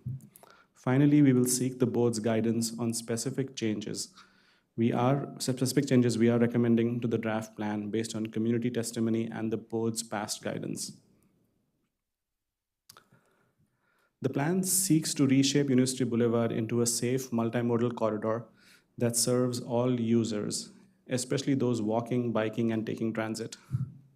A driving motivation is our Vision Zero commitment. Between 2015 and late 2024, motor vehicle crashes on University Boulevard in the plan area resulted in 49 severe injuries and 4 fatalities.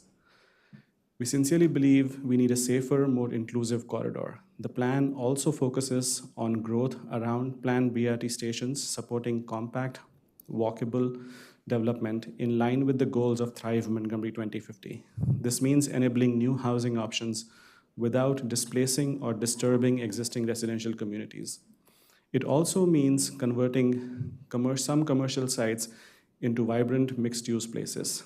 Climate resilience is another major objective, and while we have a more robust discussion around climate in future work sessions, the recommendations around the nodes are informed by our understanding of the county's climate action plan.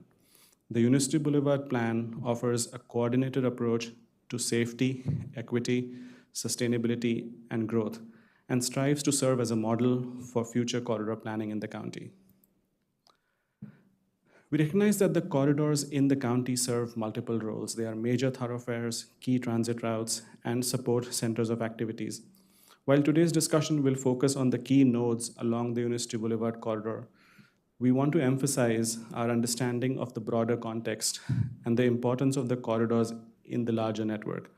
Additionally, a transportation-focused work session will be held on April 24th to explore these aspects. Currently, their role as major thoroughfares is dominant. However, we believe they should also support neighborhood activities by enhancing corridors to better serve local communities. We should encourage modest growth by promoting development near planned transit. Integrating transit and development is crucial. By introducing medium-density housing along blocks near transit corridors, we can boost demand for public transportation, leading to higher transit usage and reduce congestion from personal vehicles. This transformation turns our high-speed car corridors into neighborhood boulevards with moderate speed and traffic alongside transit options.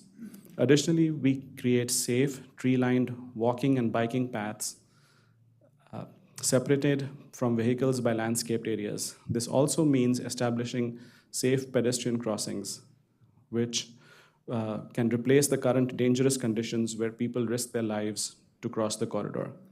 While their role as major thoroughfares is often emphasized, the importance of supporting neighborhood activities and encouraging growth around them is frequently overlooked. Through long-term corridor planning, we see an opportunity to grow in a smart way, ensuring growth aligns with future transit stations built along the corridors.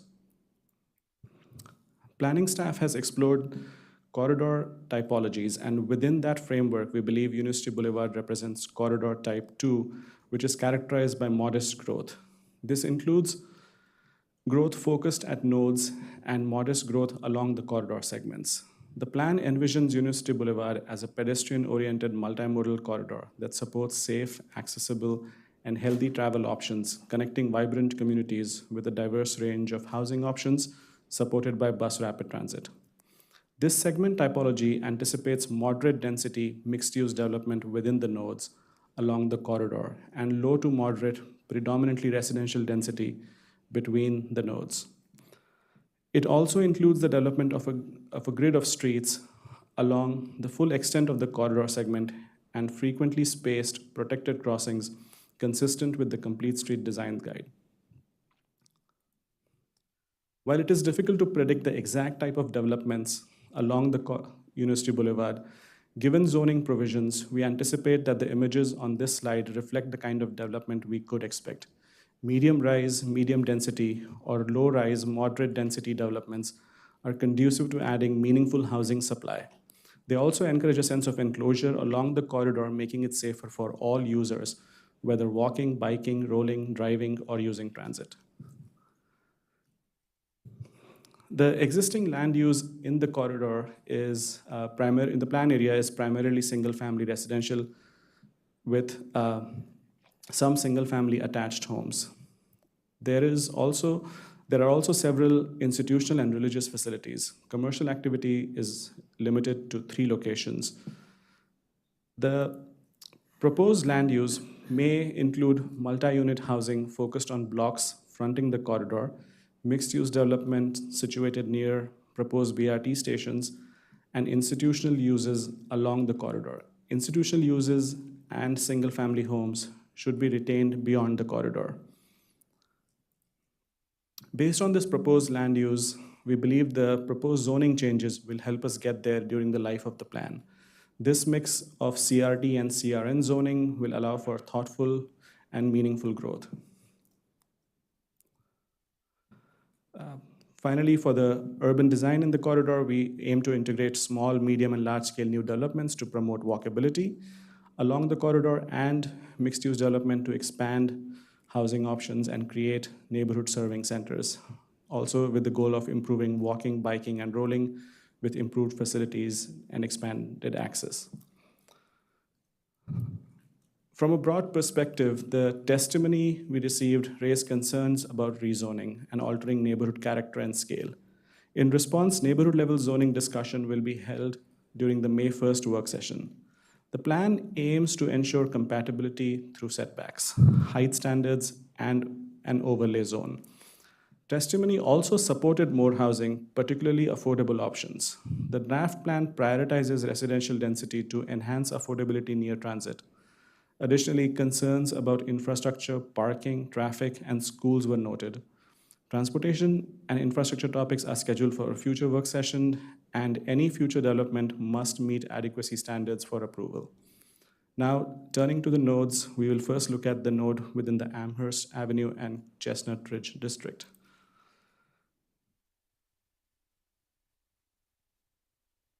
Around this node, we have heard concerns about traffic, height, and neighborhood impacts from housing at WTOP site, even as people acknowledge in the testimony that this site is suitable for development. The plan supports housing and retail due to its proximity to transit and the Wheaton Central Business District. Any further development will have to adhere to the county's strict regulatory standards, which include stipulations of height, setbacks, landscape requirements, etc. There were also worries about the proposed street connection and its impact on adjoining neighborhood. We will address this in detail again on April 24th in the transportation work session. Regarding the rezoning at Hadzion, which some perceive as a relocation of a religious organization, we want to be clear that the site has an approval of a 90-unit senior housing and a 22,000 square feet synagogue at 1910 University Boulevard West, promoting co-location, and this was done prior to the plan's initiation. With this context, I will turn over to Luis Estrada to discuss specifics about the district. Good afternoon, members of the Planning Board. For the record, Luis Estrada, urban designer with the Mid-County Division Master Plan team. And what we're going to do is that we're going to run through the notes and explain first what the urban design goals are for each one of the notes and how the properties that can deliver a mix of uses. Is that loud enough? Yes. We're going to start talking about all the nodes and then focusing primarily on the properties that can deliver mix of uses and how they can contribute to the improvements that we're looking to see along the corridor. Our primary focus with the plan development has been corridor-focused growth, but we do spend some time looking at properties that may be adjacent to the corridor so that we can determine how those can contribute to those improvements. This is the first one of the nodes. This is anchored in the edge of the Wheaton CBD at the intersection of University Boulevard with Amherst Avenue. It consists of a string of properties that front on Amherst Avenue plus the WTOP transmitter property. We're rezoning all of them, thinking that this could, because of its proximity to the Wheaton CBD, can deliver sort of like a low scale town center type development that could transition from the intensity that has been projected for the central business district into the residential communities to the east. And the goal of these rezonings from an urban design perspective is to promote development that transitions from the CBD scale to adjacent residential neighborhoods. We're looking to expand neighborhood connectivity and create more open, public open space, and also integrating the WTOP transmitter building, which is a historic resource, which is listed in the locational atlas. And also improving facilities along the corridor to those walking, biking, and rolling. Next. The way the plan is organized, we have districts, and within each one of the districts, we have neighborhoods within the district that we're talking about. In this case, there are two neighborhoods. In the neighborhood that is on the north side of University, we refer to as a WTOP neighborhood, and that includes two groups of properties. One is the Amherst Avenue properties on the north side. Those properties were rezoned to the commercial residential zone as part of the 2012 Wheaton sector plan.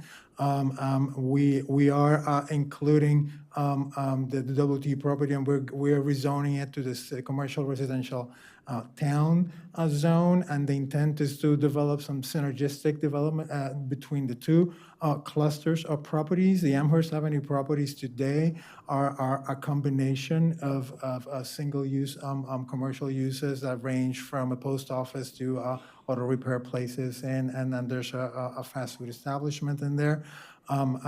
We are discussing both of those properties separately from the point of view of numbers and the capacity that they can deliver, because there are different pressures for development in each one of the clusters. The WT property has an active transmitting facility that is still in use.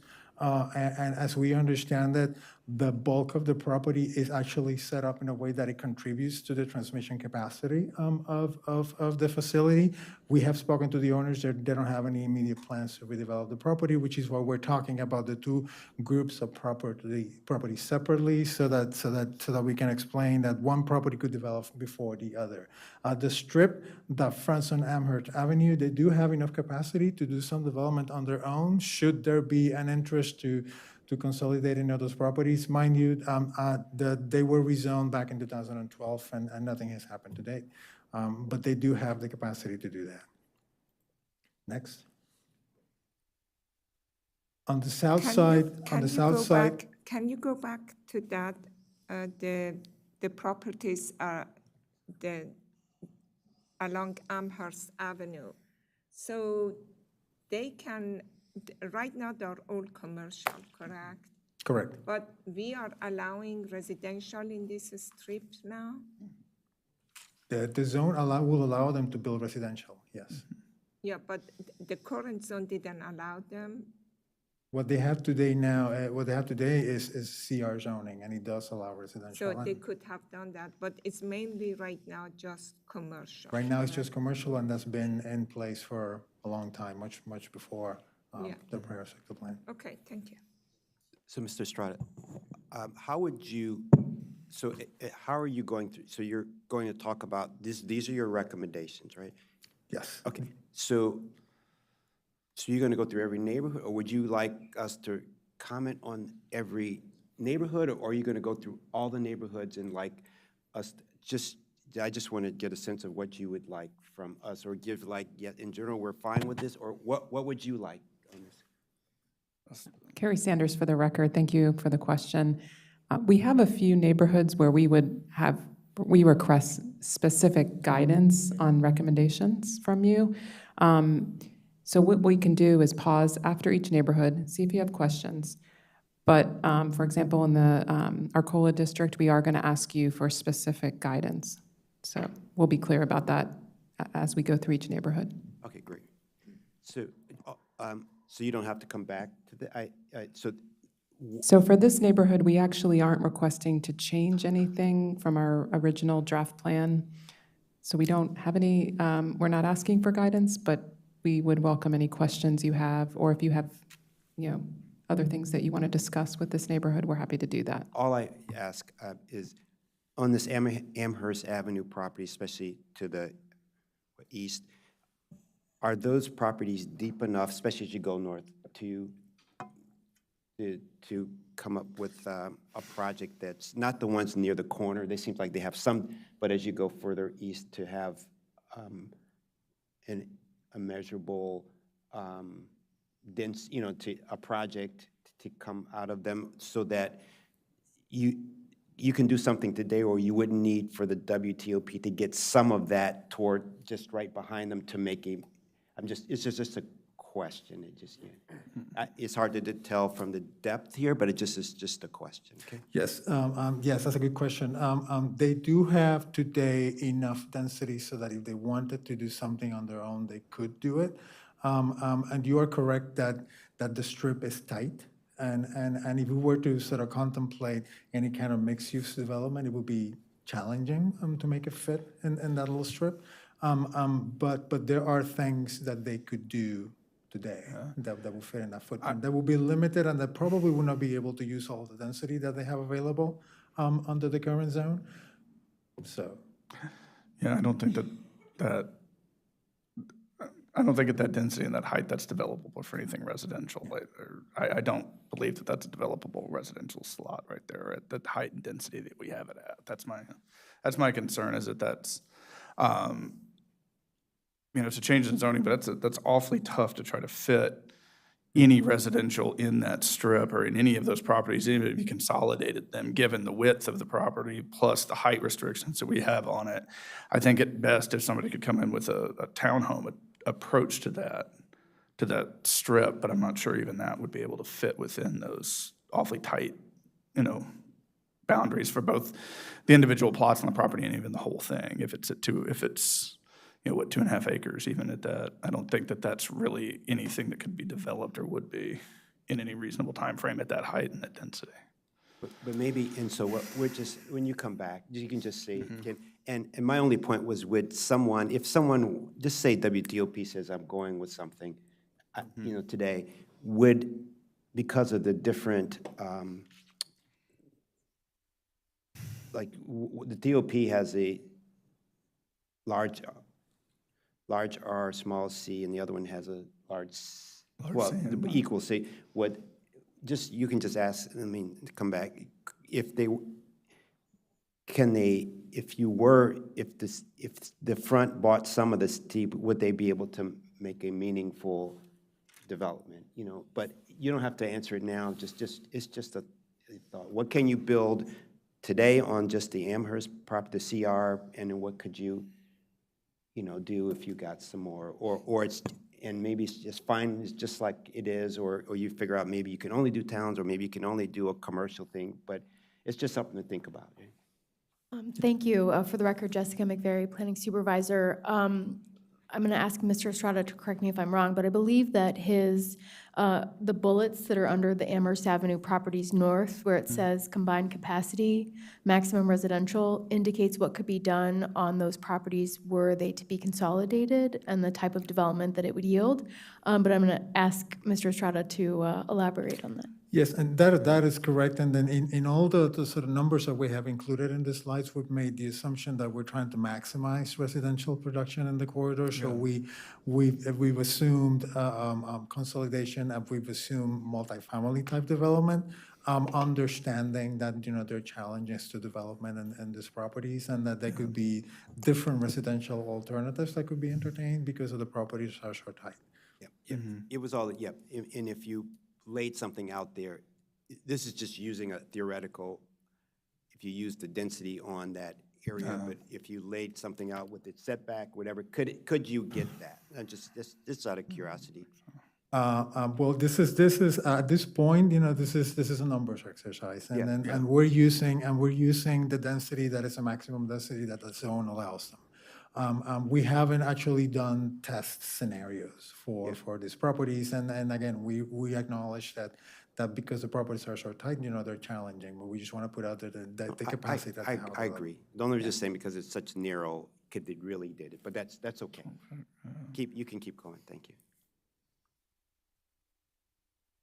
Next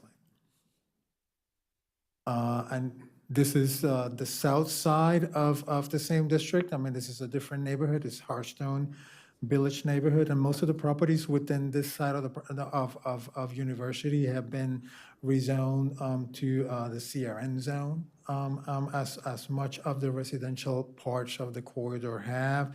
The strip that fronts on Amherst on the south side was rezoned to CRN by the 2012 Wheaton sector plan, and we followed suit for the rest of the properties, thinking that would be the most compatible zoning for the cluster. That the number one that you see in there is a townhouse community that was built under the PD zone, which we can't confirm anymore. So what we're doing in this time around is just converting it to a compatible zone that can preserve status quo and would serve with the existing use. And then we've highlighted in there the Hart Zion properties, which is the assisted living that was approved as a conditional use on the side lot of the Hart Zion Synagogue some time ago.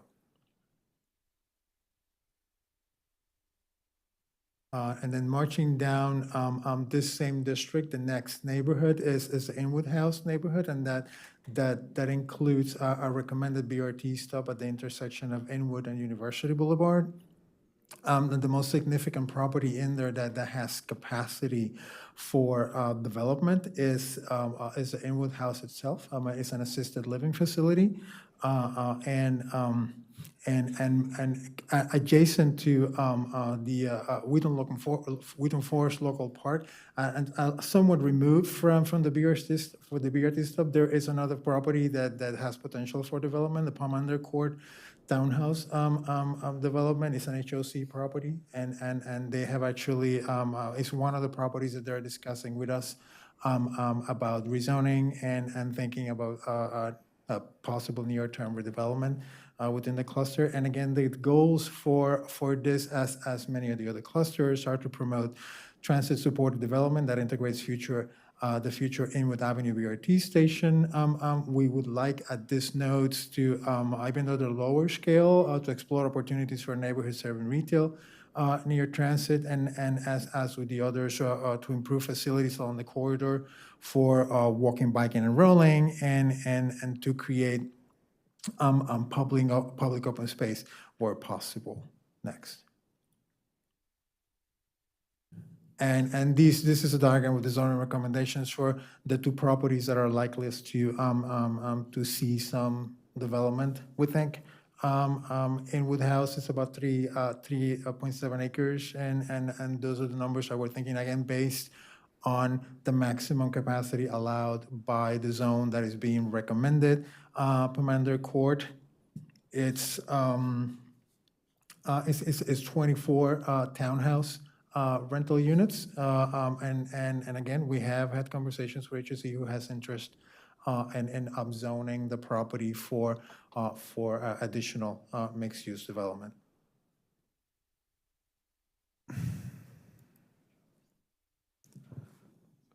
And now, the next one is Yacola Avenue District, and that is comprised of 3 separate neighborhoods: the University Towers neighborhood, the Brewood Park neighborhood, and the Northwood neighborhood.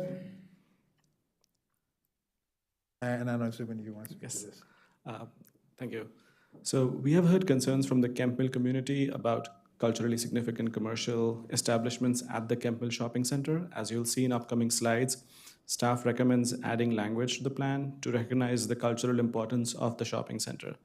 I want to emphasize that the plan does not and will not support or recommend eminent domain. There are also concerns about residential growth, particularly regarding traffic and housing quality. It's important to note again that rezoning does not force or even catalyze immediate redevelopment. So existing businesses can stay as long as property owners choose. Lastly, there are concerns about employment opportunities and the transition from commercial properties to residential neighborhoods. The draft plan supports context-sensitive development that meaningfully supports neighborhood-serving retail. With that, I'll turn it over to Luis to discuss the urban design aspects. Yes, and in this note, the most significant urban design recommendation that we're introducing is transforming the existing access road that actually connects University Boulevard through the condominiums and the rental properties all the way up to Arcola Towers into a public street that could potentially connect back to Arcola Avenue through a redeveloped shopping center. Most of the properties in this cluster are not likely to change. I mean, the University Towers apartments are condominium units, so those are likely to stay in place. The Warwick apartments the Warwick is rental units, and it's a significantly sized property. We have had conversations with HOC regarding Arcola Towers, and they are thinking about the potential of that property turning over in the future. We have also had conversations with the owners of the Kemp Mill Shopping Center who have expressed that their notion of what that property is likely going to remain as it is in the foreseeable future as well.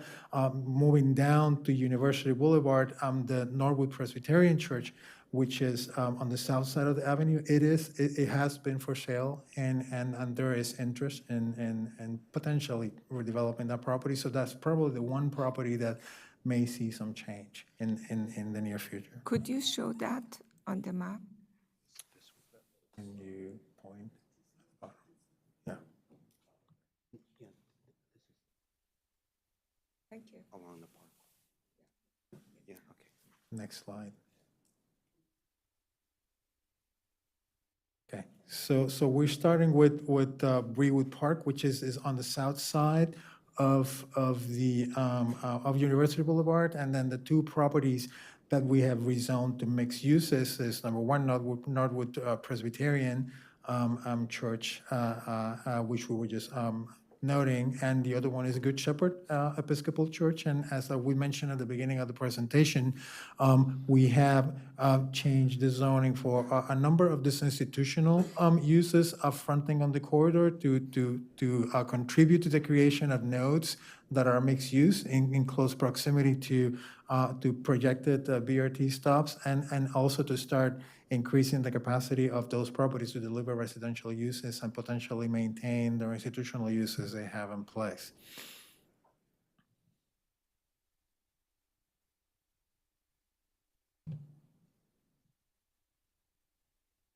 And the next one, on the north side of University Boulevard, this is what we call the University Towers neighborhood, and there's a number of properties in here that we looked at, and starting from University going up The Warwick and University Towers are, as I mentioned, two high-intensity residential uses. Their existing zoning was an RH zone that we couldn't confirm. So because of their size and height, the only zone that would accommodate existing use in terms of height would be CR. So those are being zoned to CR because of that reason. Arcola Towers, we rezoned to CR for compatibility purposes with those and thinking that that property has potential for development. Moving up, there's the Parkland Swim Club, which is, can you point that? Yeah, the cluster of green properties in there. There are 3 groups of properties in there. There's the Young Israel Synagogue, and then there's a cluster of townhouses. Those 2 properties were zoned RT existing, and that's another one of the zones that we can confirm. So we're changing them to TMD, Townhouse Medium, and the pool is operating today under a conditional use approval, and we rezoned them to the same zone because it does allow the continued use of the pool as a conditional use, and also because the pool property have been in conversations with the Young Israel Synagogue to develop some kind of joint agreement to share facilities, and we thought that zoning them both the same way would facilitate that process. And then north of that is the group of properties that constitute the Kent Mill Shopping Center, and as we're thinking that this could eventually become a mixed use of center that could serve the community much in the same way that it does today, but with additional uses, and therefore we rezone it to a commercial residential town zone. And then further up, the Yeshiva Greater Washington we are confirming the existing R60 zone in that location. And as has been mentioned before, we've received a fair amount of correspondence regarding this cluster. So I'm going to pass it over to Zubin. Thanks, Luis. So as promised, we are revisiting the Kent Mill Shopping Center site. Based on the testimony, we have 2 main options that we are proposing today, which is confirm the existing neighborhood retail zoning, or revising the draft plan to provide guidance for future redevelopment within the proposed CRT zoning. Additionally, within CRT, the board can explore different combinations of FAR, height, and the balance between commercial and residential FAR. If the board so desires, staff will be willing to return at a future work session with options that explore different combinations of FAR, height, and the balance between commercial and residential FAR. These broad options is also a third option, which would be a nuanced option for consideration. We could also be recommending a CRT floating zone that would maintain the NR zoning, but allow the property owner to apply for a local map amendment if they are interested in pursuing development. No. So with that, I think I'm going to just quickly run through the 2 options that we have proposed here, what we think are the pros and cons of, and then I'll request feedback. So let's consider option A, confirming the existing neighborhood retail zoning. The pros of this option, basically it will reassure the community and business owners, and it preserves the current expectations of scale and land use.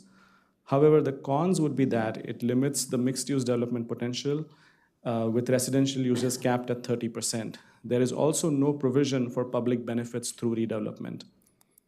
The option that we propose, of course, would be to rezone it CRT, which allows for flexibility in use and ensures compatibility, provides a framework for potential redevelopment, and encourages context-sensitive redevelopment. The cons would be the potential for confusion and anxiety about development changes and concerns about altering the neighborhood character. So with that in mind, we have proposed language change in the draft plan, and the changes are seen in red here. I'm happy to read them through if that helps, but... Why don't you read them, please? Sure. The Kemp Hill Shopping Center is a treasured cultural resource for the Kemp Hill community. The shopping center's services, amenities, retail stores, and restaurants, combined with the nearby places of worship, communal gathering spots, schools, recreational facilities, and diverse housing options, create a community that residents greatly value. Many of the businesses and retail establishments in the shopping center are locally owned and provide employment for nearby residents. This is old language that I'm reading next. The plan recommends new infill residential and non-residential development via the CRT zone for the properties associated with the Kemp Mill Shopping Center, including the corner store Montgomery Inc. office building at 1398 Lamberton Drive. Now reading the new proposed language. As the Kemp Mill Shopping Center fulfills a critical need in the community, the plan encourages any new development to retain retail space that serves the needs of the Kemp Mill community. To incentivize retaining the retail space, the plan recommends a phased redevelopment of the Kemp Mill Shopping Center that allows existing neighborhood retail to operate and site access to be maintained during redevelopment activities. Implementing strategies for retaining existing and attracting new independent retailers that may include incentives to preserve affordable rents, establishing business cooperatives, and building smaller store sizes that could accommodate local businesses. Attracting and supporting local retailers and small businesses through loans and technical assistance programs offered by the state and the county economic development agencies. So with that, we request you to provide some guidance on. Okay. So let me just say this.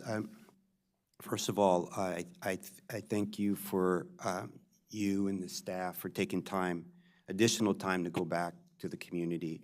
Community members to ask for clarifying comments and to gain additional understanding about the needs and concerns of the community. So I really appreciate that because by taking some additional time to do that. What I also would like you to talk about, you said that by doing the CR, rezoning the CR, it allows for to gain public benefits, more but public benefits than if you didn't have that. Could you explain why that you feel that's a benefit to the project and to the community? Okay. I think, we see the plans as, in some ways, they serve as a negotiating framework for any future development, and the public benefits described in the plan currently will allow us to have that conversation at any future date when a redevelopment application comes in.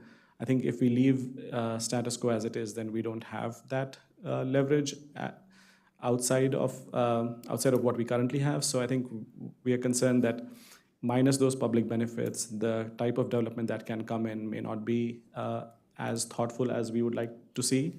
But, yeah. Could you explain, sort of outline some of the public benefits that you feel could be better for the community? Like what that would make it a better overall project for the community? What can you describe in the past? What are some of those? Give an example. Sure. Thank you. So I think it's probably important to take a step back and talk about when public benefits are required. And typically those are required through optional method development in the commercial residential town and commercial residential zones, as well as the employment office zones today, currently.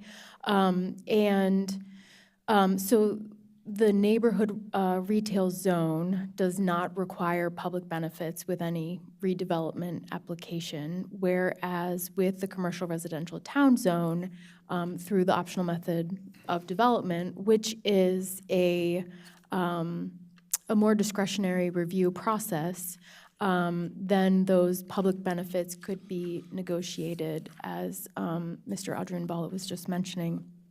And so examples of public benefits may be things like ensuring that we have additional connections or improvements beyond those that are required on the site.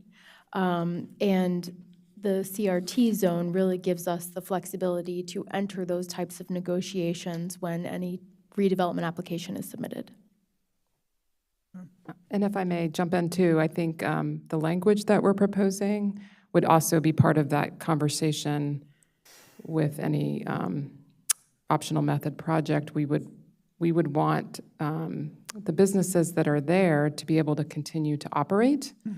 And we would want to make sure that the development is phased so that those businesses have access during any kind of, let's say, a string of townhouses went in across from the businesses, that's one scenario. We would want to make sure as those townhouses are constructed that the businesses have access and folks can get in and out easily to the existing businesses. I did also want to, if it's okay, clarify a little bit about some of the terminology that we're using.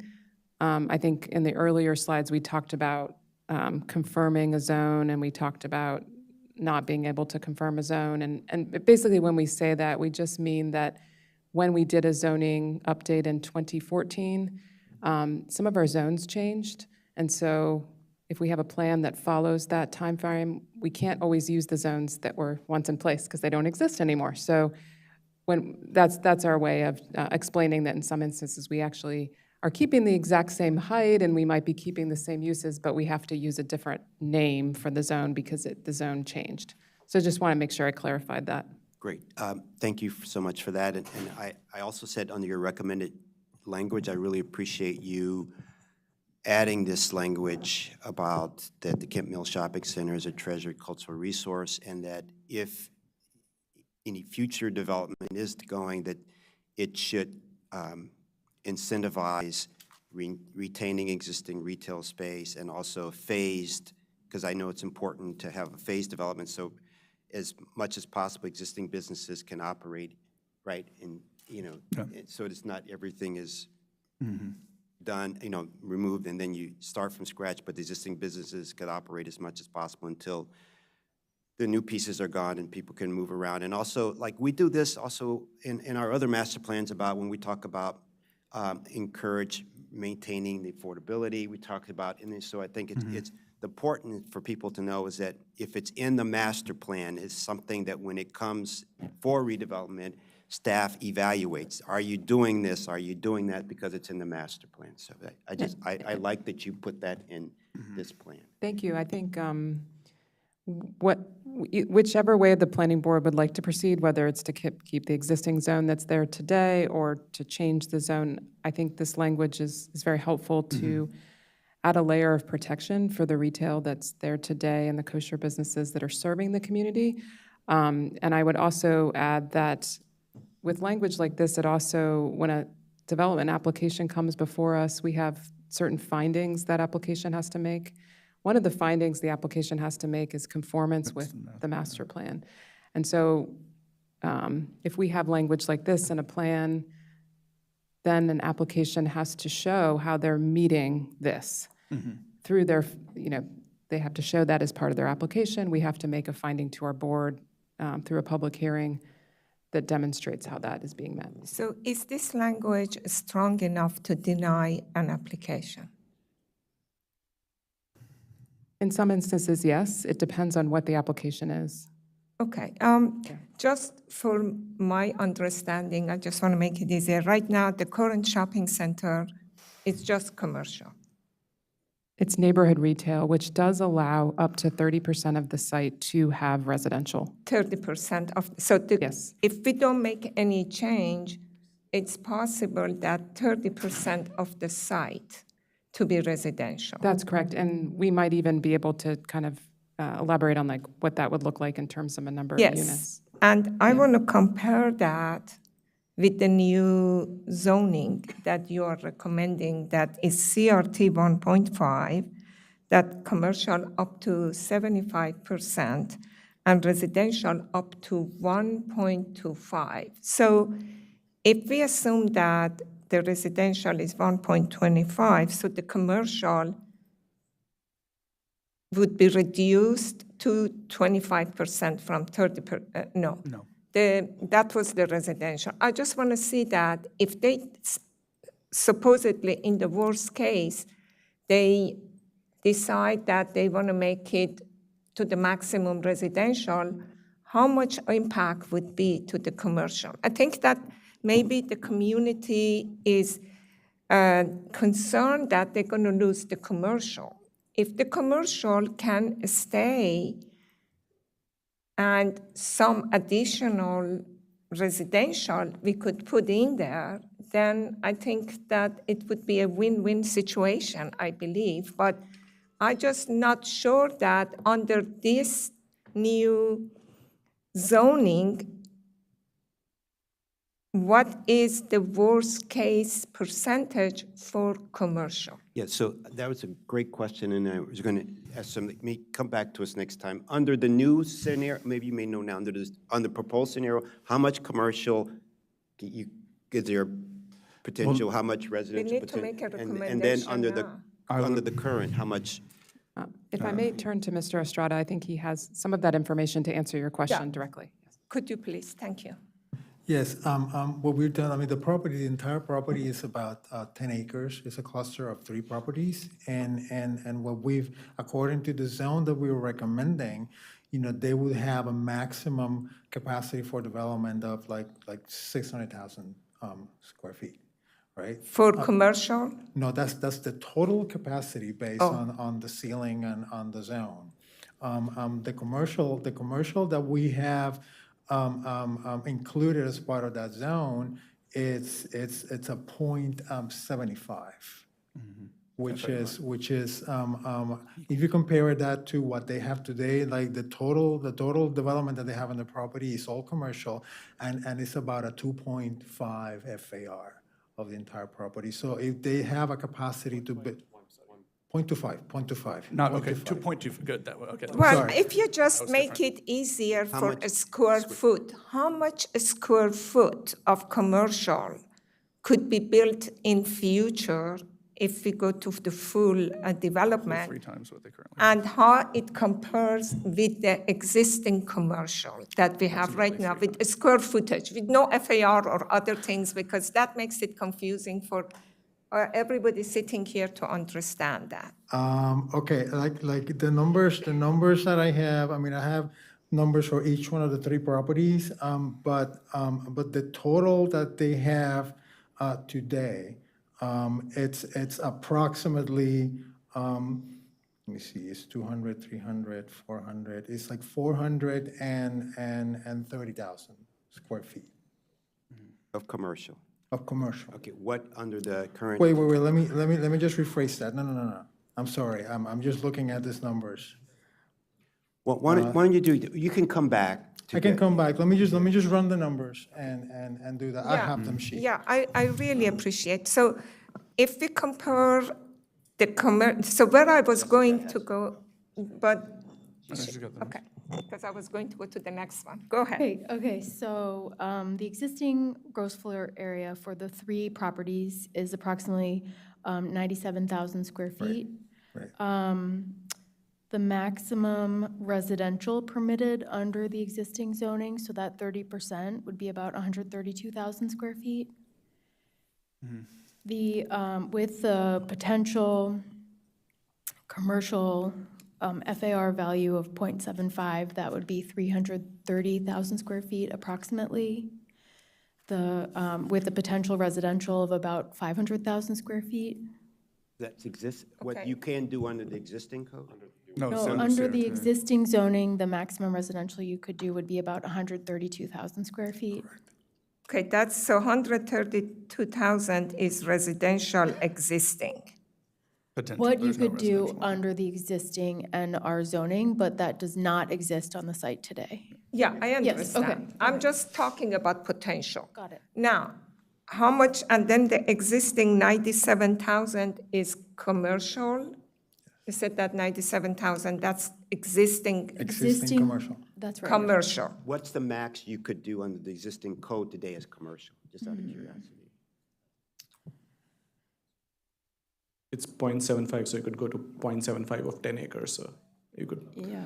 you could build a See, lot of commercial. what I'm potentially. trying to achieve is that what is the existing commercial and what would be the potential for the commercial under the new zoning. If you compare these two together, and then shows that in addition to having maybe equal or more commercial, we may even be able to get more residential. That is a win-win situation. That's what I'm trying to bring it in a very simple language to put the worries at ease.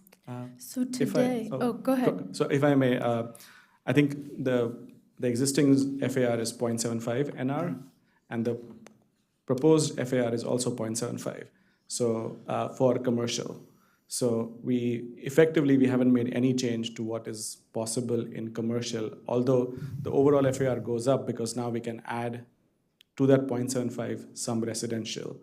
And then between the two dials, we can play with it a little bit to get us to 1.5. So even if hypothetically somebody maximizes the FAR, they for residential, they could still build exactly the same amount of commercial that current zoning would allow. It would just make it more likely that the site develops in a much more. Okay. So That's a if very somebody good, just wanted to build a commercial center, what they could do today, if this zoning changes goes through, they could do exactly that. okay, tomorrow, could yeah. we make sure that, okay, this is fantastic. Is there any way possible that we say that we don't want the amount of the commercial to be less than what it is in existing? If it is more, it's better, but we don't want to be less.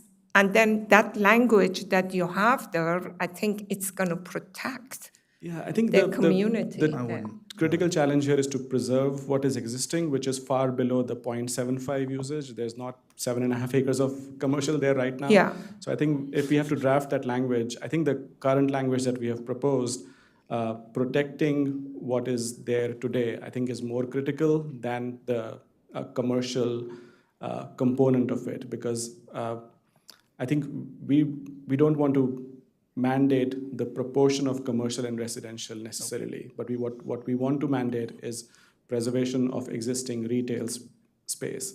So I think the language that we have to some extent accomplishes that. What I'm cautious about recommending, and of course we'll defer to the board, is language that mandates ratios between commercials and residential, because that's trickier to enforce.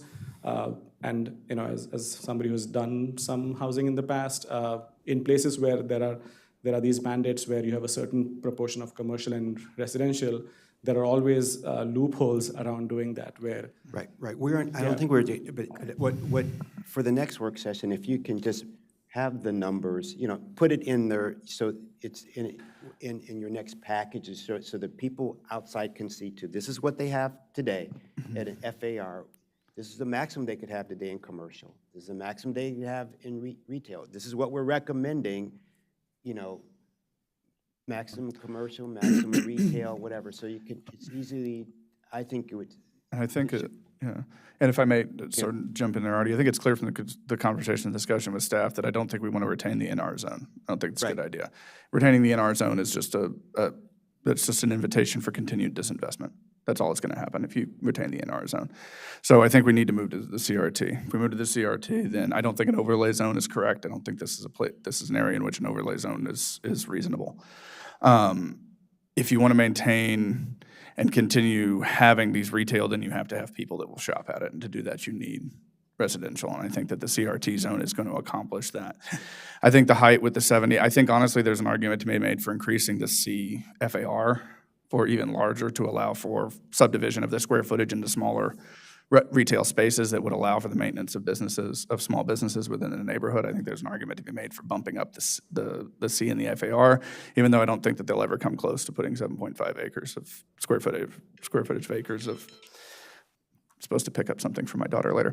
Thank you for that. So I think there's an argument made for bumping up the. I think there's an argument made for bumping up the R, but the height allows, I think, for the construction of different style of retail that allows for the subdivision of the square footage into smaller places that are more reasonable to rent for small businesses. So I think that if the goal is to maintain the existing character of the retail within that neighborhood, CRT is the zone to have, and that's the one to make. And I think that the only other option in here is just to bump up the R a little bit more to allow for more flexibility for constructing residential within there, which I think is going to be townhomes anyway. So CRT, I think the board should at this point just confirm the CR zone and CRT zone and just have come back with more detail and information on it for the next time so that we can move on past that one. One more question.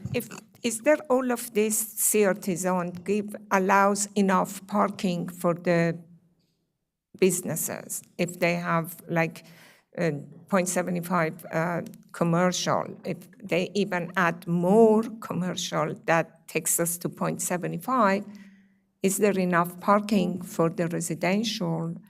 Maybe assuming that we have townhouses, and then for people to come there to park, to go to shopping. I think it's hard to sort of speculate what kind of a development we'll get because the parking question is more often than not answered by the market. No. If there is demand for parking, developers will provide. I think we have seen that time and again. So. I'll also add that, if I could, that this plan does not recommend any changes to the parking requirements in the zoning ordinance. And so when this development comes through, if this development were to come through the regulatory review process, the parking requirements that are in place through the zoning ordinance would be what governs the parking ratios that are provided.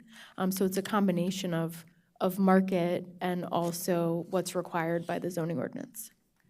Yes, I understand, and that's what I was saying, that what is required by zoning ordinance, at least for commercial. I understand residential, that is market or whatever, but we have a commercial right now that they need some kind of parking. So if some of the land would be taken for residential, we need to make sure that there is enough parking left for the commercial and for the people to come and shop. Bottom line is that we want to make sure that this zoning makes it better, not makes it worse for the community. We want to make sure that nothing happens, and I totally understand the need for the commercial and keep the culture intact. I understand that.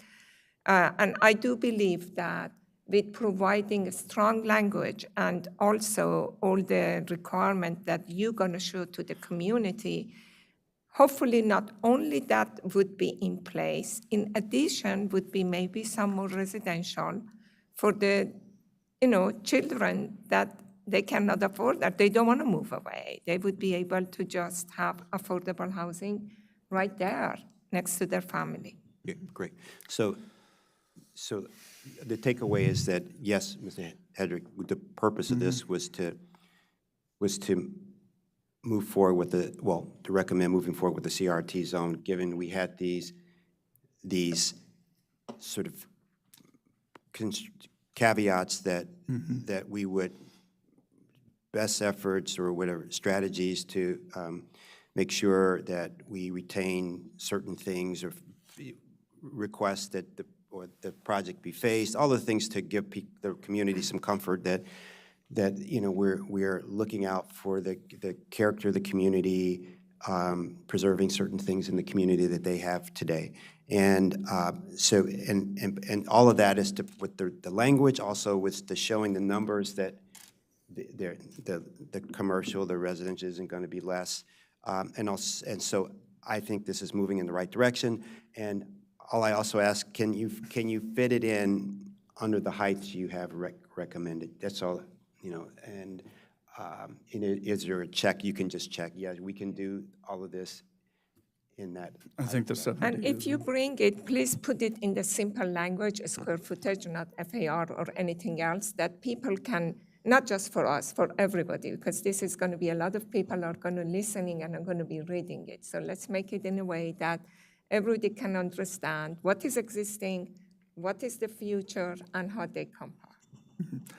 Yes, so if I may summarize, what I'm hearing is the board would like us to continue with the language that we're showing on the screen to honor the community's establishment here and the services this provides. At the same time, you'd like us to come forward at the next work session with a table that shows the square feet of both the existing zone by use and what is like the maximum that could happen within the existing zone that's there today. And then you'd also like us to show you with the proposed zone, the square footage for commercial and residential, the maximum that could be built, as well as the parking requirement for both of those zones. Fantastic. Is that, are you, Mr. Bartley?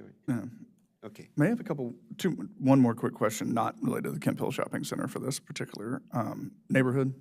If we can go back one slide. Maybe the slide before that, the one where they had the zoning. Sorry, I might have missed the number of slides that are back. There we go.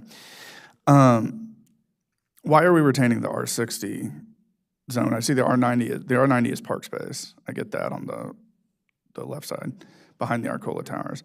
But what reason are we retaining R60, and why do we use the townhome medium density? That is not a common one, and if I'm not mistaken, on the south side, that's a pretty abandoned property at the moment where we have townhome medium density. That's the closed pool property, is that right? No? But for what reason are we using townhome medium density there at those places? And mostly the R60 on the west side of Arcola.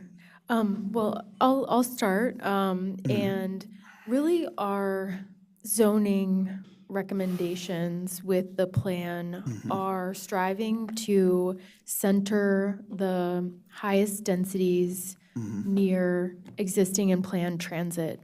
And as you move up along Arcola Avenue, we felt as though as you move away from the planned transit on University Boulevard, that you start to get into the neighborhoods, and we felt as though maintaining the R60 zoning, both in the Kemp Mill Estates that are on the east side of Arcola Avenue and the Yeshiva of Greater Washington School, was appropriate for this area. Okay, but within the townhome medium density area, stuck between a CR and a CRT zone that are fairly high FAR, plus the townhome medium density that's actually along University Boulevard. I don't think that's that doesn't allow the flexibility of our CR zones. It's not a very common usage that we have for that, and I'm not sure if it's going to encourage the development of any housing within those areas. I think also, there's a lot of, as you know, a lot of considerations that go into the zoning recommendations that we put forward. And we're also thinking about the existing use and at the corner of Arcola and University Boulevard are existing townhouses, as are between Arcola Avenue and the Parkland Pool. And Subin, if you wouldn't mind, thank you. And so given that they are existing townhouses, I think for staff, there's a question of will those evolve over the next 20 years, the life of this plan? And we felt as though the likelihood was probably that the townhouse use would remain. And so we therefore recommended the townhouse medium density zone.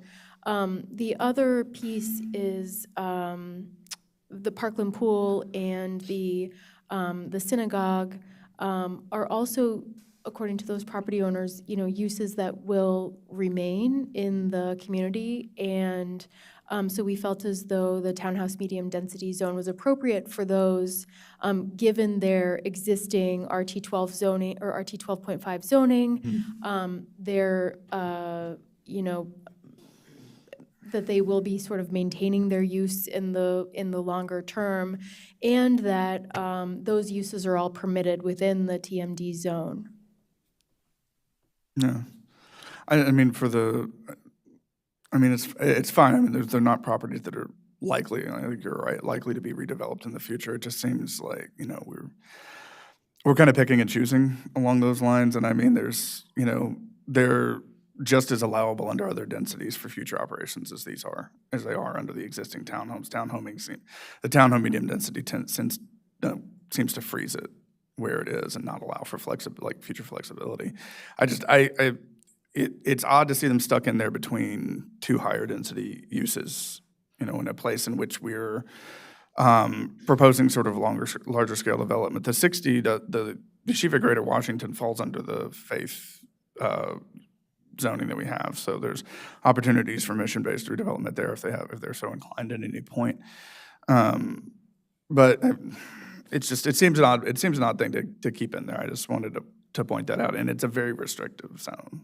I think that user wanted to keep it as it was, and given it'll be that way for the long term, I mean, I understand your point. Yeah, I mean, changing the zoning doesn't change their mind at any point. It just allows flexibility in the future.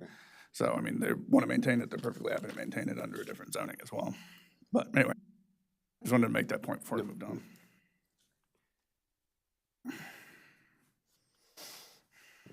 All right. Thank you for the direction here. And with that, we'll move on to the Dennis Avenue district. Again, the testimony we have heard mostly was concerning the CRN zoning, especially fears that it might increase traffic, crime, and strain existing infrastructure. It is important to note that proposed zoning allows for flexibility but does not require redevelopment. We'll again discuss this in greater detail at the May 1st work session. There were also concerns about parking. The draft plan highlights the need for adequate parking as new development occurs. And on the other hand, some community members did support the zoning changes, seeing them as a tool to achieve environmental and economic goals. The plan's support for infill and complete communities aligns with Thrive Montgomery 2050, so we are grateful for that supportive testimony. With that, I'll pass it on to Luis to discuss the Dennis Avenue District's urban design goals. Yes, and this is there is a proposed BRT station at the intersection of Dennis Avenue and University Boulevard. This is again, we have the same goals as with some of the other BRT stations to create opportunities for joint development between corridor fronting properties and improving facilities along the corridor for those walking, biking, and rolling. At this particular location, it's a bit more of a challenge because most of the properties around that intersection are small residential properties, and as part of the effort to try to promote some kind of localized mixed-use development, it was challenging. If we go to the next slide. What we attempted to do here was to try to sort of cluster enough properties out of the institutional uses that are reasonably close to the BRT location to hopefully cobble up enough land use that could deliver, at least on one side of the road, a redevelopment potential. Granted, they are very small properties. I mean, they individually, each one of them are probably not going to be able to do much. We sort of cluster them as CRT properties, thinking that there will be some potential in there, but they are small properties, and they have institutional uses today that are active, and the institutional uses are separate from one another, and in between them we have residential uses. The corner of University and Dennis Avenue now, it's for the most part an empty lot which is zoned residential. It's a small property. It's not large enough to actually have the type of development that you would want to have at a corner anchoring a BRT station. Nonetheless, we included the zoning to incentivize something, if there was the opportunity for something to happen there. So can I ask a question here? This is the next one. It's not specific about that, but in general, when we change the zoning, then any development would be by right, correct?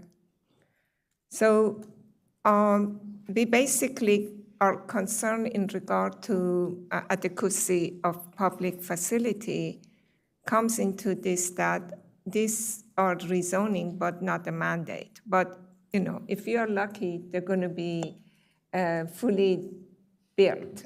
And that's our hope for every planner, that when you do rezone within the next 20 years, you at least get 75% or 80%. If we get all of those, and there is no check for adequate public facilities, so what is the plan? Yeah, I don't know. I don't know if they're going to do that or how they do it. I don't know. So maybe I could answer. Yeah. And Because that was one of the concerns. Yeah. So Robert Cronenberg, for the record, even with a change to the zone, that doesn't mean it's by right. They could come in under an optional method, and it would go through the process where it's coming to the board. And we would review adequate public facilities at that time if it came in as an application. There's still an opportunity if a by right development came in where it just goes to permitting. We would review APF at that time. If it's a change in use, if it's kind of the same use, then it likely would not be a review that's needed, if that helps. So if it's a single-family home and it comes in with a single-family home tear down, it's likely not going to come through any kind of APF review. Okay, but if there is like 2 or 3 single family that they make like a multi-level, and they could go as by standard by right, then we can actually review it at the time of the permitting? We could, and we do, yes. Okay, okay. Well, I didn't know that. And if I Under may add. Chapter 8, yes. One clarification as well in the plan. We have a variety of zones in the plan, and some of those zones are optional method and some of them are not. So we, for example, the CR zone that's recommended in a previous area that we showed, that would have optional method. I just want to make sure. We say that in the zoning that even though that this zoning is still, it's optional method and it has to come for the review. Right, so something like that, Arcola district where we Okay. showed the buildings that were a height of 200 feet, those would be an example of where we would have the optional method. Okay, thank you.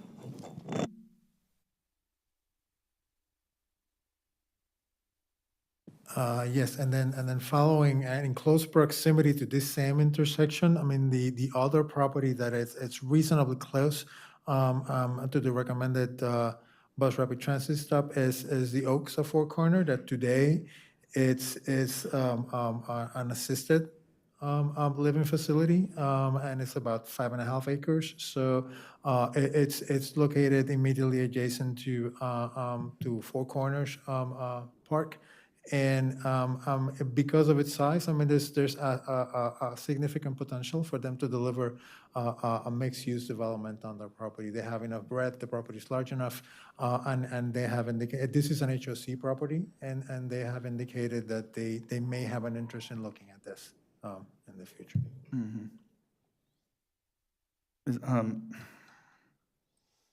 Okay, never mind, that's the park that we're maintaining under our 60 zone. That's the park, that's park property. Okay, yeah. We probably shouldn't have R60 along University Boulevard, in my opinion. If we're gonna do a corridor, let's do a corridor. But yeah, if it's park, fine, it's fine.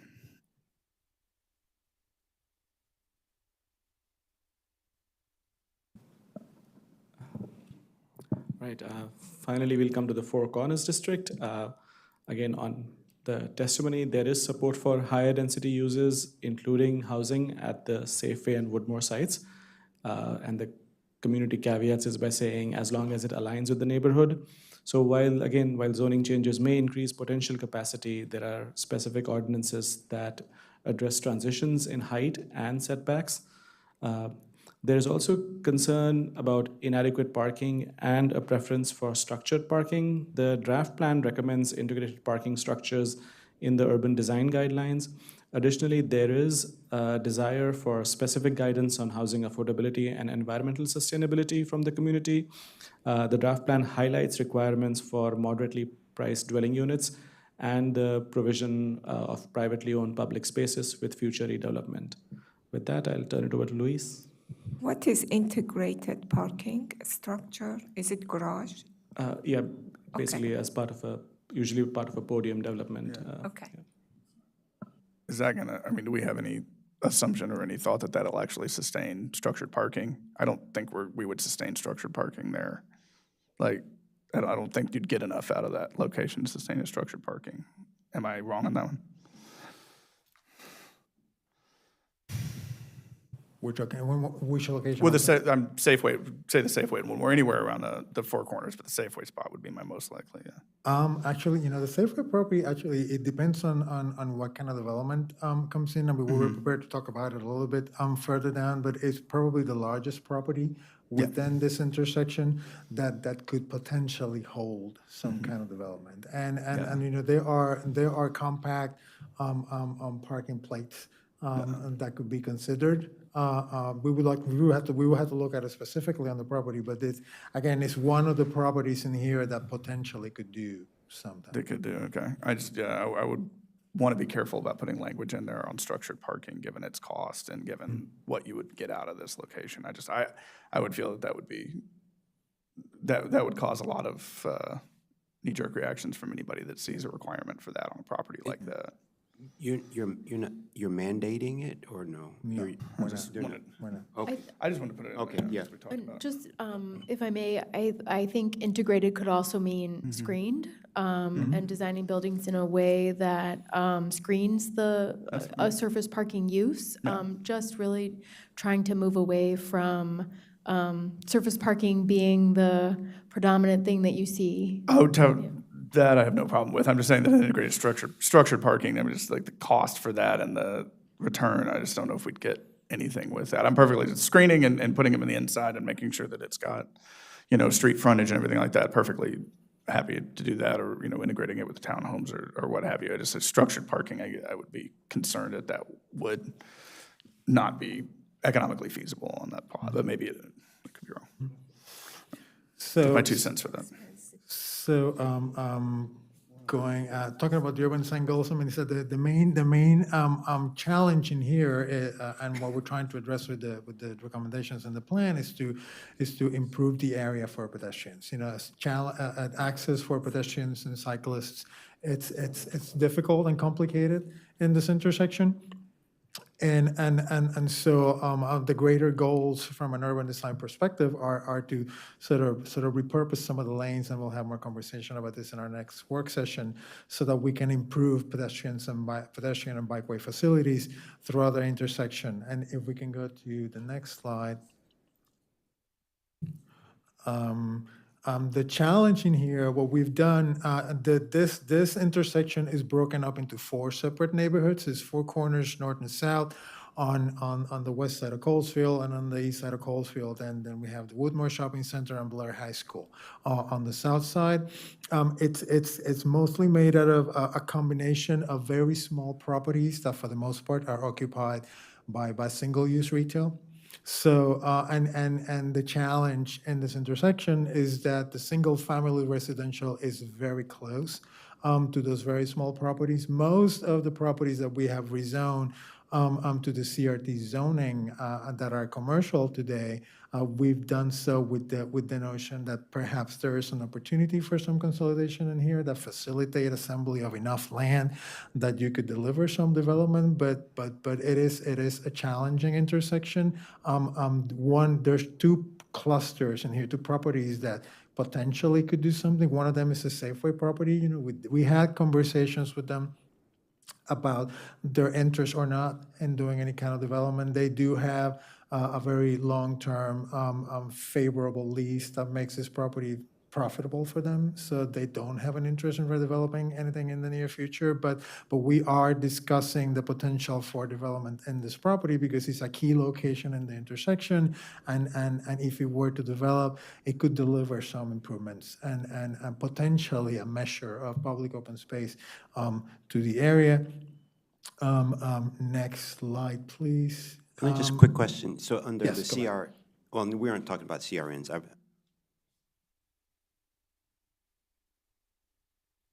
Okay. Are we good? Okay. Slide.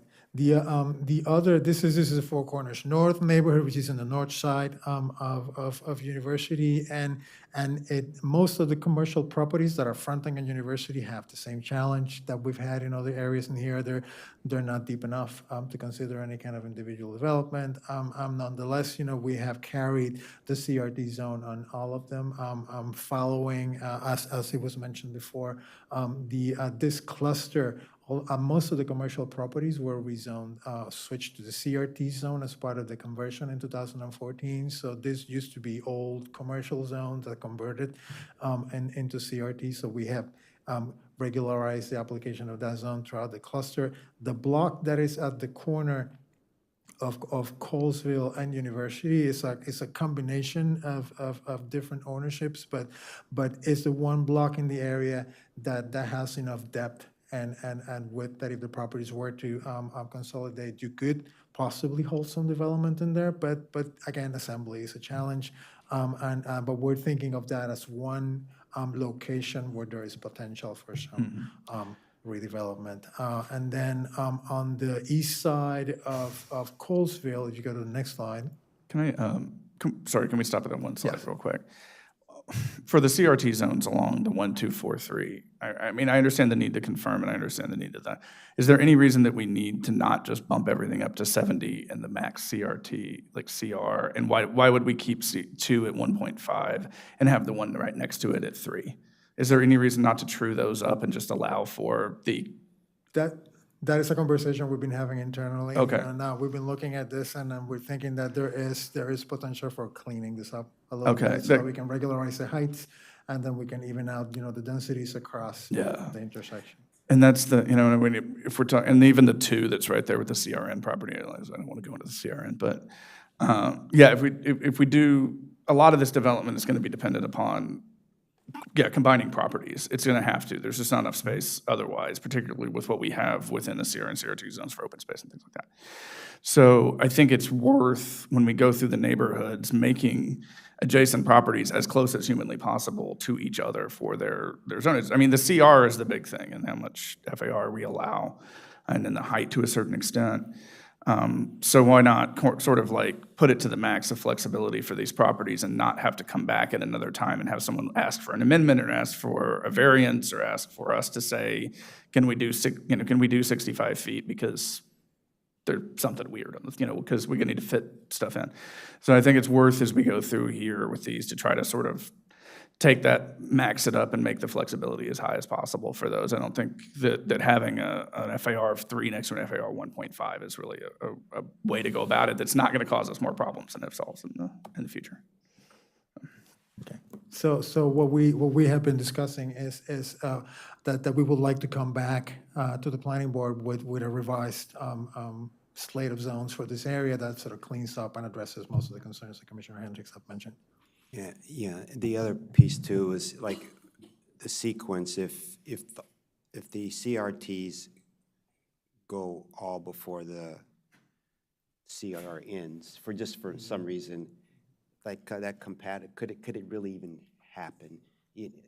Just out of, with that 45-degree angle and whatever, what could really happen? So, I mean, maybe you could just talk through that at another time, okay? Yes, and I think that's a good thing that we also would like to explore, to show what those transitions look like and what the requirements for the 45-degree is between these commercial properties and the area that's shown here, for example, as being retained as R60, because those, we understand, are really important to the community, and so we'd like to be able to kind of bring that back and show what that would look like, when we do tweak the height in these locations. Yeah. And if I may, for those that are listening at home, just to elaborate on that a little bit. Today, we're not talking about the areas between these nodes. We will be coming back to the planning board to talk about those areas. And there's a lot of interest to the community because those are the areas where we have single-family properties along the corridor that we are recommending for the CRN zone, commercial residential neighborhood zone. And for those properties, we are not recommending commercial, we are only recommending residential. And I know we're going to talk about this later, but I also want the community to understand that what we're talking about with this 45-degree angular plane, and what that is when a CRN zone that we're recommending on this corridor is adjacent to a R60, R90 residential zone, it is required for that mass to step down to meet the height of the adjacent residential zone, which is 35 feet. So that means that buildings will have to step down, and they will have to also be reduced in mass as they meet that residential zone. So I just wanted folks to understand that, because I know that's a nuance that's rather technical, but also important to the conversation. Thank you for letting folks know about that. Thank you. And then the next is it's on the east side of Colesville. We have two small clusters of CRT. One of them is the Woodmore Shopping Center, which as we have understood it and discussed with property owners, it seems like it's unlikely that they will make any changes, but we are still carrying a CRT zoning that is comparable to the rest of the intersection on their property. And then the other group of properties is the Ethiopian Evangelical Church, which sits in the island in between the two legs of University. We have rezoned that as well to give it some capacity for potential change, but we do understand also that it has existing structures in it, and it's a challenge location from size perspective and from an access point perspective. So again, it's like most of the other properties within this intersection that we have carried the zone across, hoping that something will happen in the future, but individually it will be sort of challenging for all of them to be able to move forward.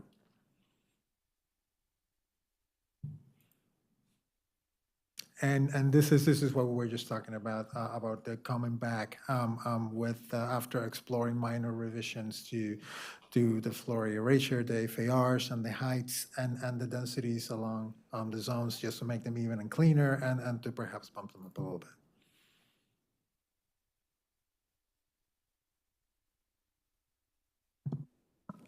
So yeah, with that, I think this is a quick recap, of course, of the guidance that we have received so far. And then we'll come back to you on April 24th to discuss the draft plan's transportation recommendations and the associated testimony received with that.